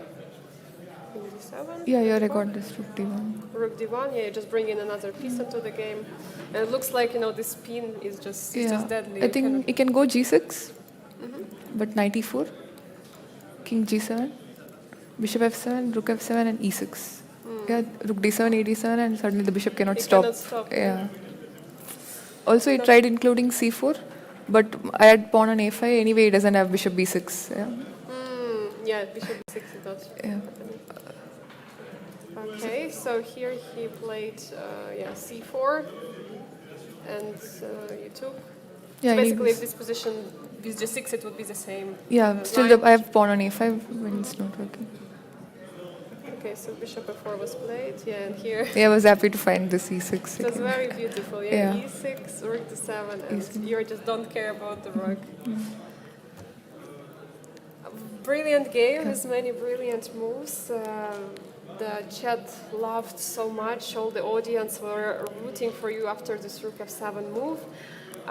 The start of the tournament also with chess 960 and rapid, you had quite some nice games there, and you were even, I believe, leading rapid before the last round. What are your emotions right now, like after these two classical games and rapid and chess 960? Yeah, I'm very happy with the wins, especially today's game. We had a lot of fun calculating some nice lines, and firstly, I thank the organizers for inviting me to such a strong tournament. Also, this triathlon, like I've been following this event like for the last few years. So they introduced this challenges event, and they also invited me, and it's a great opportunity for me to play against the strong players in the world. So I'm really enjoying playing here. How do you like the format of the event? That there are like all three times controls there. There is a classical, rapid, blitz. There is also chess 960. How do you enjoy it? Yeah, it's very fun to play all the formats, and I think only the Biel event has such a format. I don't think any other tournaments has this format. I'm really enjoying myself. All right, thank you so much, Vaishali, for showing us your game. It was really exciting to follow it from the first move and till the last e6, e7. Great idea. We wish you best of luck for the next rounds. Tomorrow is rounds number 3. We leave you some time to get your rest now. Thank you. And we're going to check with a bird's eye view the current games which are still ongoing. As you can see, one game has finished in a draw pretty quickly, Liem against Pragg. We see that we had just now Vaishali together with us in the studio, winning that incredible game against Alexander Donchenko. And all the rest are games still ongoing. In the top right corner, we can see Saleh Salem facing the top seed of the challengers, Jonas Biel, with a decisive advantage and huge attack and being 2 pawns up. In the bottom left corner, we see Sam Shankland facing Abhimanyu Mishra. Still very complex battle, very complex strategic battle over there. In the bottom middle board, we have Haik against Vincent Keymer. We see that Armenian #1 is still pushing against the strongest German player. And in the bottom right corner, Marc-Andrea Maurizi against Igor Samonenkov. We see there is still a huge pressure from Marc-Andrea. Well, there's a lot of potentially decisive games here today as well, dear viewers, because yesterday you clearly remember that out of the 6 games in both Masters and Challengers, 5 games finished with a decisive result.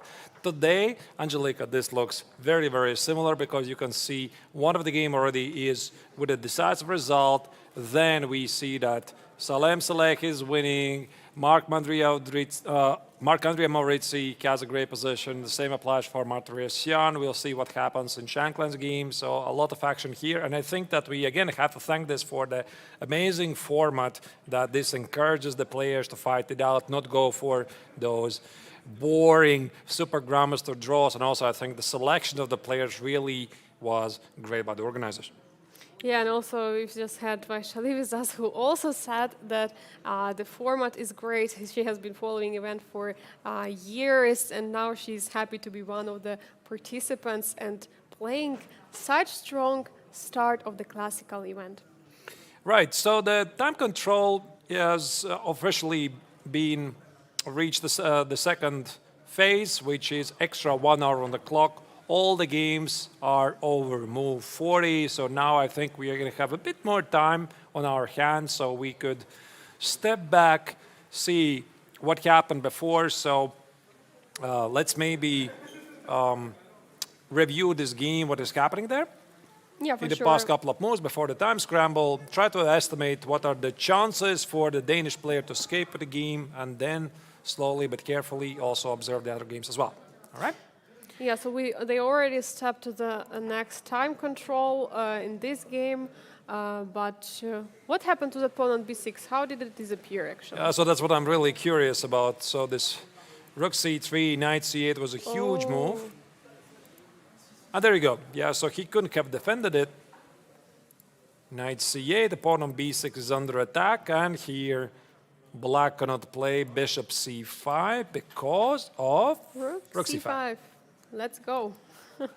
And e7. Very big, cute idea. So it doesn't work for black. The pawn on b5 doesn't go any further because white crashes through. For example, you move the bishop, put it somewhere here in a3, e7, and white just wins. So this simply led to the position where Biel had to give up the pawn on b6, and of course, Saleh accepted this. Intermezzo check on d7, which is a bit mystery to me. Why not 8x on b3, knight e7. This loses for black because this pawn is going to advance. Actually, I'm a bit curious. After rook d7 and bishop a2? Yeah, why he was not considering to go here. Rook Check, c8, here, promote, and just try to defend, try to build some fortress. But okay, the pawns are already advanced, right? And that's why there shouldn't be a fortress there. You know why I'm saying this, Angelika? Because I have studied some endgames with a pawn on f7, pawn on h7, king on g7, both with a light square bishop and a dark square bishop, and I know the winning techniques in both. Yeah, so yeah, it's really tricky. And okay, but this looks much worse because the pawn stands on e5, and the white king can always get to e5, and yeah, somehow this should be winning. Okay. Yeah, somehow it should be winning for sure. Yeah, so Biel definitely considered this. And now white just slowly, carefully improves the position, 2 extra pawns on the board. If the pawn on e6 falls, maybe black can survive this. But if you look at the body language of Jonas, I think it says it all. Yeah, he's in complete shock. He lost yesterday the first game against the last seed in the Grandmaster Triathlon Challenger Sweshali, who has just been on fire, beating two of the strongest players of the Challenger section. And now Jonas is facing again the trouble, but didn't he have some winning chances earlier in the game? Not really sure. I think he was doing really great. If we go back, this was a long time ago. Ancient history already. Yeah, ancient So, history. about here. Yeah, about here. This was the position that Jonas had. So he had beautiful bishops. White had the pawn problem with the pawn on d5. And apparently here there was a missed opportunity. So this e takes on d5. This missed a huge chunk of his advantage, followed by rook d4, another mistake. Instead, apparently he should have played rook c to c8, which basically makes no sense. Maybe try to capture the knight on a6 somehow, but I easily see that white can just play a3 and escape the knight. But apparently here after d5, he had to continue with a bishop a3. And actually, Angelika, this is not really that much of a difficult move. Oh, sorry. Something happened. Okay, I have to go back now again. I think they played a move, and that's why it's now happening. Yeah, about here. Yeah, so e5, here, here, here. And this bishop a3 idea was very strong to play bishop b2, hit the rook at a1, hit the pawn on e5. And what would be suffering something like this, bishop b2, rook e1, maybe bishop c3. Yeah, huge suffering for would have been. Actually, I think white just loses an exchange here somehow. Yeah, rook c1, But then bishop d2. d2. And if you go there, bishop d4, it's just those bishops. Yeah, I mean, where do you go? I mean, there's bishop d3 incoming, and it feels that Jonas was very close to win an exchange. Now, instead, he made us e takes on d5 move, which maybe looks normal, but the momentum was gone. And then, again, this critical moment, the fateful decision for the top-seeded player not to take the knight on a6. Because here, after bishop a6, e takes on f7, rook f7, rook takes on e7, bishop c4, the position was just equal, and the game might have ended with a draw. So he tried to be ambitious, and it backfired. And backfired pretty tough for him, since now he's actually without no pawns on the queen side. The rooks has been traded. The rook is already on the 7th rank. Now the rook's been traded. Yeah, there are two passers. I mean, just also looking at the body language of Jonas, he is in complete shock that how could this happen here. Also looking at his hairstyle, probably he was sitting a lot, holding his head, you know, making his very interesting hairstyle, putting all the hair up. I think completely shocked by yeah, the I think this game is finishing very quickly, so we could just stay here and follow it for a while. We also might see it live. Yeah, I feel for Jonas, of course. He's a very nice lad. We are teammates in, we used to be teammates at least, in the Swedish league. We played a couple of sparring games. I still remember we played a couple of sparring games in the house of our team captain when he was 14, I think, at the time. Very, very pleasant. And just recently, he finished his high school, which gives him the opportunity to focus a bit more on chess. Yeah, but he has been a bit inactive lately. Yeah. And I think it just feels he's somehow not in the rhythm. He's a brilliant player. He's been working very hard on chess. The moment here is gone. And by the way, f3, I think what here Saleh wants to do, position all the pawns on the light squares and then just march with the king to help the passed pawn. The problem for black, he can win the e7 pawn, but it's not enough. If you take it, White always is going to win this pawn endgame. You can't do that. I mean, this is an easily winning pawn endgame. The white king just marches here, goes, collects these pawns, and uses the pawn on b3 as a bait. So black cannot hold this. And if black decides to do nothing here, now there lies the problem. He still cannot take the knight. That's the problem. I mean, the knight just stays on c8. And the white king just reigns supreme and collects everything at the king side.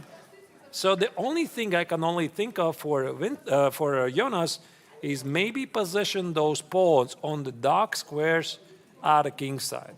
Something like h5, h3, g4, so that there's always some counterplay. For example, if the white king marches to help this pawn, that you have a counterplay against the pawn on g3. Yeah, but I don't think that Salem is going to allow that. And even if that's what's going to happen, I don't think that he's going to trade all the pawns, right? Not sure. So here, maybe g4 actually is a move to do exactly that.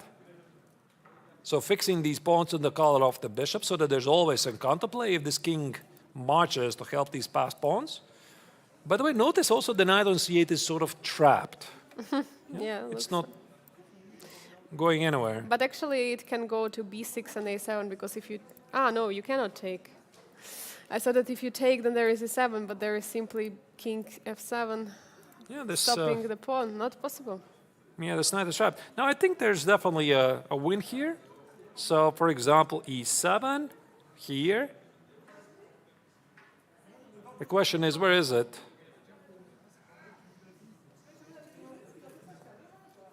So let's say I keep as many pawns as I can on the board. Here. Here. What happens if the bishop is activated? b4, and then if bishop h2, king f2. So you want to trap the bishop, but if I play h5, b5, you take it, and even the march of the pawn is going to decide the fate of the game. Yeah. You can never take the knight.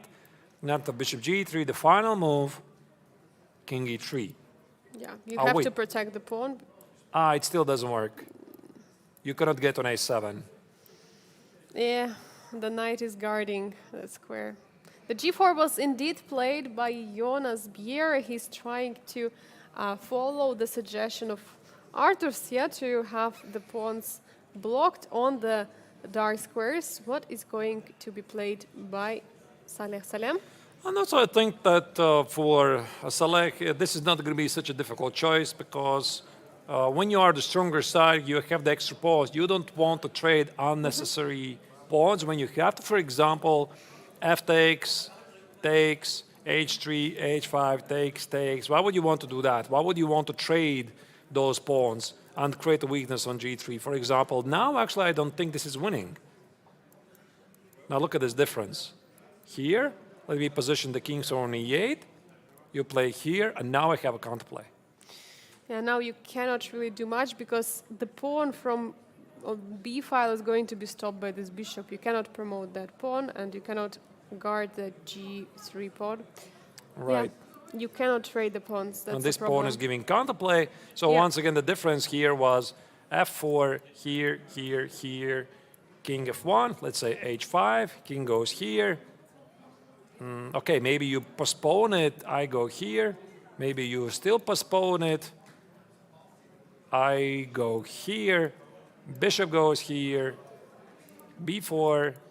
I think now it's time for king to return somewhere. Actually, because I'm in time.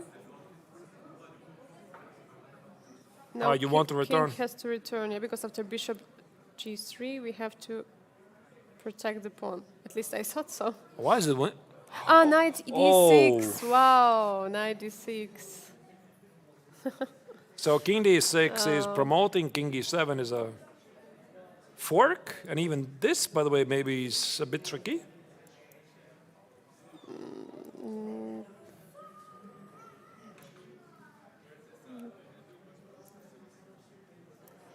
Knight d1.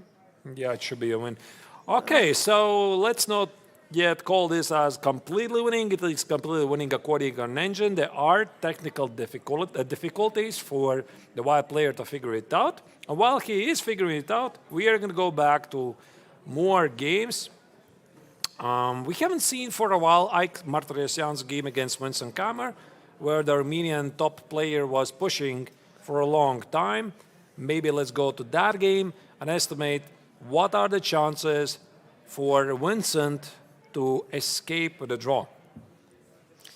Yeah, I don't know, to be honest. I mean, it feels like the whole black's pieces are so active and grabbing almost the whole board. Like there is just a small little corner of the king side.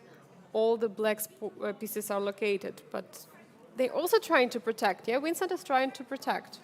Right. So in the retrospective, how did we get here, right? So once again, you're wondering, it all started with a very interesting opening phase. Maybe I'll just go down to this very critical moment about here. Yeah, so it seems that actually engine here even slightly prefers black for some reason, but this is only because of h5 and bishop h6 idea. And Vincent here played as rook d7 because he was thinking white's attention goes for the pawn on d5. And now here the Armenian grandmaster played a very strong, very powerful sequence of the moves. He played knight e2, which maybe seems like nothing special. But the question is, how do you counter knight e4 and knight e6? Because again, here black goes something like this. This we analyzed already. Now there might be massive problems because of this pawn on g6. Yeah, suddenly it's a problem. Yeah, and this is where Vincent's problem started. So he played bishop h6, very strong move, bishop e2 by Haik, king g7, queen g3, queen g5, another powerful move keeping queens on the board, threatening rook c3, rook g3. And now here the German players simply had to make this very sad move. Bishop takes on f4. Engine say it's a mistake, but probably he already had to do it at some point, and ever since, he's been suffering here. He's been suffering for a long time already. Meanwhile, Haik managed, to remaneuver the pieces. Queen was basically on any square on the board. The pawn is already on a5, fixing some weaknesses on the queen side. But is there actually a straight way how you can win at least one pawn, or how you continue pushing? I mean, position looks like dominating, but how do you go on? That's a very good question. I suppose at some point, Haik will have to go back to collect the pawn on h4. At the same time, he just tries to make small improvements on the position. That's why I really like, Angelika, this sequence that he played a couple of moves ago. I like this. a4, a5, fixing these pawns as a potential target in the long run. I mean, you never know. Maybe you're going to need it, right, these pawns. For example, there's going to be some sort of a race, a lot of captures, etc. And because of this pawn on a5, you can fix these pawns on the light squares, and this bishop is going to collect them, and maybe this will be the decisive factor to win the game. Yeah, and also b pawn can always move. It could be some potential like extra move, so not to get to a Zugzwang in some kind of endgame. Also another option, and obviously black is getting not enough space. The pieces are located very awkward. I'm just wondering if there is some kind of bishop g6 sacrifice, like bishop g6, rook f8. Yeah, it's a fair point. So, I mean, immediately bishop g6 is not going to work because the bishop on e6 is defended. I wanted to play rook f8, but maybe it's crazy. Probably it's just crazy. But what idea? What will you play? You just protect like this. Well, okay. No, then I want to sacrifice. Bishop g6 is definitely an idea somewhere, but how about we improve it? Yeah, it's all about making it work somehow. So now I want to play bishop g6 and rook e6. And now rook d to e7. I guess the only way to protect the Yeah, that bishop. makes perfect sense. Actually, it's not so simple. How to break through? How to break through? Very good question. Because I think it was before the end of the first time control. Here, Haik had the possibility. Where was this? I think here. He had the possibility to play rook f4, giving black the opportunity to play queen g3. collects the extra pawn because for some reason rook h8 was feeling pretty passive. But actually, maybe rook h8 is a move. And black just stands and does nothing. Do your worst. So this is good news for Vincent, by the way, because he is okay with that. I mean, of course, he has his position, but he's okay with that. He has set up some sort of a fortress. It looks ugly. It's not great. But ultimately, the question is for white, how do you make progress? I was considering also about another idea after either queen b6, either to play queen b6 or to remaneuver the bishop with bishop c2 to a4. Maybe it would be better to start first with the queen b6, rook e7, and then to bring the bishop. What do you think? Yeah, looks perfectly logical. So I want to attack the rook and then create again the threat of And if I go back, now the queen is no longer attacking it, so... So you want to play rook c1 if I want Oh, wait, to? but we want to play bishop g6, right? That was the idea. I yeah. forgot. Sorry, my bad. So rook e7 and here. How do you pass in this position, yeah? Maybe just knock on the table and say it's your turn somehow. Just Like it's your move. like in domino, yeah? Right? Yeah, like I don't know, king h6 or something. And now the point is, there's no bishop g6, and after bishop a4, play rook c8 and continue suffering.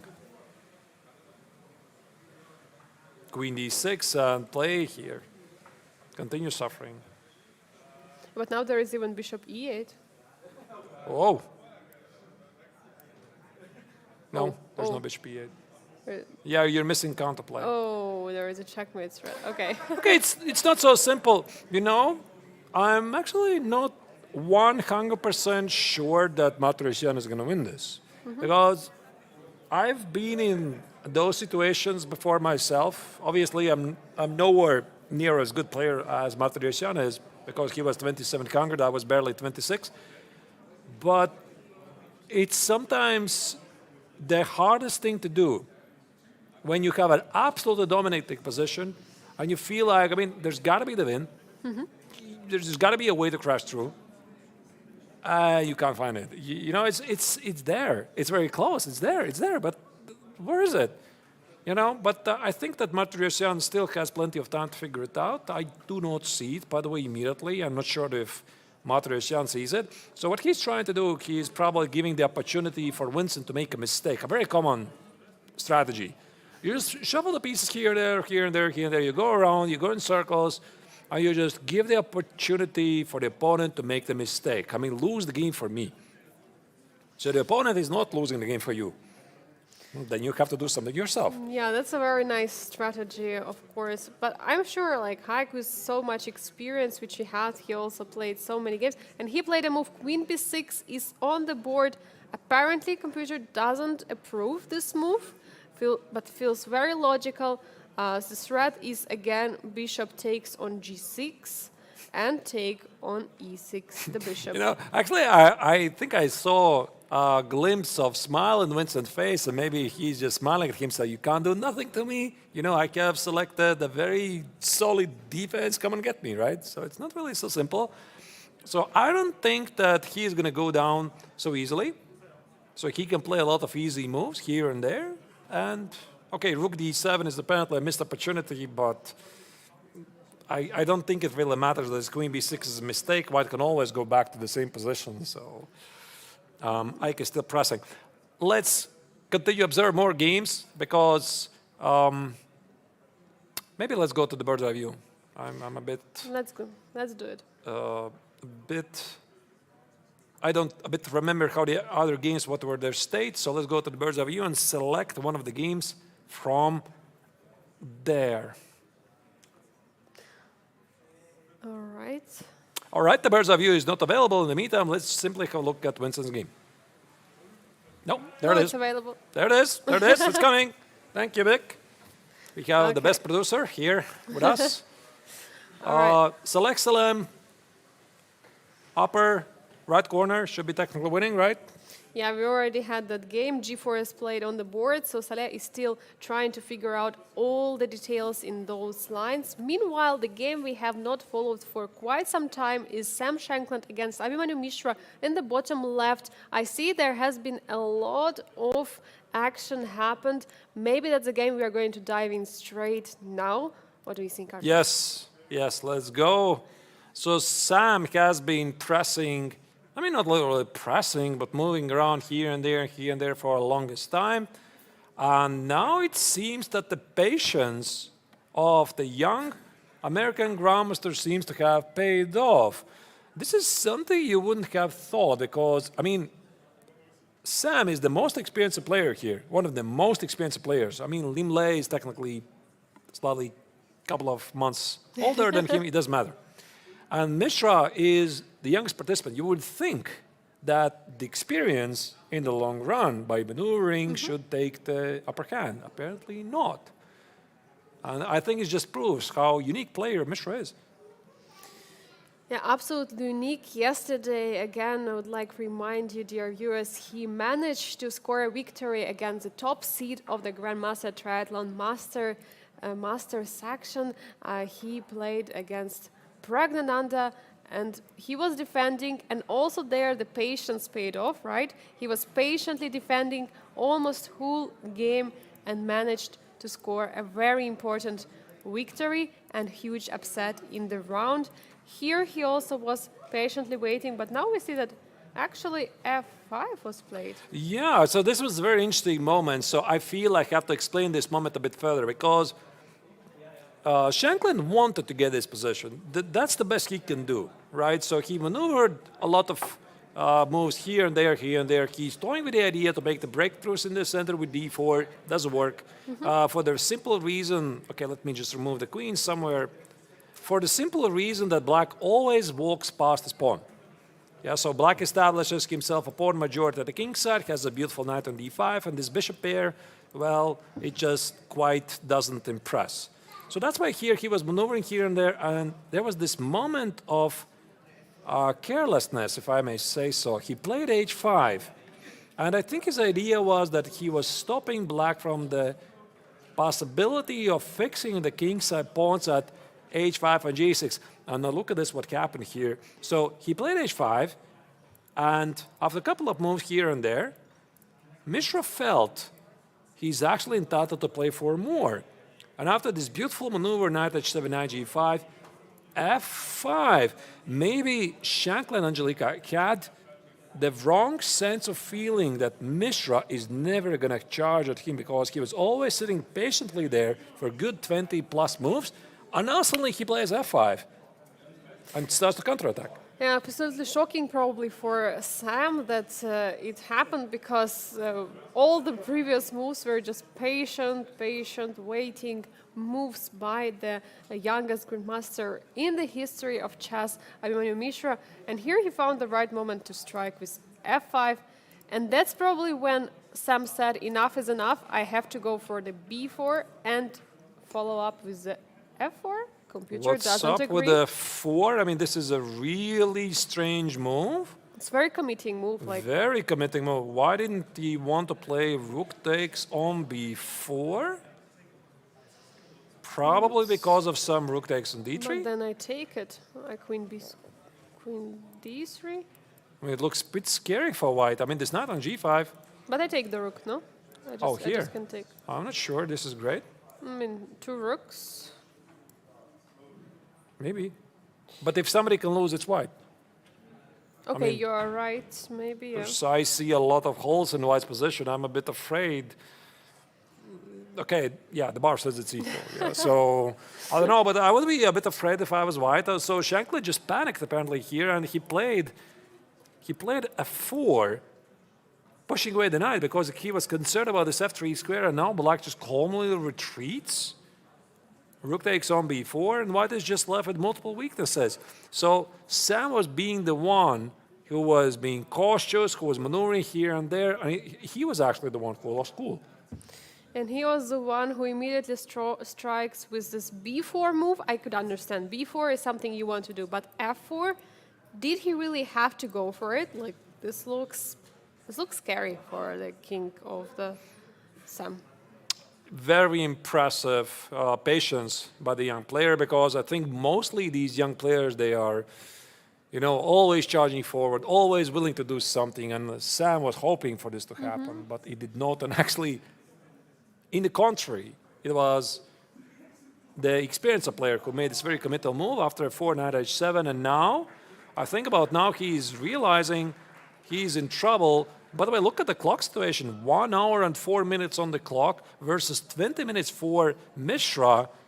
But if somebody's playing this position for the win, it's only black. He wants to put the knight on f6. He wants to apply some pressure here against these pawns. The bishop on f1 is a pretty sad bishop. I pick black. Unfortunately, white has created so many weaknesses here. I mean, I would also definitely pick black. If we're checking the body language right now from both players, and actually, okay, we're being pointed out at the time, 1 hour for Sam Shankland and 20 minutes only for Abhimanyu Mishra. Could you also try to play this position with so little time? Like 20 minutes is still not much, and also you don't have any of the increment till the move 60. Yeah, this is move 49, but Angelica, answering your question, I think the position is very simple. It's not really that kind of position where you are in a very sharp position. You have to make a lot of calculation. No, I mean, this position basically plays itself, right? You play knight f6. You can very quickly play king h7. You can very quickly play rook e6, attack these pawns. At some point, you can very quickly play knight g4. By the way, the pawn on h5 is under attack, what I'm even talking about. Yeah, you just collect the pawn, then you go back. It's a very simple position. No, I don't think there's any time scramble for Mishra even threatening. And also, there is an outside passed pawn potentially on the b file, or it's also something which is going to help Abhimanyu in the future as well. 10 moves till the move till the move 60. The next time control and more time is going to be added to Abhimanyu's clock. So far, he's showing quite some class in the Biel chess. And one thing I would like to point out, Mishra starts the tournament with 2 black colors. So, I mean, this is the setting. He is the youngest participant of the Masters tournament. He has the worst possible pairings because, I mean, at this level, it is important you play with white or black. He plays black round 1 against Pragg, top seeded player. Beats him with black, so you're thinking probably, okay, now he should probably just be solid for the next round, and he was. And now he is ready to beat yet another strong super grandmaster with black color in round 2. Absolutely incredible performance by the young superstar, the youngest player to achieve grandmaster title in the history of chess. It's a pleasure to have him here, see him playing. I mean, Artus, you already been mentioning this earlier, but the field which we have here at the Biel Chess Festival, this is absolutely exciting field. Like, all the players were chosen to fight, and in the challenges and also in master section. Indeed. I am absolutely with you, and I'm also absolutely with one of the chat members who just wrote in the chat that Mishra has really upped his game, written by Chess Lover in the chat of Chess24, Twitch channel. Completely agree with you. So he's been impressing everybody so far. It's not a coincidence that he is the youngest grandmaster in the history of chess so far. So I really hope he's going to get the support he really needs, because this is what he said yesterday in the post-game interview, that despite the fact that he has had some pretty huge success, he's been missing even a single major sponsor, right? So if you're watching this, there's your guy to support. Now let's go back to the bird's eye view and see what else we could follow.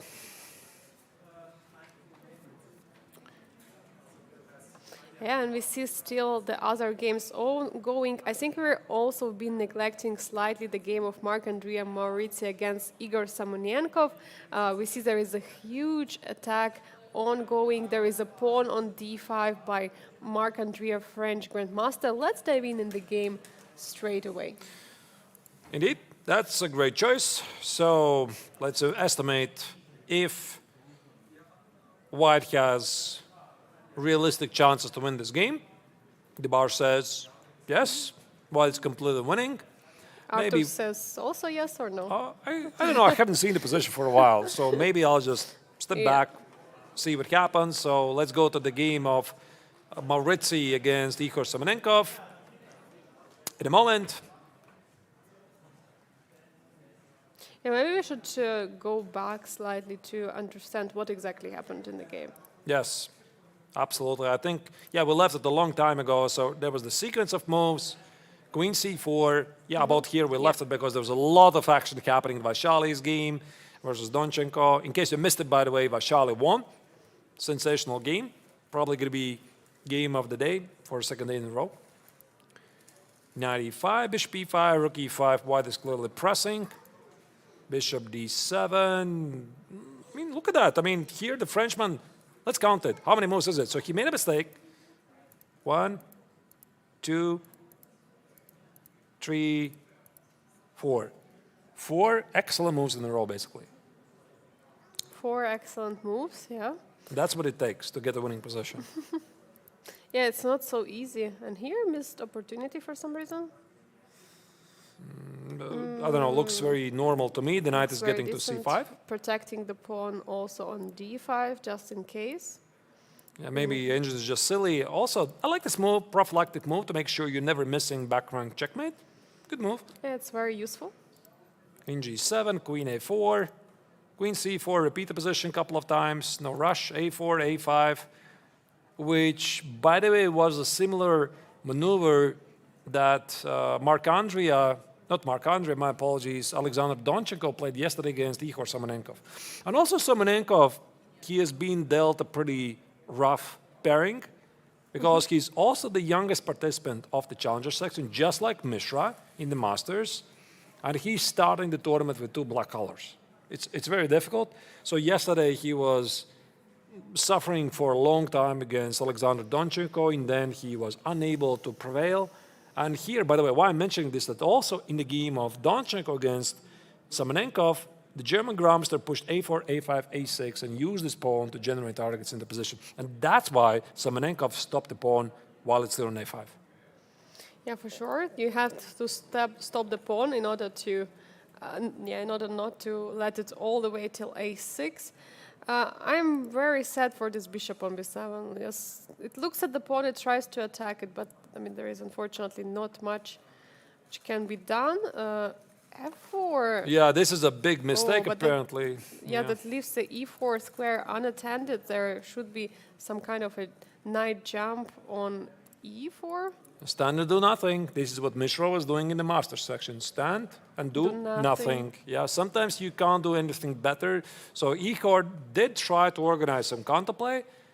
F3, queen e3, here, go back, queen a4, queen b3, queen c4, and now there's knight e4. Now you see the consequences of this move. F4 doesn't really help black.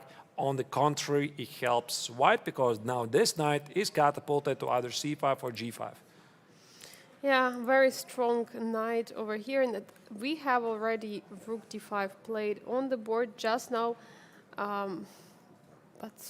But what is happening? Oh, okay, you cannot take bishop on b7 because rook is hanging right now on d1. This would be bad. Yeah, that would be. Don't try this at home. Okay, so what are you supposed to do? He's playing rook b1 again, attacking the bishop, and pawn on a6. Feels like going to fall just in a few moments.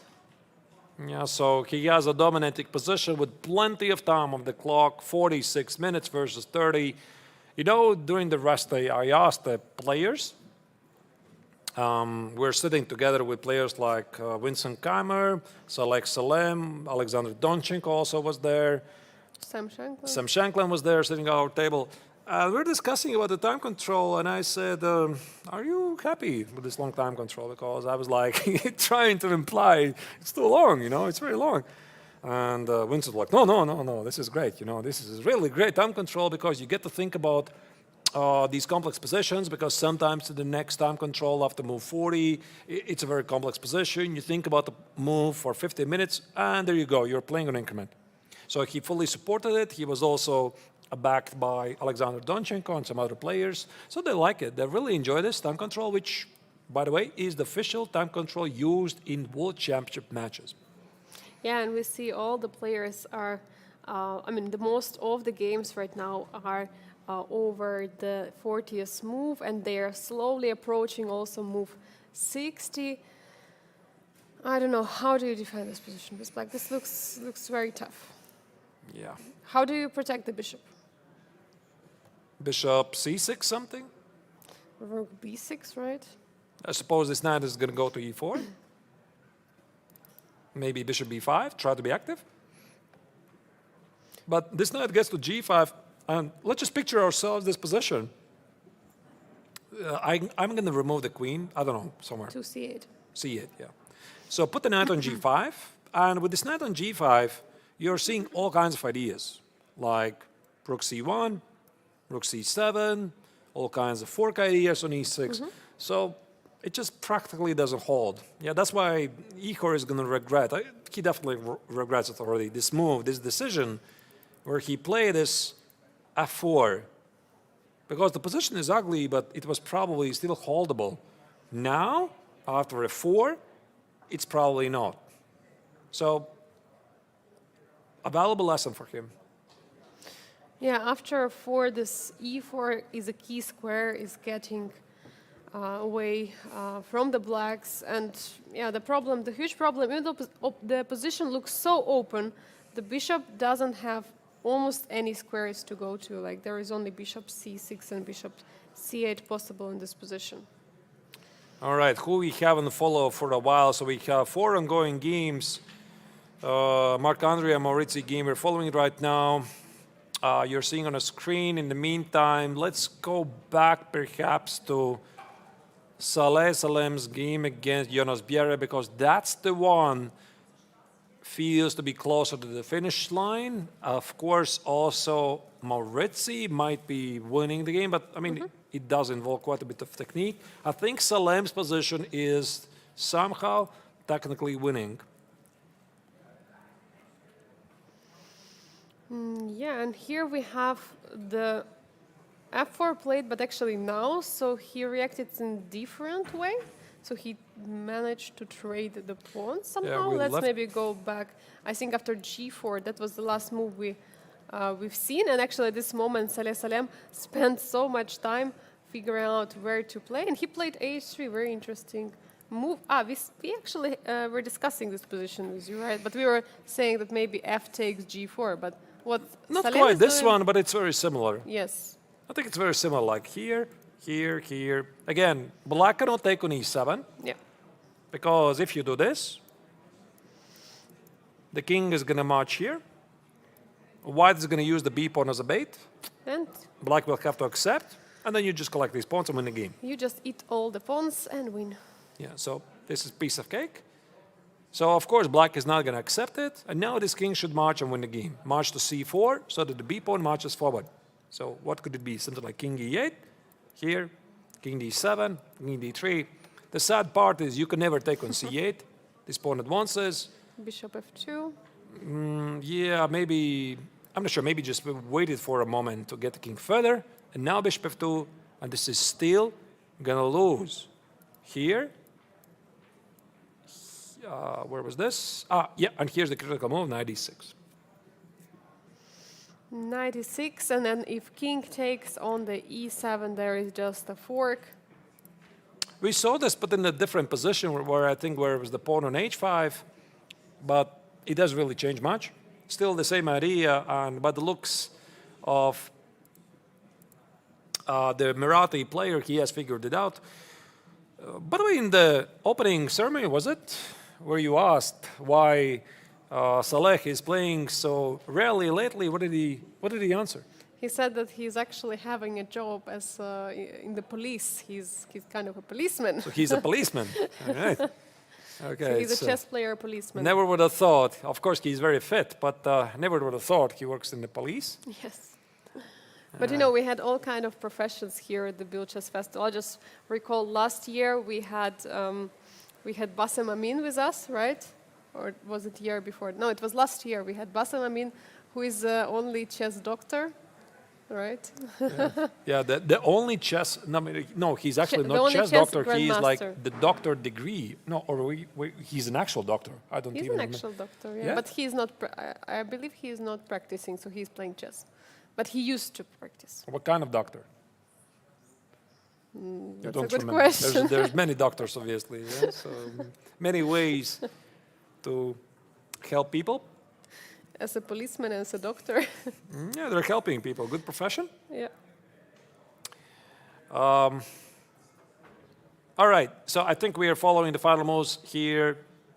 White plays the moves very quickly. As you can see, he has figured it out. I think there's a fair chance that this game will finish in a moment. Yeah, our chat mentions, what about Dr. John Nunn? Not really sure. Probably correct. Yeah, I think John Nunn also is a doctor. Ooh. I'm not sure what kind of. Is Grandmaster? Or? Yes, absolutely. Legendary British grandmaster. Now, obviously, inactive. Maybe we could go full screen. I have a feeling this game is wrapping up in a moment. Yeah, the king is already on d3. I don't King really is think it's coming going to continue for closer long. and closer. Yeah. Also, one of the things for the players that want to save a bit some energy, and a customary thing at the professional chess is to, you just realize my opponent's got this. Rarely the games continue until a checkmate, which, by the way, also doesn't happen in club level chess. Yeah, people just resign. They just resign to save energy. They know the game is done. Sometimes actually, Angelica, I wonder what it would be that it would be possible to resign in, let's say, football. Imagine, let's say, I don't know, some small country is playing against team, I don't know, Germany. And you get a lot of goals very early. We just resign. We just resigned. Just resign, we don't want to play. You're the better team. Already 4-0 goals, yeah, after, let's say, first half time, and then, okay, we resigned. We don't need to play second half time. Right, but you cannot do that. Yeah. You have to fight it out. Also, I think in tennis, you cannot resign. So some players can resign by, I think so at least, I'm not really sure, I'm not a big expert on tennis. What I've heard, they resign by, I'm injured. Yeah, I'm injured and that's it. But it's not very frequent. It's not like a great thing to do. But in chess, it's like a common thing. That's the difference. Yeah, exactly. And what do we see here? It's the time to play a move by Jonas Bier. I see from his expressions that he's kind of understanding where everything is ongoing, and understand the position is pretty tough. He has currently more than 37 minutes on the clock, but probably he understands that there is no way already to stop the pawn. I mean, pawn is going all the way to b6. How do you stop it?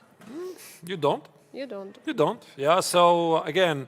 And again, this bishop g3. Bishop g3 is always knight e6. That's the problem. Yeah, so he takes it. There you go. We're seeing the final move. He just tests. If white sees knight e6, if there's knight e6, then there's the resignation right here. And of course, he immediately shows knight e6. I'm well aware of this move. And there you go. Of course, Biera smiles. He's a very pleasant young man. He's going to recover from this. Playing some fantastic chess lately. He just basically returned to competitive chess after finishing his high school, which was basically a month ago. There you go. There's the resignation. Gentleman's smile.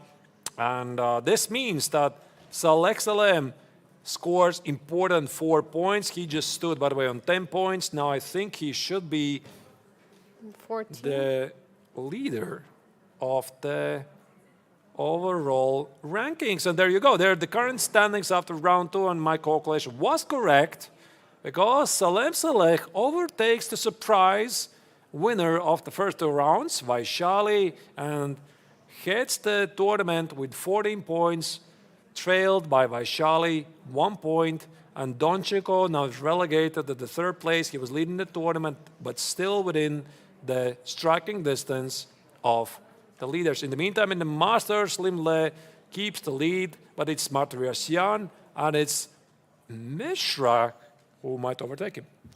Yeah, we might see some change in the standings today. And also, I think, interesting point that actually Saleh Salem was the one who was struggling in the Rapid and Chess 960 tournaments. If you remember all those missed opportunities by him, and now he is the one who is becoming a current leader. Right. I think we are going to go back to the game of Sam Shankland against Mishra, since we just talked about Mishra's chances to unexpectedly win the game.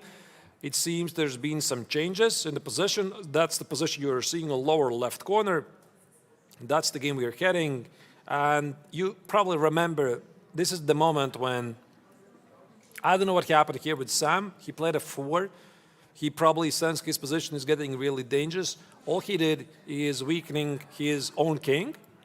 Knight h7 was a great move by the young player from USA. Rook b4, knight f6, hitting the pawn on h5. Now, d4 was played by white, and here e takes on the f4, marks as a potential missed opportunity, reaching this position on the board. But by the way, why don't you take the pawn on h5? Right here. Yeah, the pawn is hanging, right? You can take it. Yeah? But wait, the problem, but on e5 it's not hanging? Oh, yes it was, but look at this sequence. Ooh, and then you want to take on g3. And that looks very promising, my friends. I mean, there's all kinds of rook g3, queen e7, queen h4, giving black a large advantage. I'm actually a bit surprised he didn't go there. Maybe, you know, it's very interesting how the human mind works. You like think, if I take on h5, he plays obviously d-takes on e5, and obviously I cannot do that. Sometimes it happens. So he went for this continuation, e-takes, and knight e4, hitting the pawn on g3, but now there's a material balance on the board. By the way, Shankland already has responded with the queen of 3. But maybe the thing which he didn't want to allow is this protected pawn on the e5 by white, and maybe that could be an idea why he decided to not to take the pawn but just to trade on f4, because now the pawn on d4 is kind of weak one. I'm sorry to interrupt you, Angelika, but there has been a massive development in one of the games, because I see that Matryoshyan just played bishop takes on g6. This is the moment that the Armenian player was waiting for. I suggest we go there and immediately see whatever is happening there. Was this a blunder of Vincent? Because finally this capture bishop takes on g6 worked, because Vincent was trying to make sure this never happens, and yet bishop takes on g6 is happening. Bishop takes on g6, the move which we were discussing, but the problem is that rook is already on the c file. Is there an opportunity for black to bring the rook somewhere to the c1 or do something else? How about rook c6? Rook c6, by the way, is possible, but there is queen d8. Oh, queen d8, rook on e7 is under attack.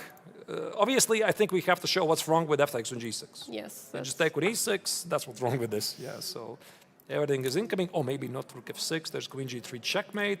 But now rook has to go to c7. You want to play rook c2, but then Yeah, at least once for this game, I want to make a threat. You know, I just want to threat with the mate in one. but then there is, I think, rook e7. Right. Well, this is going to be very interesting. So bishop takes on g6, huge moment here, and finally Matryoshyan found a way to crash through black's defenses, and we are going to be back to follow this action. Is Matryoshyan winning this? Is he going to be able to inflict a second loss in a row for Vincent Keymer and take over the lead in the all-world rankings? Is Marc-Andre Maurizi winning against Igor Semenenkov? You're going to have to follow it yourself after the break of something like 5 minutes. Dear viewers, hope you're enjoying the coverage so far. Stay tuned. Be back in something like 5 minutes with more action from 57th International Biel Chess Festival here from Switzerland. See you soon.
We're back live from Switzerland. Biel, the bilingual city here, which hosts the 57th International Biel Chess Festival. Following the action of one of the most exciting chess tournaments in the world, a triathlon, a tournament that has no similar format anywhere in the world.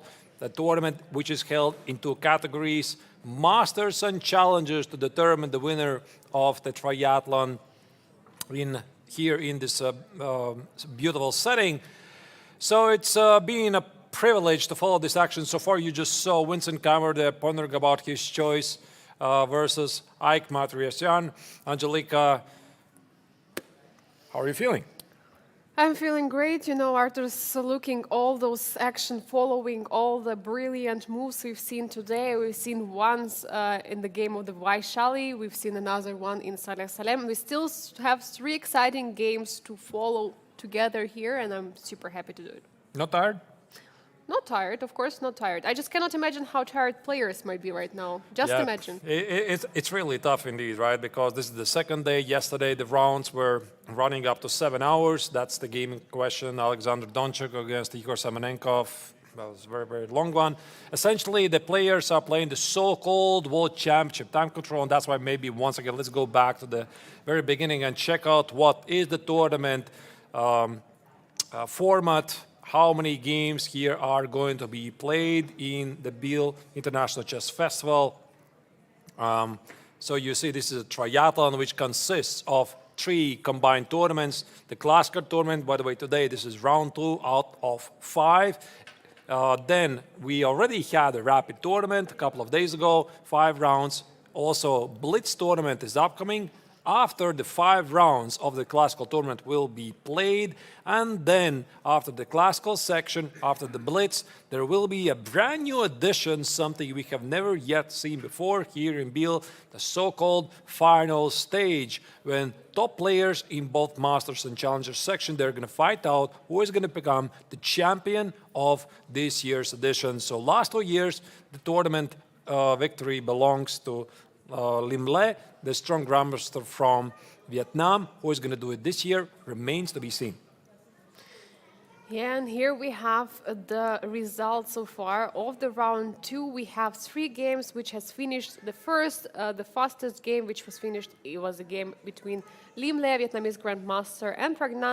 It was a safe choice for both of the players. Liem won the game yesterday, but Pragg had to rehabilitate after his very painful loss against Abhimanyu Mishra in the first round. Vaishali Ramesh Babu managed to score an exciting victory against the leader before this round, Alexander Donchenko. He dominated in all 3 days, but now he was defeated by the Indian grandmaster. And Saleh Salem just finished his game with a victory against the Jonas Bier, the top seed of the Grandmaster Triathlon Challengers. That's correct, indeed. And there's the very nice bird's eye view as we can follow all of the games so far in both tournaments. On the lower left corner, we have Sam Shankland versus Abhimanyu Mishra, US Derby between 2 players, essentially experience versus youth. It was Shankland who was pushing throughout the entire game, and now Mishra is slowly overtaking the game. Probably draw is still possible for the more experienced player.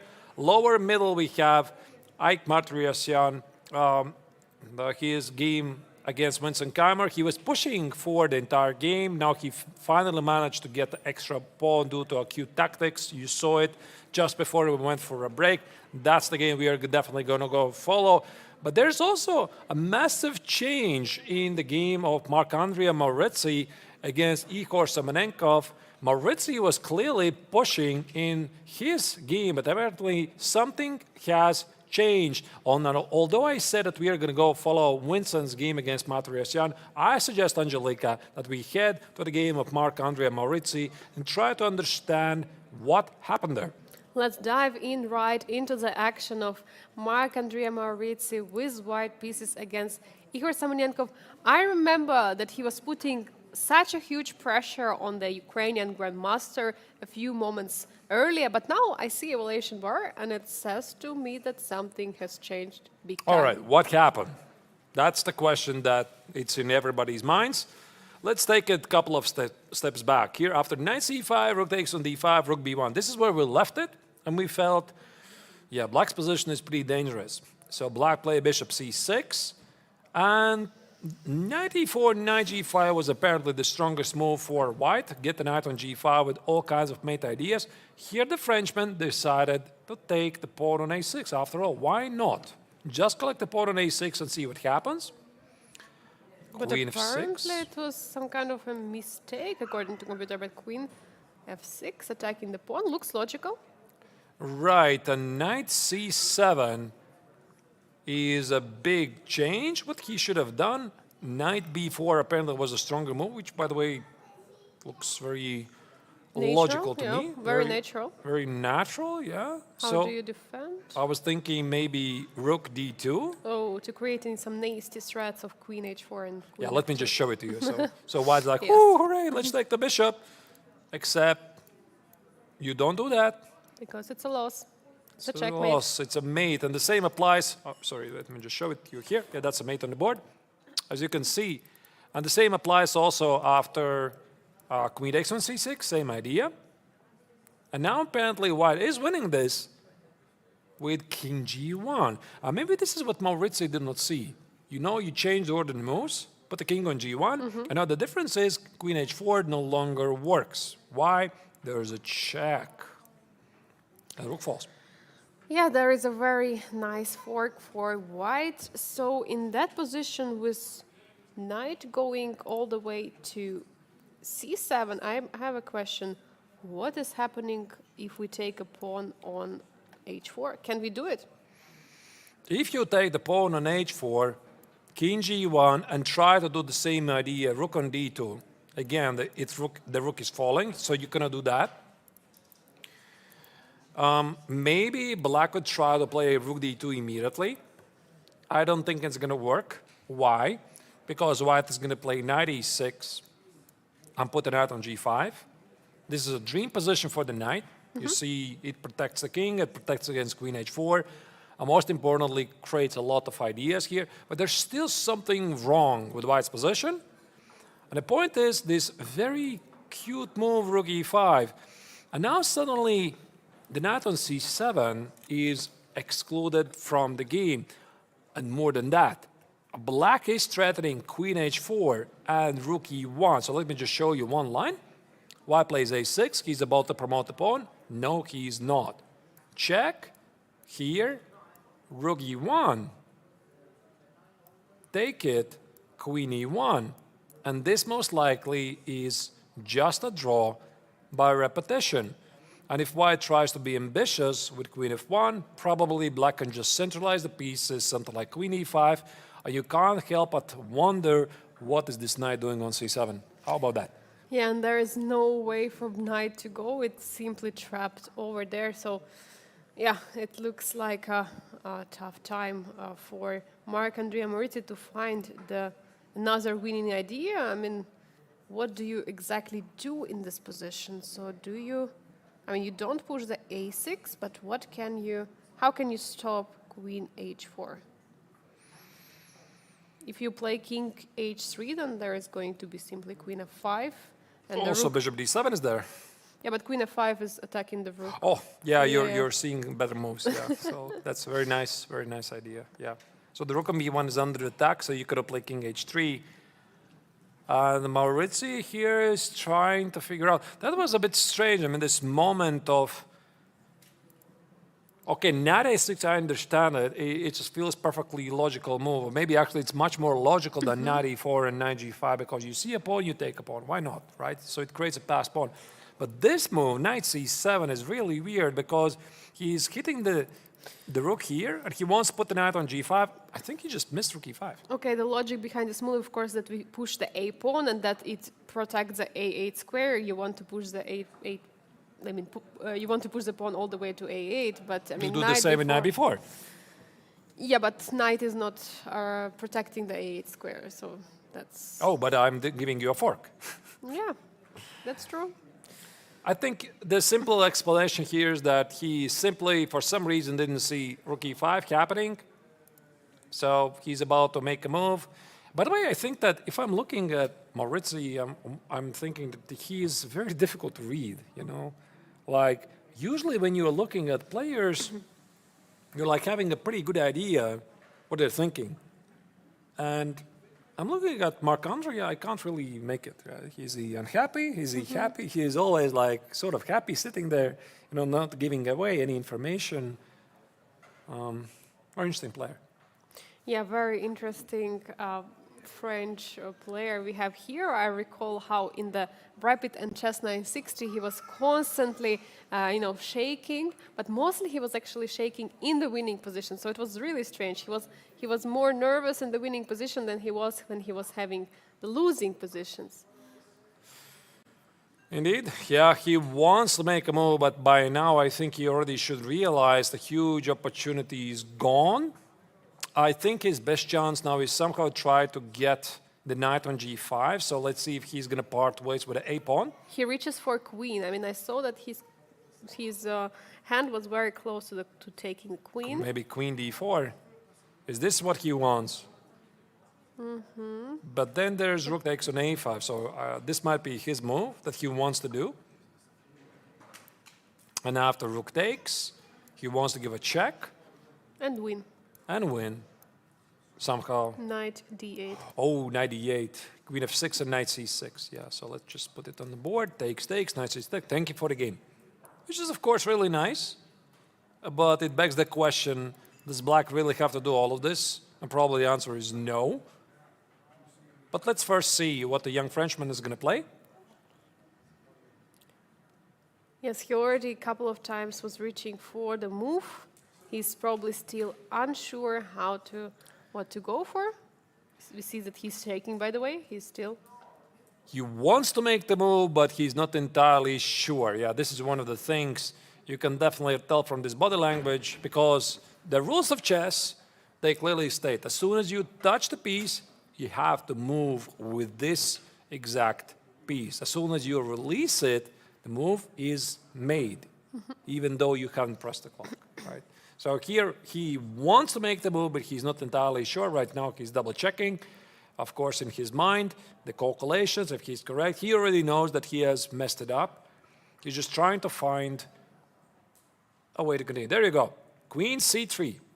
Queen c3 he goes for, and with a similar idea as the queen d4 we just discussed, but it's protecting the pawn on a5. By the way, perfectly logical move. Now that I look at this, I didn't even see this. And Yeah, queen h4 doesn't really work. why not? Takes. Why doesn't it work? There's a pin, right?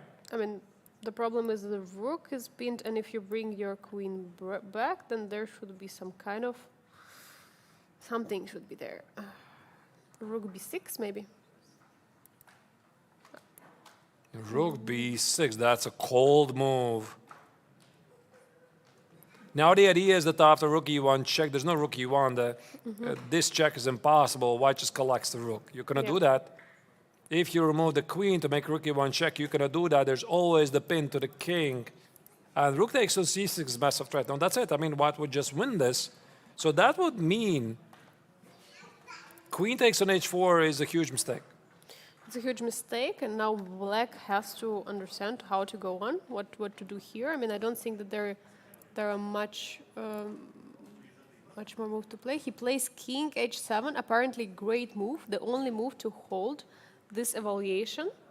Yeah, so he walks away from the pin, once Very again logical. re-enabling the idea of a check and rook e2. Okay, now the question is, can white push forward the a-pawn? Can I do it?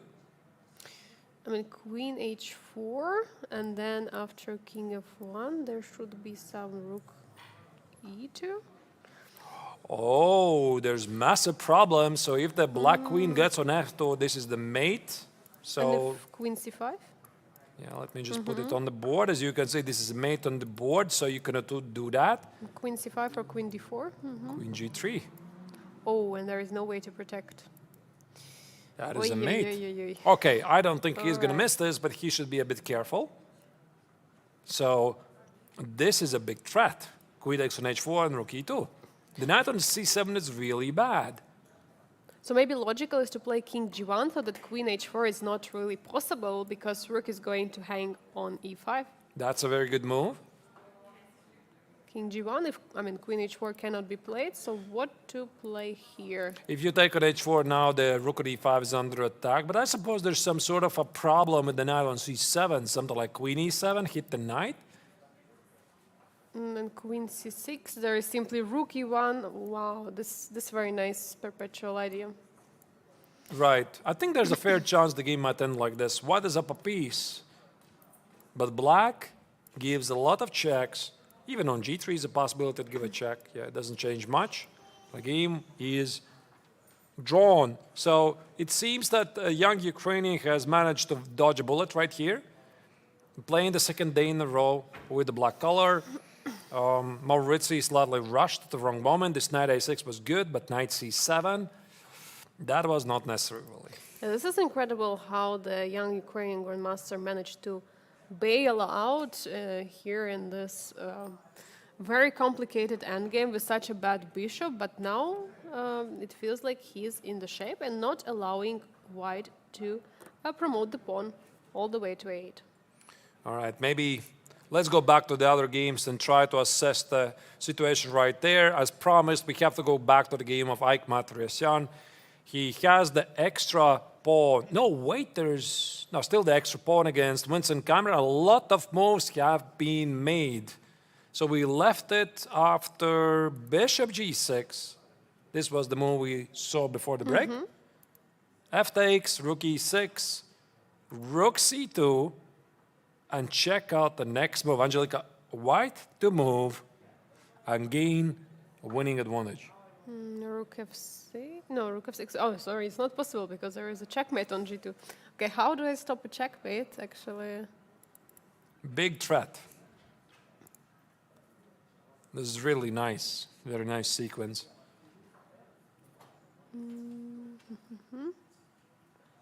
I look at some kind of a rook g6, but I don't see. Wait, rook g6, queen g6, and then what? Oh, sorry, I spoiled you. Oh, my bad. I just wanted to make a move and slightly help you. Yeah, it's indeed rook g6. Oh, and queen f6, of Yes. course. Okay, now I see it. That's the idea. The rook is under attack, and actually, it would be great if this king could walk away, but it can't. Look at this. You could play like king g8. You're thinking, I'm going to take on e7. There's a checkmate on the board, right? Feels great. Yeah, but then But there is queen f8. There's queen f8 check. Yeah. All right, then you're thinking, okay, listen, I'm going to play king h6. But there's queen takes on h4. This is crazy. Very nice sequence. And then queen h5 loses either because of Rook f6 Yeah, rook simply. f6. The queen's lost. Yeah. So it's a beautiful sequence. And now the game by force goes to an endgame, even though there's black is pretty active. Now white collects the pawn on h4. Rook f4, rook b4, king g3, activate the king, king f6, shouldering the king, and king f3. This probably is a technically winning position for Haik. And I'm just recalling what happened yesterday. We have yet another rook endgame played by Vincent Keymer. If you recall, yesterday he lost. Unfortunately, he lost this endgame to Liem. Okay, there were two rooks on the board, and he blundered this opportunity for his opponent to capture the rook and go to the one-pair rook endgame. In this case, we have simply two connected passers for white, which is the huge advantage. Normally, the one side with the connected passers is the one who's supposed to win. Well, again, I'm going to use the famous phrase, white somehow is supposed to win this. But, Somehow. yeah. But in a nutshell, how do you do it? I think that these pawns at some point, probably they're not going to matter. And white is thinking how to advance these pawns very quickly. I'm not really sure how it should be done, but let's say white should not be overly concerned to keep this pawn on a5 alive, because essentially it's going to be a race, and these extra tempi will be very important. For example, I just want to show the idea. Maybe it's not very good, but it's an idea. You have to forgive me if I'm wrong. So here I want to sell the pawn on a5 For what? for a lot of tempes, like g4, you take it, I go here, let's say you go here, I play h4, and I'm faster. But I'm not convinced myself, to be honest. I'm looking at this, I'm not convinced at all. And the problem is that the king is here on the king side, and it might block some pawn if we play something like h5. You want to go like this? Yeah, try What to cut about- off the king What and about then... g5, rook h6? And then to Yeah, push. it's the same here, rook d6, rook d7, push those pawns forward. That would be like my idea, but I'm not sure, to be honest, about this. And if I'm the stronger side, if I'm Haik, I'm definitely thinking about something easier. Rook f4, rook g4, rook f4. So he opens path for those pawns. The king has to make a decision to go on e6 or g6, and of course, if you want to go to e6, then you have a huge problem with those two pawns marching, and yeah, we see that Vincent decides to keep the king all the way to the g7. All right. It seems that Matryoshyan is close to win this. Apparently, there's a massive event happening in the game of Sam Shankland against Abhimanyu Mishra. Let's get to that game because there was just a missed opportunity for both players. We are already seeing quite a bit of an endgame here. Maybe let's just focus on what's at hand here. Bishop f7, knight x on f4. There's a fork threading on e2. We are going to check it out. How did they get there? They're playing those moves, last moves at least, very quickly. Rook c7. And rook f8 was a missed opportunity by Mishra. Why didn't... maybe he was in time scramble. Wait, this was move 60. Oh, it was move 60. That's why he has now 15 minutes on the clock because he just reached to that to the second time control. Yeah. So what he could have done, he could have given a check here, play knight e3, protect the rook, give a check, and then collect the pawn on g5. But he was probably afraid, you're in time scramble. For example, you see something like, look at this. You see something like this, king g3, for example, h takes on g5, and bishop g6. How do you defend from the mate, Yeah, the checkmate is unstoppable. I mean, you Yeah, it's have some almost. check f4, but I don't think there is any follow-up. f4 check, and then king just simply goes forward. Some perpetual maybe. Yeah, check, check, check, check. Black gives a lot of checks. But this rook c8 is a big idea, and the black king is in a potential mating net. But apparently this entire idea was not working. So knight a3 check, king goes here, black can just give a check on g1 And take the pawn on g5. with the rook. Just pick up That's the it. pawn. Even And though, by the four way, is this, extra pawns. even this is maybe not so obvious in a time scramble. For example, here, if you take with the rook, Rook c8. check, check. Yeah, you cannot go to g6 as a checkmate. Oh my god. This is crazy. That would be a very funny way to play it out. So you can perfectly understand why Mishra played rook f8. So he wanted to guard this final rank, not to miss anything. And now for Shankland, apparently the only move which was holding the balance was not g takes on h6, but g6. How is this balancing? To be honest, I don't really know because I think black can just put an knight on g5, like this, try to take on f7, just win the game. But who am I to argue with Stockfish, right? And it says this is somehow a draw. Yeah, somehow a draw. Down 3 pawns, so this is somehow a draw. Maybe the bishop is simply too strong, and the rook cannot leave the 8th rank because it's going to be a checkmate. So I think that's the problem, that the white pieces are simply way too active. Yeah, you don't want to do that. Yeah, I'm just showing the idea. Yeah. So what Sam did, he took on h6, and now g takes on h6 once again. Mishra apparently is technically winning. Okay, and now let's take it quite a few steps back. Yeah, we want to see how this happened because we left it here. we left it here, right? And it felt that black had plenty of time. But I think that what Shankland was trying to do, he was trying to apply a lot of pressure on Mishra's clock, and he almost succeeded. Almost. Almost. No, I mean, he did succeed. He managed to force him to make a mistake because of the time. Queen of 3, rook d4, takes. Extra pawn for black. Rook d8. Some inaccuracy. It just feels normal move. Queen b6. Yeah, by the way, why not queen b6? I slightly don't Queen- follow. Oh, the rook is hanging. Maybe rook d2. Or knight g3. It's okay, it's a bit strange. There's no queen h5. Knight g3. Ah, wait, knight g3. So queen b6, knight g3. Oops. King h7. Ah, you have. Okay. Yeah, wait, you're there- also not seeing stuff at the 6th hour just Yeah. as I, yeah? So you start to miss Yes. things, and maybe this is what Sam also missed, that he missed that both of the players actually missed that you can take on b6, there's the check on b3. Otherwise, I can't explain why didn't you take the pawn on b6 when it's just there. So instead, he played g4, knight f6, check here, queen e8 here, g5. So the best possible way to try to escape always has been widely regarded. Yeah. Play active, don't be passive. So But g5. knight is capturing all the pawns Right. one by one. And even this is somehow holding. Wow.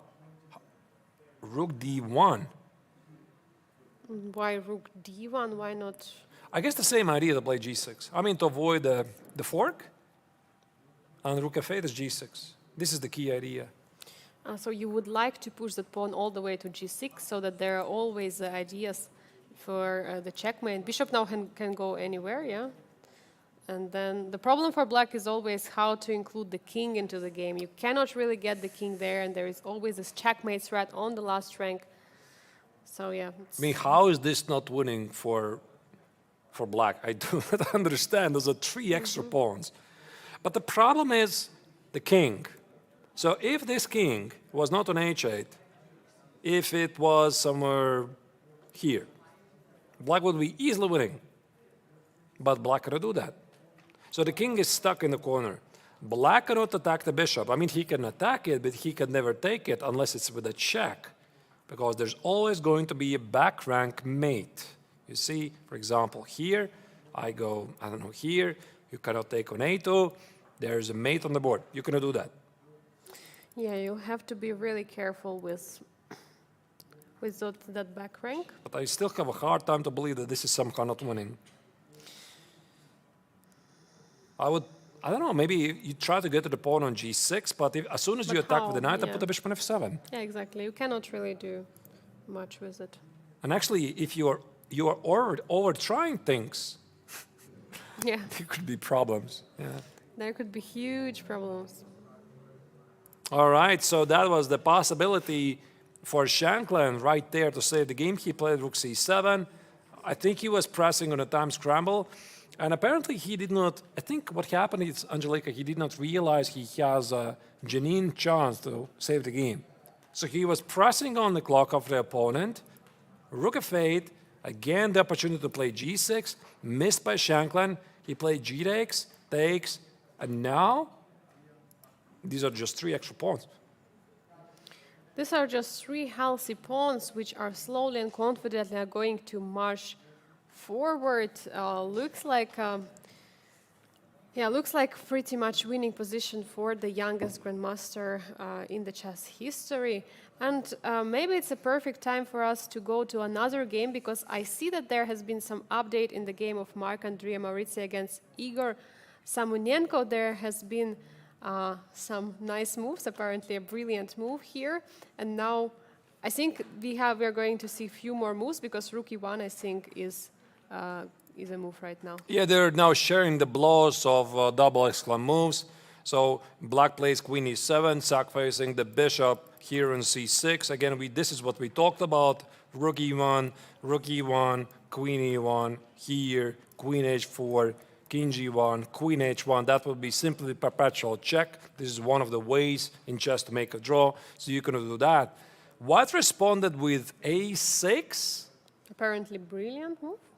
Yeah, and why is this brilliant? Because the knight on c7 is under attack, and if you take it, Rook Oh. b7, wow. The pin, the double pin on the queen. you take it, the queen is under attack. Ouch. That's the problem. So, after a6, now it was black's turn to return with rook e3, double exclamation move. So the idea is, again, queen c6 is rook e1 check. We go to the same idea, perpetual check. Queen h4, queen e1 after the rook trade, and that's a draw. So here, Marc-André plays queen c4, hitting the pawn here. Now the question is this simply not a draw after rook e1 check? I think we already saw something like Yeah, this. we looked a similar position. Yeah, rook take. Actually, I think exactly like this. Yeah, Exactly like this. So this would be a draw. yeah. But there is also queen f1. Yeah, there is queen f1, but now this knight on c7 might be under attack. Might be actually in trouble. Yeah, in trouble. exactly. That was a huge problem. So rook e1 was played. Rook takes e1, queen e1. I guess we're going to see either king h2 or queen f1. King h2 is being played. So I guess This we're game going to is, see. yeah, let's go full screen. This game is getting to a draw in a minute or so. So no more possibility for other of the players to try to play for the win. I think Maurizio is ready. He knows his opportunity is gone. He tried his best chance to play a6, but it was the young Ukrainian grandmaster, also the youngest participant of the challenger section, who finally was able to defend a clearly worse position. So huge result for the young Ukrainian, and of course, disappointing result for the Frenchman. Yeah, now somehow Igor is taking time to think. I don't know. Okay, he's taking. He just needed just 1 minute to check everything. King goes back to g1. Yeah, and after queen e1, there is going to be just another repetition. So of course, White is not going to risk it to lose the game. So the knight on c7 is still in trouble. So let's see a couple of moves. I think they already can agree to draw. There's no need for threefold repetition. There you go. They shake hands. It's over move 40. The game ends with a draw. Marc-André Maurizio versus Igor Samonenko finishes in a very exciting draw.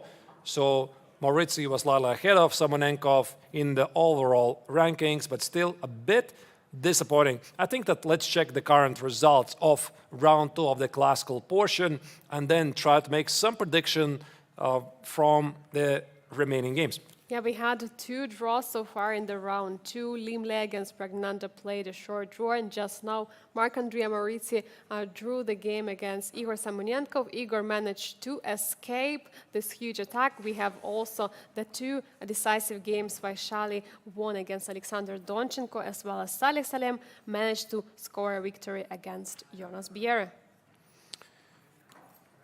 All right, let's then go to the Vincent Keymer's game, because it's a highly interesting rook game where the German is trying to hold on.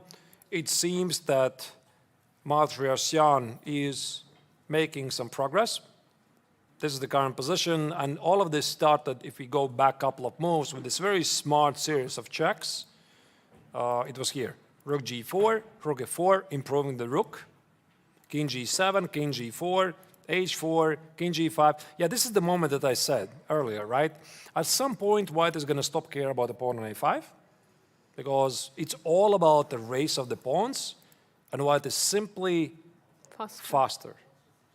White should be faster, because the pawn is on h4, the king is here, this king is bound to lose a lot of time, so White should be somehow winning this, even though it's a material bounce on the board.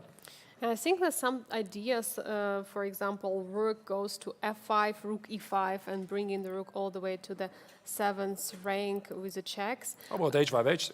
Yeah, h5, h6 is also great, of course. My idea was just maybe to keep the rook on b5 a little bit longer, that it protects the pawn on d5. That after rook f5, if rook moves from b5, then the pawn is going to fall on d5. Maybe there's some defense with rook b6. Is there? Can I win this after h6? I'm curious. Wait. Okay. Is this winning? It's not winning. I wanted to sacrifice the rook. and somehow run with the pawn, but of course it's, Yeah, you cannot. You cannot.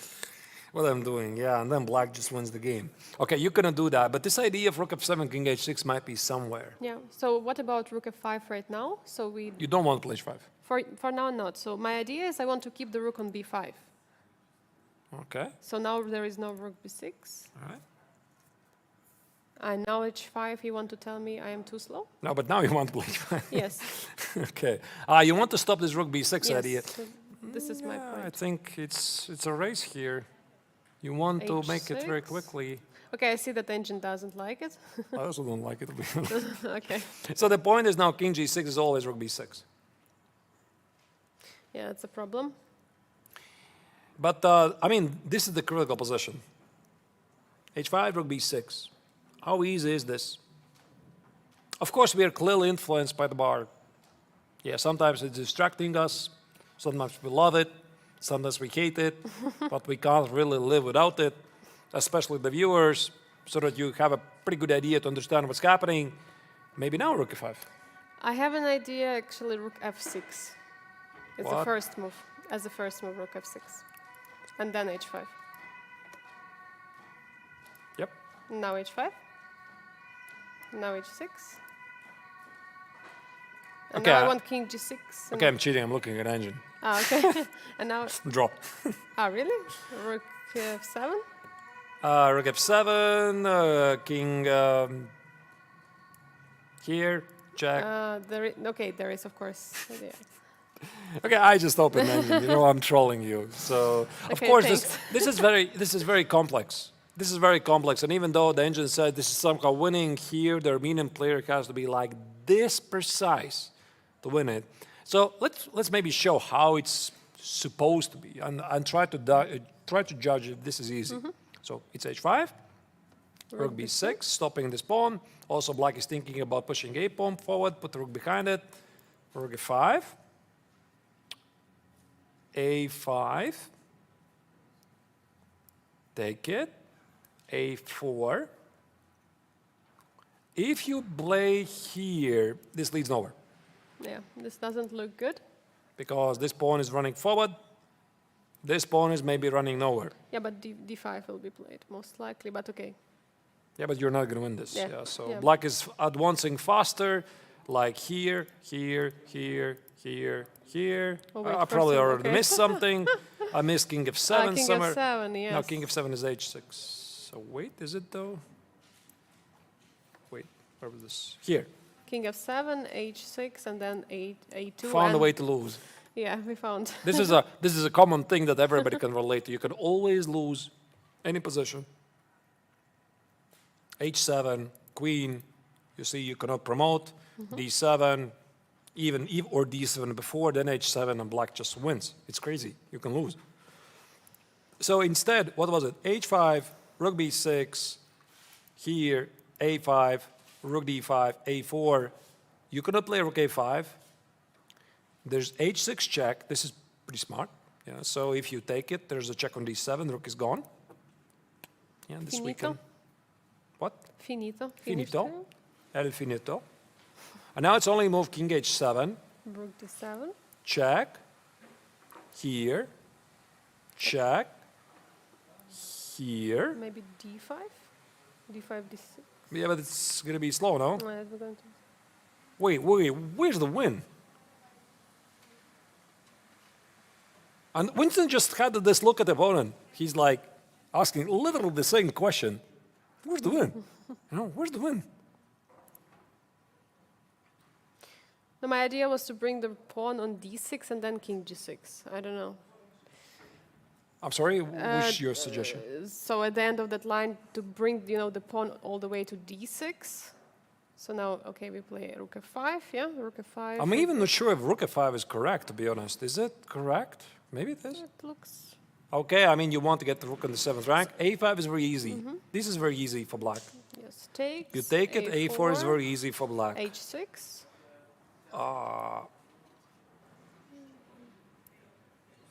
h6,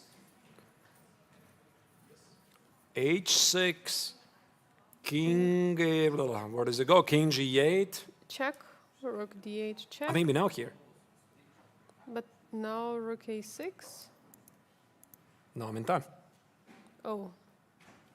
Because you're promoting with a check, so king has to go to h7. No, now you're promoting with a check.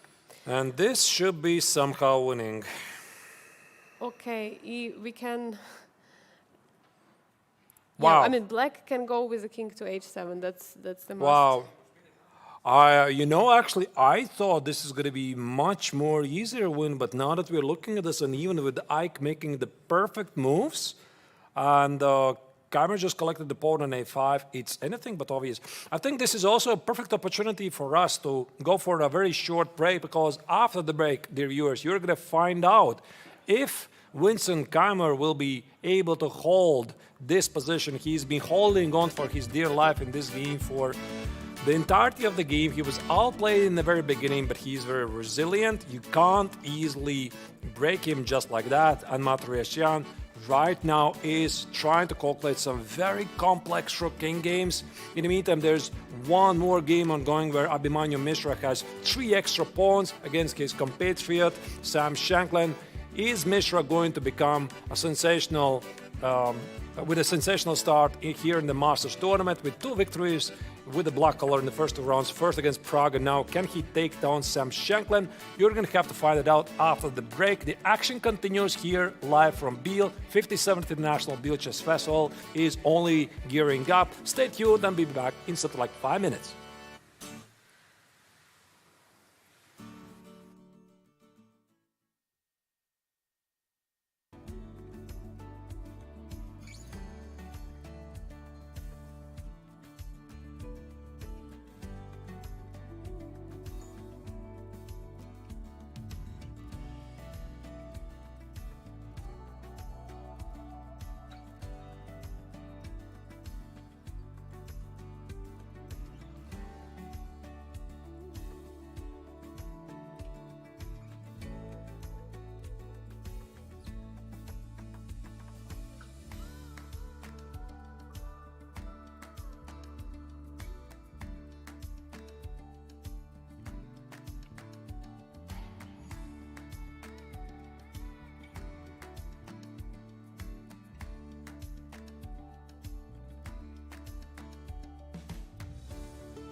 It's been a very long day here in Biel following the action of round 2 of the triathlon of the 57th International Biel Chess Festival. We are following the game here in question.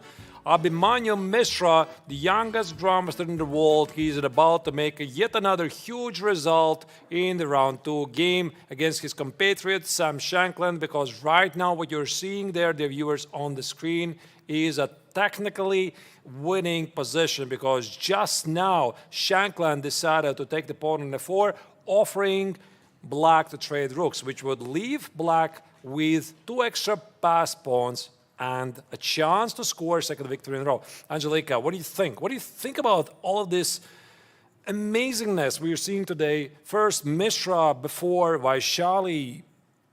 It's insane. It's incredible. Such spectacular games we are receiving from the round number 1 and 2 here of the classical part of the Grandmaster Triathlon in Biel, Switzerland. Right now I see that actually Abhimanyu is under 2 minutes on the clock, has to decide what to play, and actually he has not traded the rooks yet, but first he advanced with a pawn all the way to h5. It looks pretty logical to me. Yes, it does indeed, and I definitely don't think that he minds the trade. He's just trying to get more time. So maybe the point here is that if white plays king g3, I think he could already afford to play something like h4. h4, white cannot take with the king, the rook on f4 is under attack. White cannot afford to take with the rook because the bishop on f1 is under attack. So this would be a pretty smart way to play. And after something like king g4 or king f3, there's always knight e5 check. For example, you play here, knight e5, the rook on e4 is lost. So this seems pretty smart. Now maybe rook takes on f6 might be the choice of the 2018 US chess champion. Takes it and something like king f4. Yeah, but the huge problem here, how does white stop those 2 pawns, because those are very long. You know, I know this term pens. I don't know how it's correctly called. When there are 2 pawns running, and the further the pawns are from each other, the most difficult it is for the opponent's side to stop those pawns. I mean, I'm just wondering how does white can do it, or even if it's possible.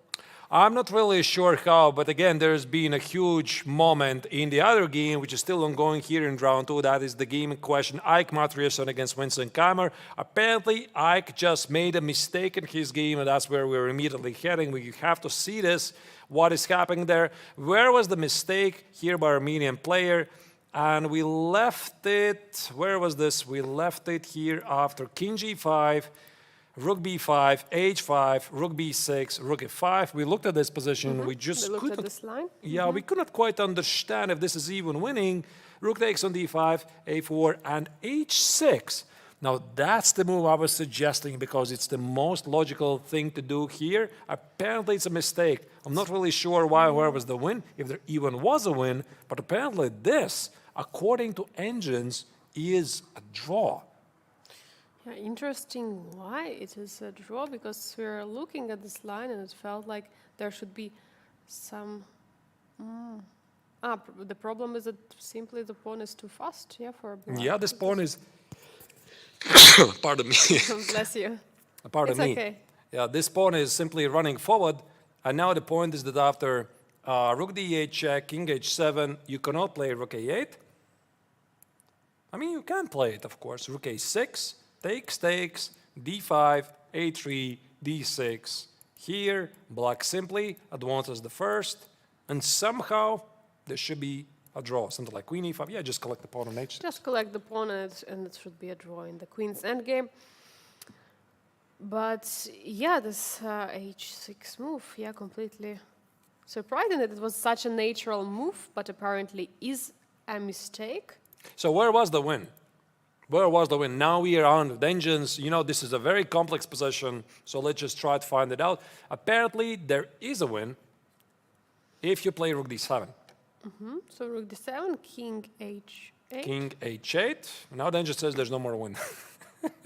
Okay, so if I go Rook here, d8, king h7.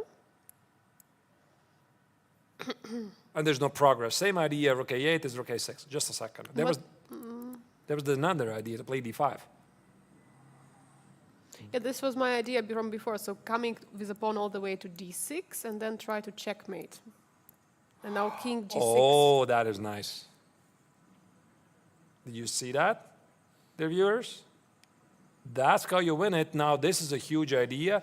If black puts the queen, this is simply mate on the board. You can always play for the checkmate even with a very limited amount of material on the board. So let's just walk it again slowly, step by step. Rook d7. If I go here, d5, a3. a3, d6. Maybe it's still not winning. No, now the bar finally understands it's winning. Why it's winning, I'm also curious. I go here, rook a6. Now maybe check and d7. Takes, rook a8, d7, a2, and rook a7. Ooh, wow, what a nice move. Wow. All right, it's a brilliant move, yeah, for sure. If he had to pick this up, But I don't understand what's the difference between pawn being on h6 or on h5, because we could have the same, but with pawn on h6. Let's try to... so what is the difference? Why this sequence doesn't work? Yeah, once again, it's very natural to give this check before a rook d7. So h6, here, Rook d7, check, here. What's the difference? So once again, rook d8 check, this is, by the way, what is played. or also this. Here, d6. d6. Now if a2, king g6, the same checkmate idea. Oh my goodness. How is this even possible to pick up? Rook b4. Because you have a pawn on h6, you cannot hide with your king on h6. That's the problem. But wait, g4 is the move, no? g4? Yeah, but then you're slow and just marching forward. No, but the g4, king g6, rook g4, check. Oh my god. Boy, this is still super complex. So yeah, you're right. This is the key idea, this check on g4. And let's again compare this position. If the pawn stands on h5, I give you a check, king goes here. Where's the difference? Here, here, here, Yeah, the and I go here. The difference you can hide on h6. But we have to show it. King g6, I give you a check. Now the pawn doesn't stand on h6. I play king h6. You play a2. I give you a check. I take it. I go here. And somehow it's supposed to be winning. I think we're here. And somehow this is winning. How about that? Yeah, because there is, if king f6, there is queen g7. Queen of, yeah, this wins the queen. And if king f8, And if king f8, it somehow wins. it somehow wins. Yeah, the pawns are going to always block the checks from the black's king, queen. This should be winning. This should be winning. Yeah, this should be somehow winning. I know we are overusing this. Well, dear viewers, this is a very tiny, small nuance. And who would have thought that Matryoshyan, he wants to keep the pawn on h5 and not on h6 to understand that in this sequence, check here, d5 here, d6, there's the move rook b4. And there's no more this king g6, king h6 idea. I'm not even sure if Haik is sure about this.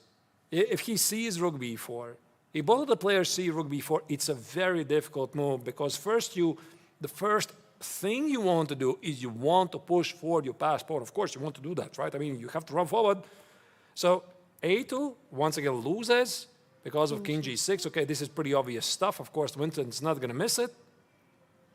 What if you cannot give a check because king g6? Yeah, that's a problem. I think he's going to pick it up because if not this, then what else? Yeah, that's the only move. Maybe rook a6 is tempting. But then rook b7, this is your line which you... Yeah, Or king g6 first, rook King a8, G6. rook b7. this is the different line, by the way. No, it's No. It's- Oh, wait, is it though? Takes. No, it's it's a different it's a one. different line. Somehow it was one move before. I have no idea. Or Already. maybe Everything, rook c7 then. everything is so easy, similar looking. So king g6, rook a8, and rook c7. King G6, Rook Rook A8. c7. a2, d7. No, rook actually, c8. Angelica, I just switched on the engine. It's strictly one line. Strictly one. Okay. Check. Check. You go back. Strictly this. a2. Strictly this. Ah, all right. And now we win the game. Yeah. This is all similar like idea, but And now, the of course, you put different the rook, of execution. course, on Yeah, the you board. put the rook. Never the yeah. queen. Never the queen. If you put the queen, get out of there. You you never do that. This is a very fascinating endgame, a very complex endgame. Who could have thought? And rook b4 was found by Cameron. Right now, you can see that Matryoshana is calculating things, and maybe he gets a realization that he should have kept the pawn on h5. Somehow things are not working out. It's still not over. It's still not over. Even if the bar says it's equal, this is such a complex position that can easily go either way. I mean, okay, I don't think that Winston is going to win this, but it can still easily be winning somehow for white if Haik is going to find an interesting resource. Yeah, crazy resource has been found by the German number one. Absolutely incredible rook before, and now there is no. So there's this check. By the way, did we check King G8? That should be pretty similar, right? It should be the same because otherwise the other pawn is promoting. D5, A3, D6, D6, A2, King G6. A2, King. But yeah, that's by the way a mate. Yeah, this is pretty funny. It's also a mate on the board. So there's no rook King A6, E7. The only I was thinking, yeah, of this course I'm was- using engine now. rook I was A- thinking maybe instead of A2, King F8, there's maybe some nuances. Check, here, D7, and this is a win. This is a win. Yeah, you have too much promoted the H pawn. The protected passers are on the king side. It's very tough to defend. You know, I don't think we can even blame Ike for missing this. I'm not sure if there would be somebody in the world who could pick this up. Like, it's one of the most difficult sequences because h6 with rook d8, it's the most natural thing to do. Yeah. So this is such a difficult line. I mean, check here. D5, A3, D6, threatened with a checkmate here. And now this key idea of rook B4 not working because of this particular line. King G8. Where was this line again? I already takes. Everything is so similar, so I got a bit confused. Yeah, okay. So there's many ways already now for white to win. Fascinating stuff. I mean, Yeah, rook's endgame are no boring ones for sure. who said that rook endgames are boring? You're wrong. So just show this endgame. You know, I would be really curious to show this endgame to some super GMs and Yeah, ask them to work it out. Very nice calculating example. yeah. Who say that rook endgames are all drawn? Yeah, somebody Yeah. show to Magnus. Yeah, there's a question in the chat. Yeah, Just Lover says, somebody show this to Magnus. Would be amazing to see because, of course, Magnus very often is highly regarded as a really great endgame technician. Could he figure this out? Maybe. I'm not sure. What about our remaining other game of Sam Shankland against Abhimanyu Mishra? Was there any update over there? Were the rooks traded or what has happened there, Artus? Right. This is the current position. And I think what Sam is trying to do, he tries to give up the bishop for this pawn, and then somehow use the king to eliminate the pawn on b6. Of course, he is also going to press on the clock and to try Abhimanyu solve these problems with only 2 minutes on the clock. So for example, this is what he wants. After knight f4, bishop c8, play h3. He wants to give up the bishop, knight h3, and just collect the pawn on b6. So normally this, of course, should be the winning for the stronger side, but because of this knight is so far away, black is just not in time to help the pawn. Actually, you could even play knight e5, and then the pawn is lost anyway. But why don't you push the... Ah, because of course it's a... I thought the pawn is pushing forward. No, you can push forward, but I'm going to eat it. No, I meant to b7. I thought that somehow pawn was pushing forward. Right. Yeah. So it's not easy. Not that easy, yeah? You No, have to no, protect. not easy at all. So knight f4, bishop c8. Knight e2. Knight e2 with what idea? To play To knight go g1? knight c3 and knight c3 and...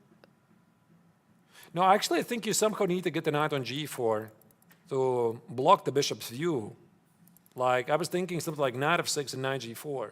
With knight f2, h3, h2. Somehow try to make this work. But then the bishop will go back all the time to h3, so that... I'm not sure if you can do that. Yeah, but now I would not play bishop c8.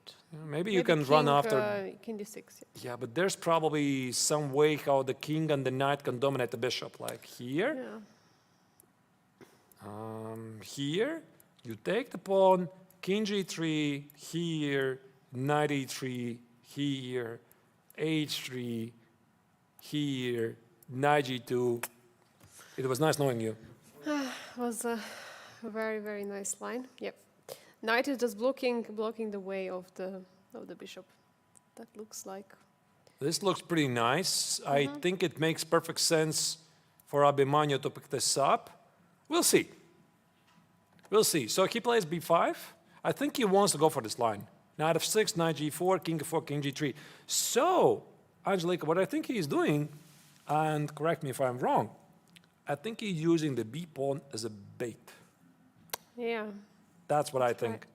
So he wants to I sell agree. this pawn so he can advance forward, and then with a knight and king, dominate the bishop, never give up the h pawn, and just promote a queen. Yeah, just going for it. Just...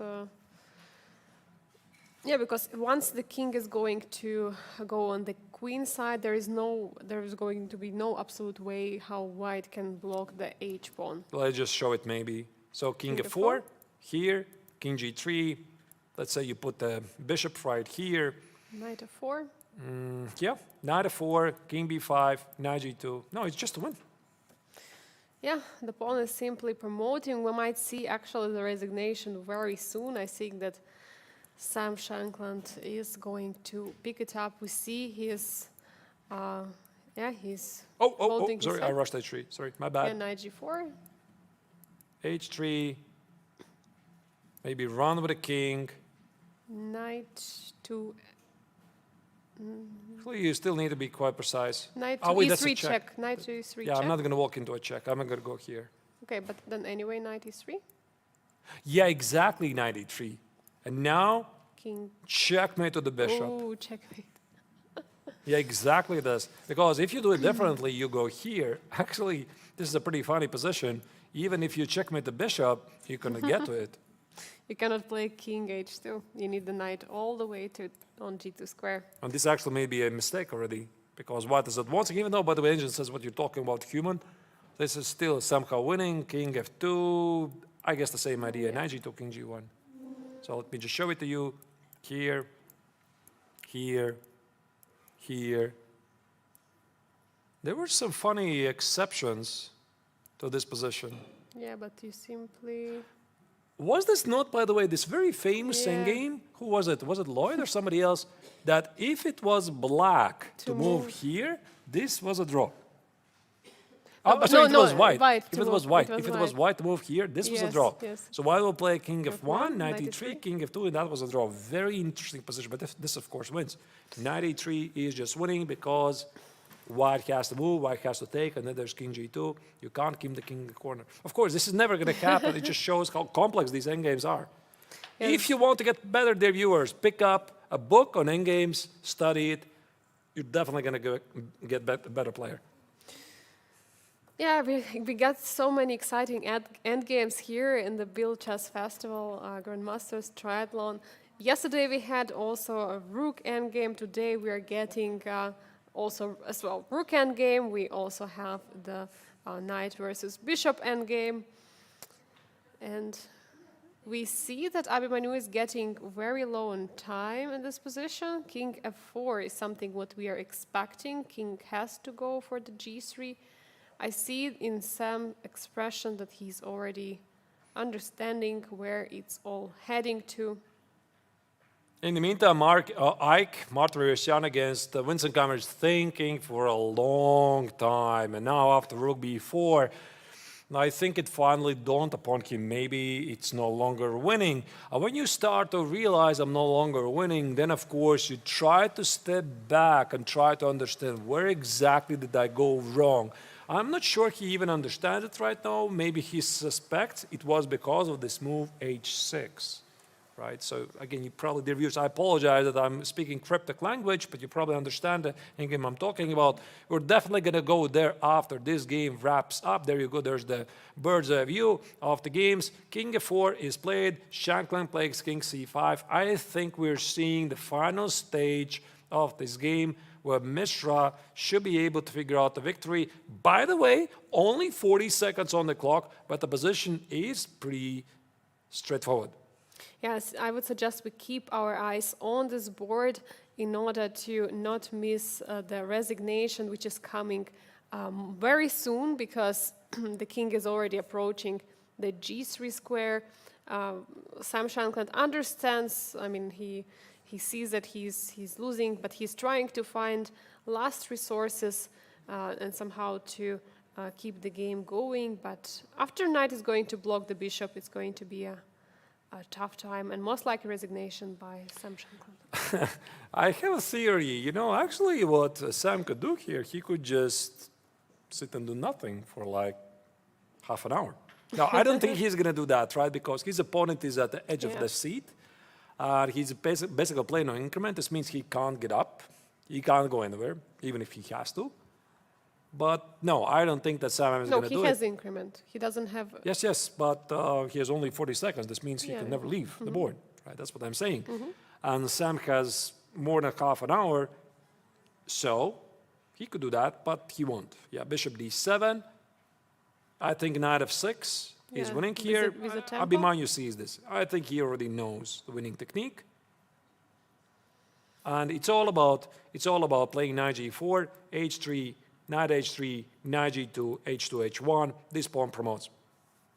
Yeah, I guess bishop b5 is going to be played, and now just simply h3 looks like the next move. Yeah, we already showed this. Yeah, once again, the review is for you. G3. We can show it to you. h3, bishop c6, knight g4, king goes... By the way, how do you get there? Oh, how did this happen? King goes here. No, Maybe knight king f2. So that there's knight e3, knight g2, and here. Like this. And like this. And now this. Yeah, the pawn is unstoppable. What kind of term could we use for this knight? What's it doing? The barrier. The barrier. Yeah. This is a huge barrier, this knight. It stops the bishop. That's a very unusual quality of a knight, because knights are usually used to do something really good, to jump, to occupy some great squares, to be great outposts, to deliver forks, of course, but a barrier, Maybe a protector. It's kind of a mosquito net, you know, you put it so that Secret mosquito- Service knight. We have suggestions in the chat. Yeah. A lot of ideas. Let's follow the game still here. Action still continues. Knight g4, king f2, both moves are perfectly good. Maybe king f2 is actually a bit more human because it shoulders the king. But I think knight g4 also is just fine. 30 seconds for Mishra.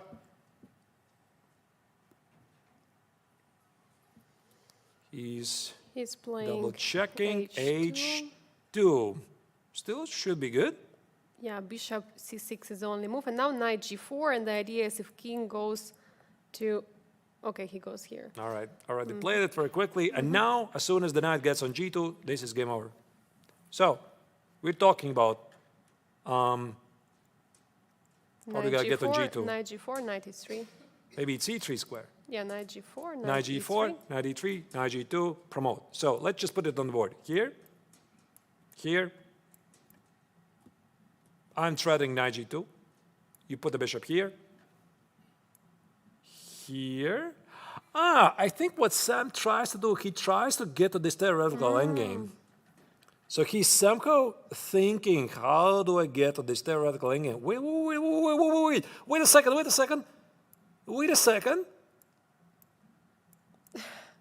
I just Now found it's a it. draw. I just found it.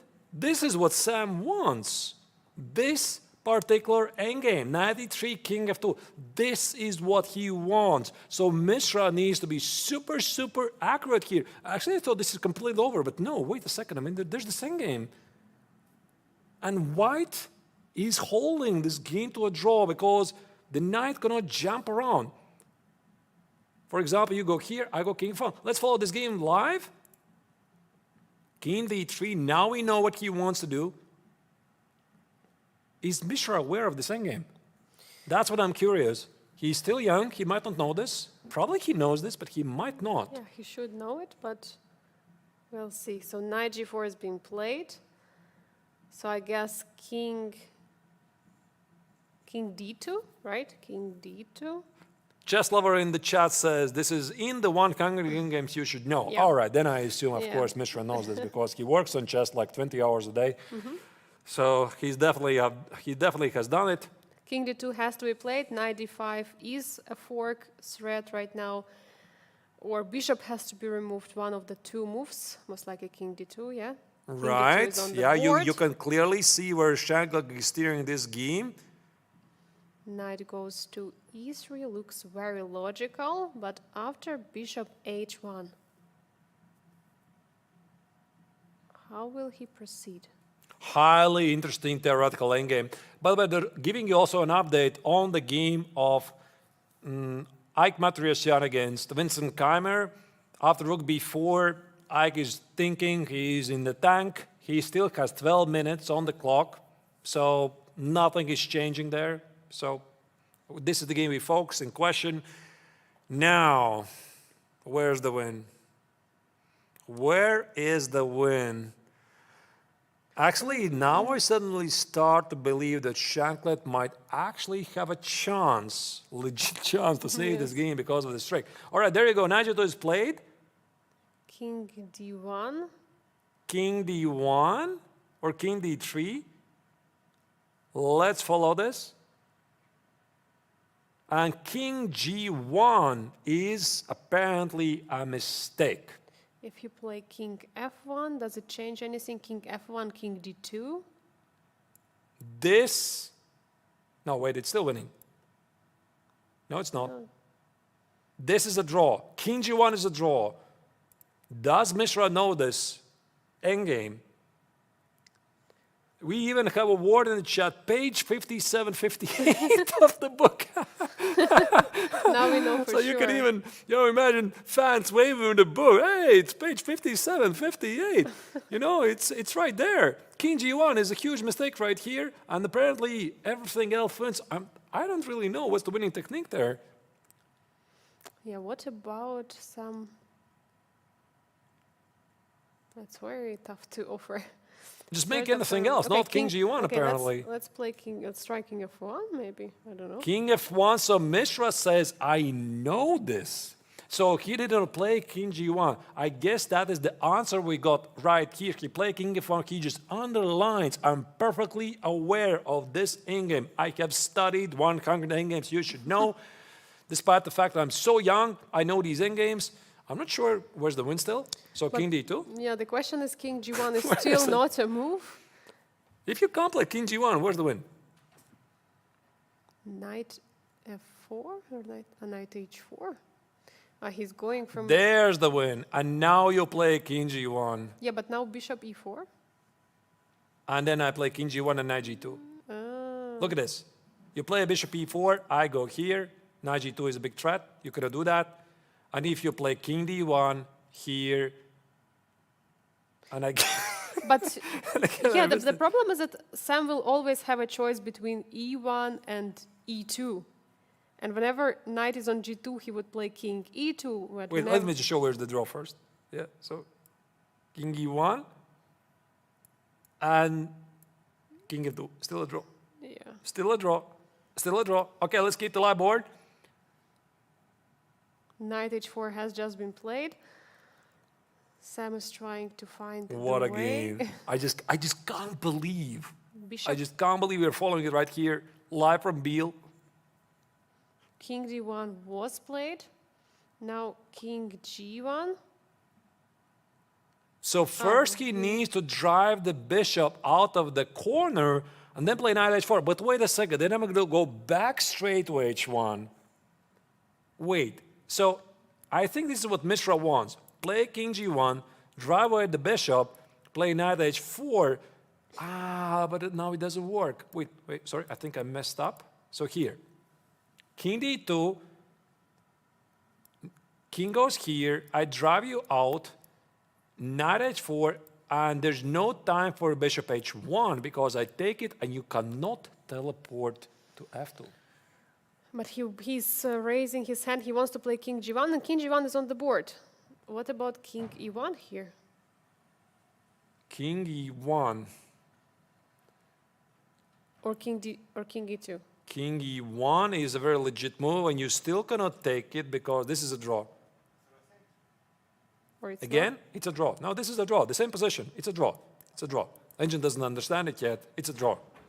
I'm not sure. Now it's malfunctioning. Yeah, it's, this is exactly the same position. not? Yeah, it looks like the same, yeah. Exactly the same. So you still cannot take it. So king e1 or king e2.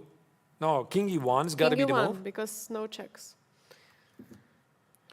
Yes, and the chess lover says on the chess 24, it's a Lloyd problem. I told you, I think it was Lloyd who studied, who made a study of this particular endgame. I don't know when, probably something like in 19th century or something. I don't really know. A long time ago. And right now, I'm not sure if Sam tries even to calculate or he just tries to recall. So where's the win after king e1? How do you win it?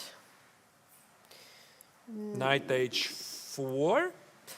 If you move the bishop, you lose. And after king e2, and you are in a Zugzwang, my friend. But now king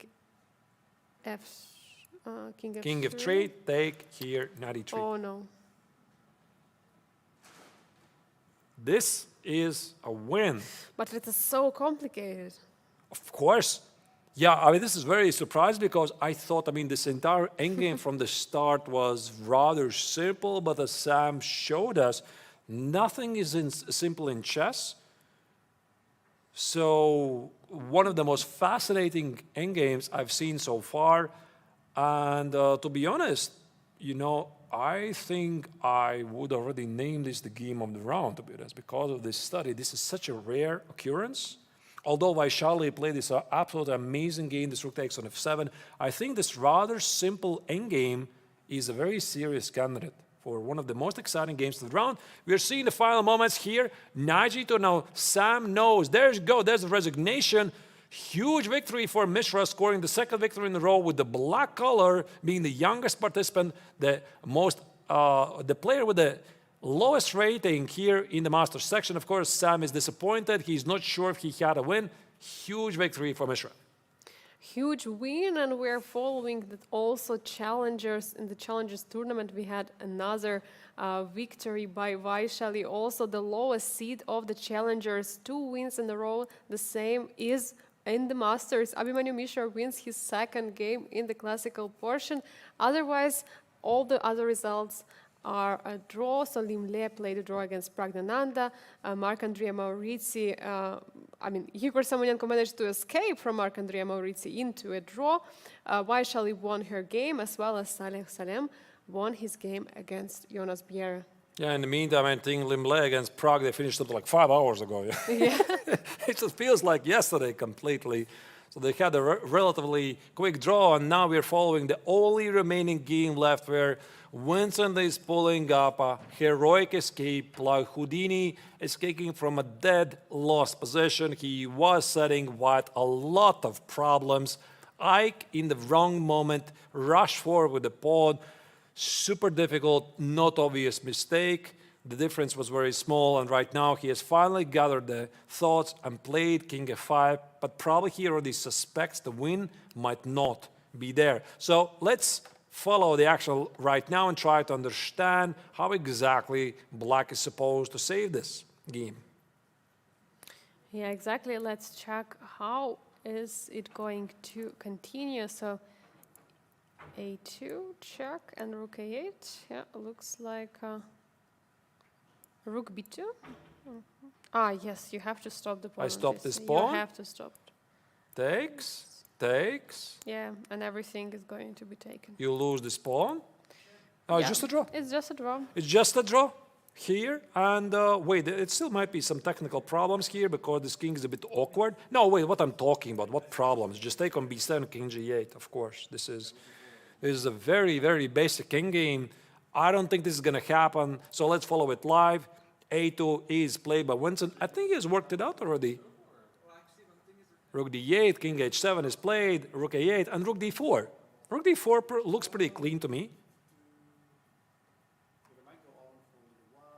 Rook d4 looks like the only move, because otherwise d7, d8 is a huge threat. Rook d4 must be played by the German #1 Vincent Keymer, and he goes rook b6. Rook b6, wow. So what happens after d7? After d7, he pushes a1 to the queen. Oh, how about just rook d6? Yeah, or it's- rook d6. Yes, with the same idea. Yeah. This is exactly the same idea. Okay.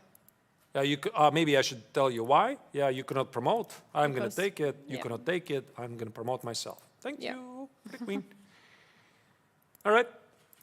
Rook b6 still is good. But the language of Vincent is, I got this, I got this, I survived this.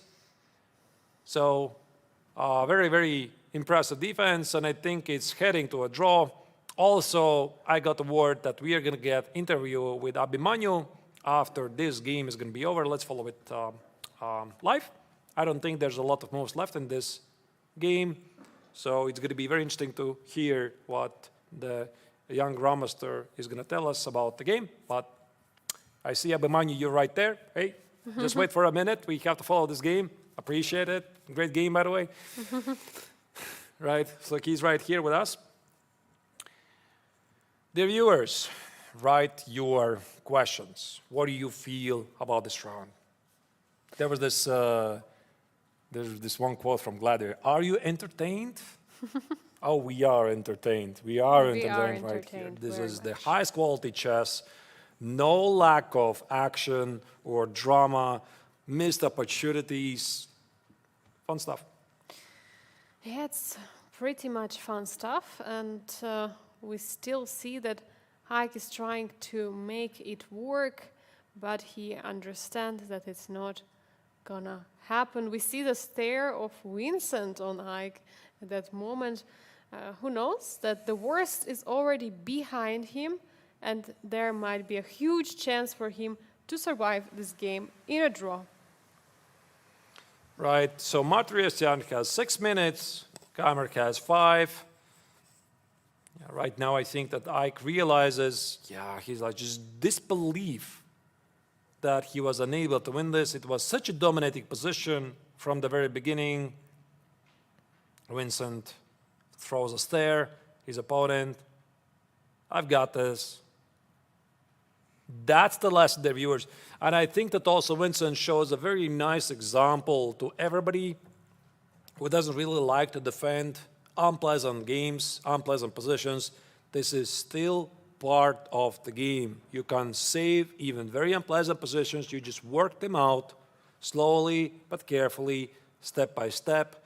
And at the critical moment, Matryoshyan made a mistake. But I mean, it was very difficult. Once again, if we go back to this moment, right here, this was the difference between the victory and a draw. The obvious move h6 is a draw. The right winning idea is rook d7, push d5, a3, d6. And now in some lines, black cannot play rook b4 because the king has access to the h6 square. Once again, white just continues with king g6, rook g4 check because the mate threat is right there, king h6, and now this pawn is going nowhere, and white wins the game. For example, king g8, rook b7, a2, d7 coming with a check, and white is winning. Yeah, and we see that Haik is already having 4 minutes on the clock right now. He's spending a lot of time. I guess he cannot believe how is it actually happened that he's in this position right now, because yeah, he was in the front seat, he was dominating the whole game, he was winning, and right now he's at this difficult position where he has simply to accept that this is a draw and he cannot do much more. Yeah, this acceptance, usually this hardest part in chess, right, where you have to like be at peace with yourself, very difficult. Because mentally at some point you already tell yourself, I've got this, I'm winning this, I'm playing great. I played a couple of fantastic moves in this game, right? Like Matri played this very powerful middle game, getting the knight from c3 to e2 to f4, applying pressure. He found a beautiful shot, bishop g6. He found another beautiful shot, rook g6, queen f6. He played really impressive technique. It's still not enough. You know, it's just unbelievable. You play all of these amazing moves, it's still not enough. Yeah, and it's going to be pretty unfortunate for Haik since, you know, he played also yesterday one draw. Okay, it was against very strong preparation by Sam. Today he had huge chances to beat the German #1, Vincent Keymer. And yeah, it looks like he's going to get from the 2 rounds 3 points altogether. Yeah, 1.5, 1.5, 2 draws. Yeah, by the way, here you see on the screen, so Haik has 8.5, yes, versus Vincent's 5. So these are the points from the triathlon. Maybe we didn't explain this more in detail. So this means that Haik will stand at 10 points. Vincent Keymer is going to have 6.5 points. Of course, we are going to show you the rankings after this round as well, so don't go anywhere. We still have one more interview coming up. d7, rook d6, by the way, is played. Nothing really changes here. As much as Haik would love to keep the pawn on h6 alive, it's simply impossible. He's just missing one tempi to play g4, g5. And then the arising endgame with just the g-pawn, with the rook endgame, it's a theoretical draw. Haik is gathering the courage to offer a draw. He just can't do it. Yeah, I think he's going to go for something like d8, promotes the queen, rook takes d8, and rook takes a2, and somewhere there they should agree on a draw, I would say. This would be a continuation, because what else you do? d7 pawn is hanging, h6 pawn is hanging, both pawns are under attack. What I would do probably is promote to d8 and just go for a draw. Yeah, maybe just take on a2. Yeah, you can also take on a2, yeah. That's true. Right, I think that Haik doesn't really need to despair because he played an amazing game today. You know, this one slip h6, just show me the grandmasters in the world who would not make this move right there. You know, it was very, very human mistake, very natural thing to include, and yet this difference between the draw and the victory this time was really so small. So even if Haik finished with a draw, he deserves a huge round of applause. Also, of course, for Keymer being so resilient, for holding on, for not giving up, showing a very great example to the young players who don't like to play worse endgames. Maybe Abhimanyu is going to disagree with me. He says, no, that's the key to success. You know, you have to learn. You have to learn to play those bad positions because not always you're dealt with great cards. Sometimes you just have to 7 offsuit. Yeah, and I see how Haik actually is shaking his head at the board. He realizes this is a draw. He cannot do anything else, and he's down to 1 minute on the clock. The next couple of moves, we're going to see the game finishing in a draw. He cannot believe that he didn't win this game. He's still shaking his hand. He's using last of the seconds for realizing.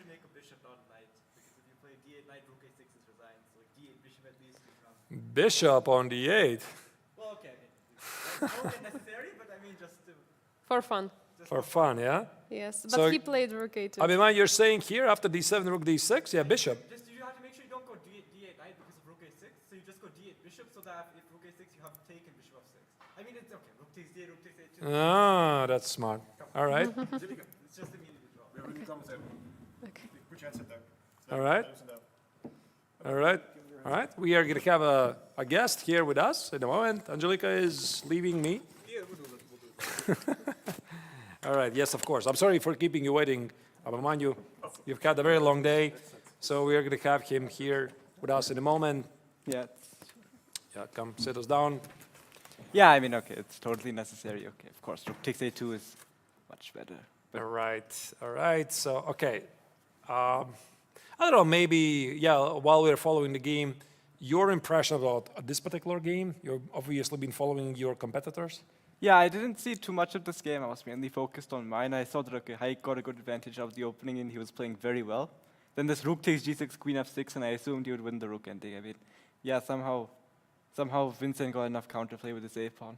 Right. But I have a feeling it was definitely winning before. Like, I have to ask you this question. So we, yeah, maybe we're gonna use your game to analyze. We'll keep the camera on indeed on this game. But I have to ask you this question: how easy it is, from your perspective, to understand that h6 is a mistake and rook d7, d5, d6, keep the h6 square unoccupied is the right idea? yeah, I mean, that's not. Of course, you need to spend a lot of time to understand this difference because h6, it looks like you're getting an extra tempo as well. Yes. You bring the rook to d7, d8, and the fact that this h6 square is so useful is actually it's that really is- nice. Yeah, that is absolutely incredible stuff. All right, we are going to follow this game, of course, on the camera and pull up your game. We don't want to keep you really for too long. Just the main ideas, maybe Sure. what happened in the game. The end of the game was actually really nice. What happened was actually, I remembered from 5 years ago, I read Dvoretsky's endgame manual. And I remembered that this position with this bishop on h1, knight on h4, king on f1, this is winning. You know how it's called? Who composed this? I think it's a composition. Somebody. Yeah, I composed think this. it's some composition. I just remembered being in Dvoretsky's endgame manual, so I remember that, okay, I can just go for this and this is winning. All right. Okay, so coming back to the opening, yeah, he played this interesting queen c2 line, and he's trying to avoid the main lines of Semislav. Queen c2, e5, cd5, knight d5. Was this prep? Yeah, this is all prep. I mean, this All is. right. Then he played this move, yeah, bishop e2. I didn't remember too much. I had this, this in rapid against Vincent. He went bishop c4 instead of bishop e2. Mm-hmm. But yeah, this bishop e2 is. I had d4 also in another game a couple months ago. Yeah, by the way, the game is drawn. I'm sorry to interrupt you. The game No between Haik against Vincent Keymer is officially over. They played it for almost 7 hours. That's what it takes sometimes to save a game. So, okay, let's go back to this game in question. So you play bishop e2 right here. Yes. All right? Now, okay, bishop d6, knight e4. I couldn't quite remember my preparation here, but knight f6 seemed decent because the issue is bishop c7. I think white has like b3. Let's say like castles. Sorry, Yeah, maybe. b3 castle. Oh, yeah. So instead of 94, yeah? No, knight e4, bishop c7, and now b3. B3. Now if castle, then he goes bishop a3, rook e8, knight eg5. I'm Ooh. not entirely sure whether this is working. Okay, maybe not knight eg5 here. There's knight f6. There was some. I remember there were some lines when I was checking this out. They could get kind of dangerous. Right. Also, I just have one more request. Could we turn off the engine for a bit? Yes, of course. Yes, we Thank you. simply have to. We have to. We're commentators. We can't work it out so quickly. So, Yeah, I mean, this. I didn't entirely remember this. I just remembered that knight f6 was quite a safe alternative. Knight takes d6, queen takes d6, d3, bishop g4. Okay, a3, castle, h3, bishop. Now the thing was, I had this option between bishop h5 and bishop f3. Bishop h5 is much more natural, but I thought, let's say g4, bishop g6, knight h4. This could get quite murky. yeah, we looked at e4. Yeah, but- same idea. But e4, I think there's knight c7. Try to dominate those dark squares. Yeah, that's what I was thinking. Okay, knight comes to the e6. Maybe this is, of course, white looks like he's in control here, but the point is you go knight e6, knight d7, maybe f6. But overall, I think white might still be better. All right. So okay, I just decided to take, and I saw the setup of going a5, b6, c5. This very solid Maroxy. Yeah, and here you played it for a very, very long time. How tempted were you to press forward? Because I think what he was trying to do, he was trying to provoke you to do something you did not. Yeah, so this kind of position, I think there's mainly, like all I have to calculate in every single move is either whether b4 works or d4 works. Right. And whatever happened, he was making me spend a lot of time because, okay, white can technically do whatever he wants, and black has to sit still. Now, every single move, of course, it looks very obvious when you're just like scrolling through it, but there were some interesting moments where I had to calculate e4 as well, actually. e4, knight goes to c7 in like almost all these cases, and then bishop c3, some kind of idea like this. All right. Here, in this exact moment, he couldn't play that because I have b5, b4. Here, yeah. Yeah.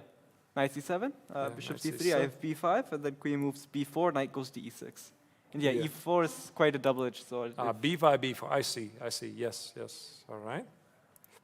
Yeah, so I'm really more curious about this moment where he played h4, and I had a feeling that he was losing a bit patience, right? Because he tried to provoke something out of you. He quite did not. And then it worked against him. He Yeah, played this time scenario was also very frightening because I have 8 minutes to 45.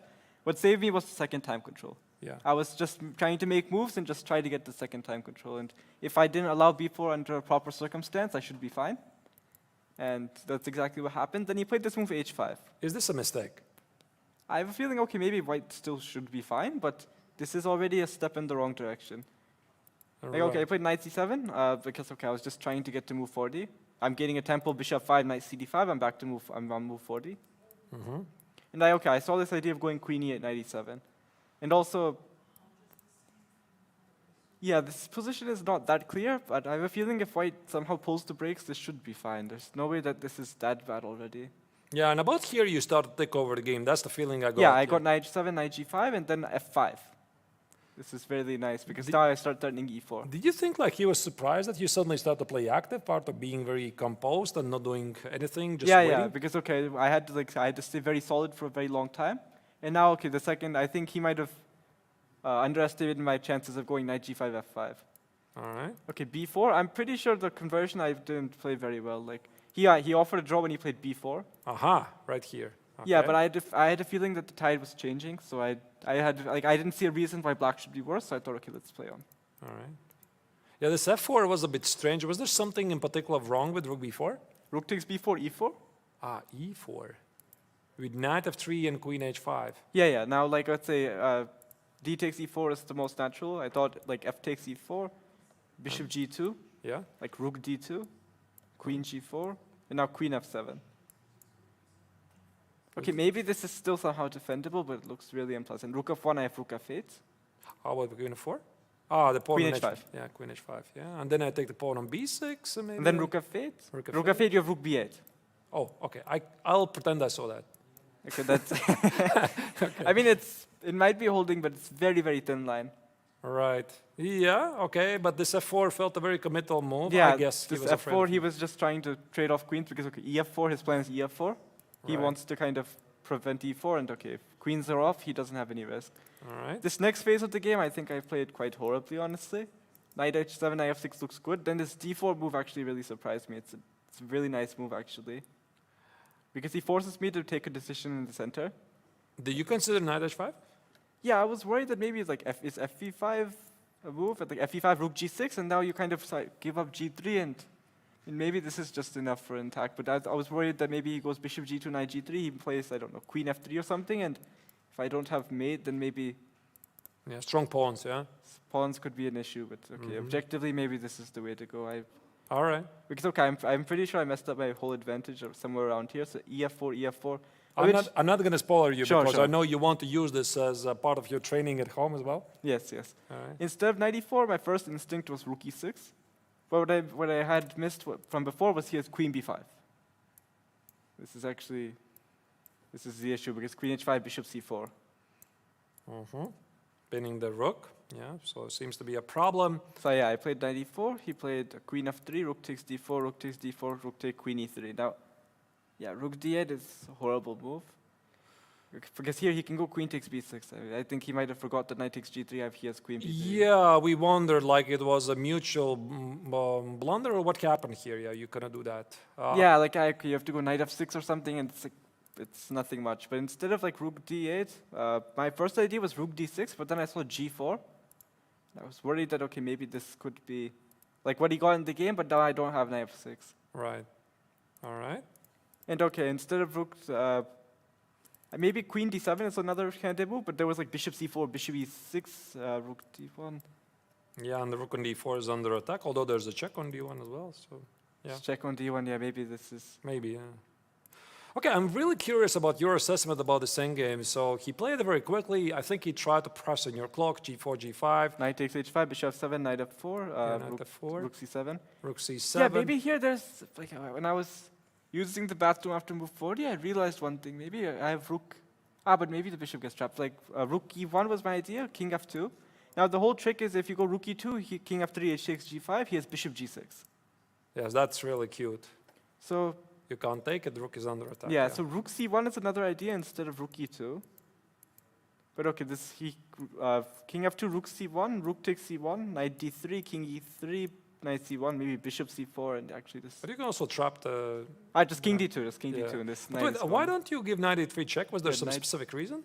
Knight d3, king g2, and now if hg5, he has Ah. bishop g... No, but yeah, now knight d4, he again has king f2. King g2. This is what you didn't like, yeah? So Yeah, I mean, maybe there's another way to make this work, but I wasn't entirely sure, and okay, I thought that, okay, move 60, I just played rook f8. 3 pawns Right. objectively should be winning. Right. All right. Yeah, so g takes. So finally we get to the critical phase here. Maybe the question is... Yeah, this h5 also, maybe there's something much stronger, because, okay, I played king g6, rook takes f4. h5, I think king g3 should be the best move. Were you sure it's winning?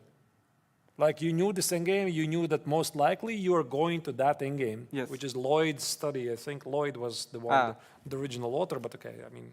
Because, okay, I remember that actually, I've checked out some of these positions, and if white goes and takes the h pawn instead of the b pawn, it's a draw. Because, Meaning where exactly? like, okay, let's say it's up, like what happened in the game, but the reverse situation. Like, let's just make some moves king, instead of king f4, let's just make some moves like king g3, king e5, king h4. King Go d4, after this king takes, pawn, yeah, and now the thing is, if he takes this pawn on h5, knight e5, bishop a6, I think this kind of situation, okay, maybe, okay, pawn is on b6 in this situation, but even on b4, something like this is a draw. Like, there's no way you can kick this bishop out. Right. So what you're saying, he should have tried to go after the h pawn, not for the b pawn. Yeah, but I mean, I made sure that it wouldn't happen. Okay, I see, right. But yeah, I think after it, like, I think, yeah, this position should be winning. I brought this knight to g6, and okay. At which moment Right. you realize this is the theoretical endgame? Like, I remember, like, around here, I started remembering it. It was, Yeah. okay, this should just be over. Maybe there's an easier way to do this, but I just remembered that, okay, this is theoretically winning. Yeah, this Why was not? very, very nice moment. Yeah, because there's no more natural move in the world than to play king g1, right? Yeah, but then king e2, king h1, king f1 would be a very horrible turn of events. Yeah, it's a very nice, very nice. You don't often get to see these games, like studies over the board. So very impressive game, Abhimanyu. I'm not going to hold you for any longer. Any final words about, in general, how you feel about starting the tournament? You were dealt pretty bad cards, so to speak. You are playing against top-seeded players in the first 2 rounds with a black color, and yet won both of them.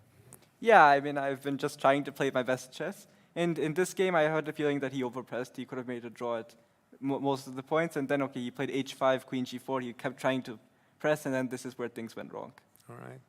Well, yeah, once again, congratulations, Abhimanyu. You have also the admiration from the chat. People Thank are following you live. So this was Abhimanyu Mishra, the youngest grandmaster in the world, the winner of this round. And in the meantime, let's check the current results. Thank you, Abhimanyu, for being here, and good luck tomorrow. Thank you.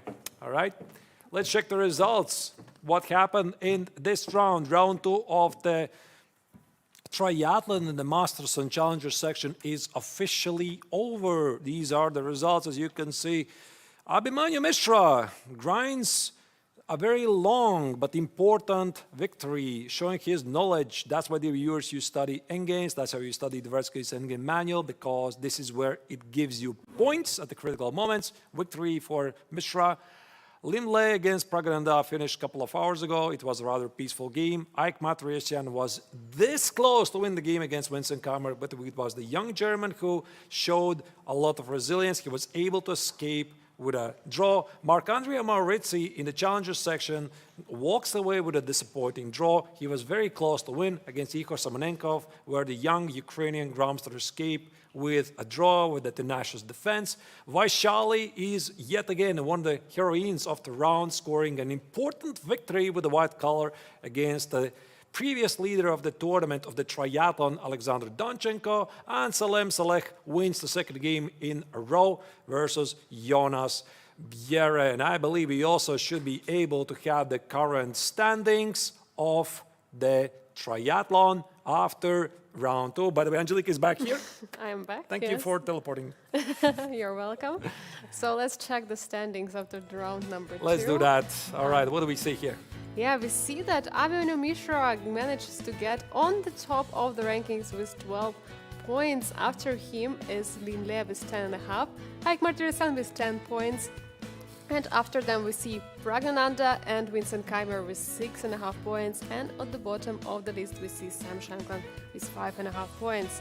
And in challengers we see that Salem is managing to go up on the first place with 14 points with 2 consecutive wins. After him is Vaishali Ramesh Babu with 13 points, is the same with the 2 wins in a row. Alexander Donchenko is 11 points, Marc-Andrea Maurizi with 5.5, and Jonas Bjerre with 5 points, while Igor Simonenkov has only 4.5 points. This ends an amazing day here in Biel, where the action is only gearing up. The triathlon is officially at full speed. The round 2 of the classical part is over, and this means we are going to be back tomorrow, dear viewers, at 2 p.m. Central European Summer Time. Angelique and me, we're saying goodbye to you. Goodbye, take care, have a great evening, and come back tomorrow.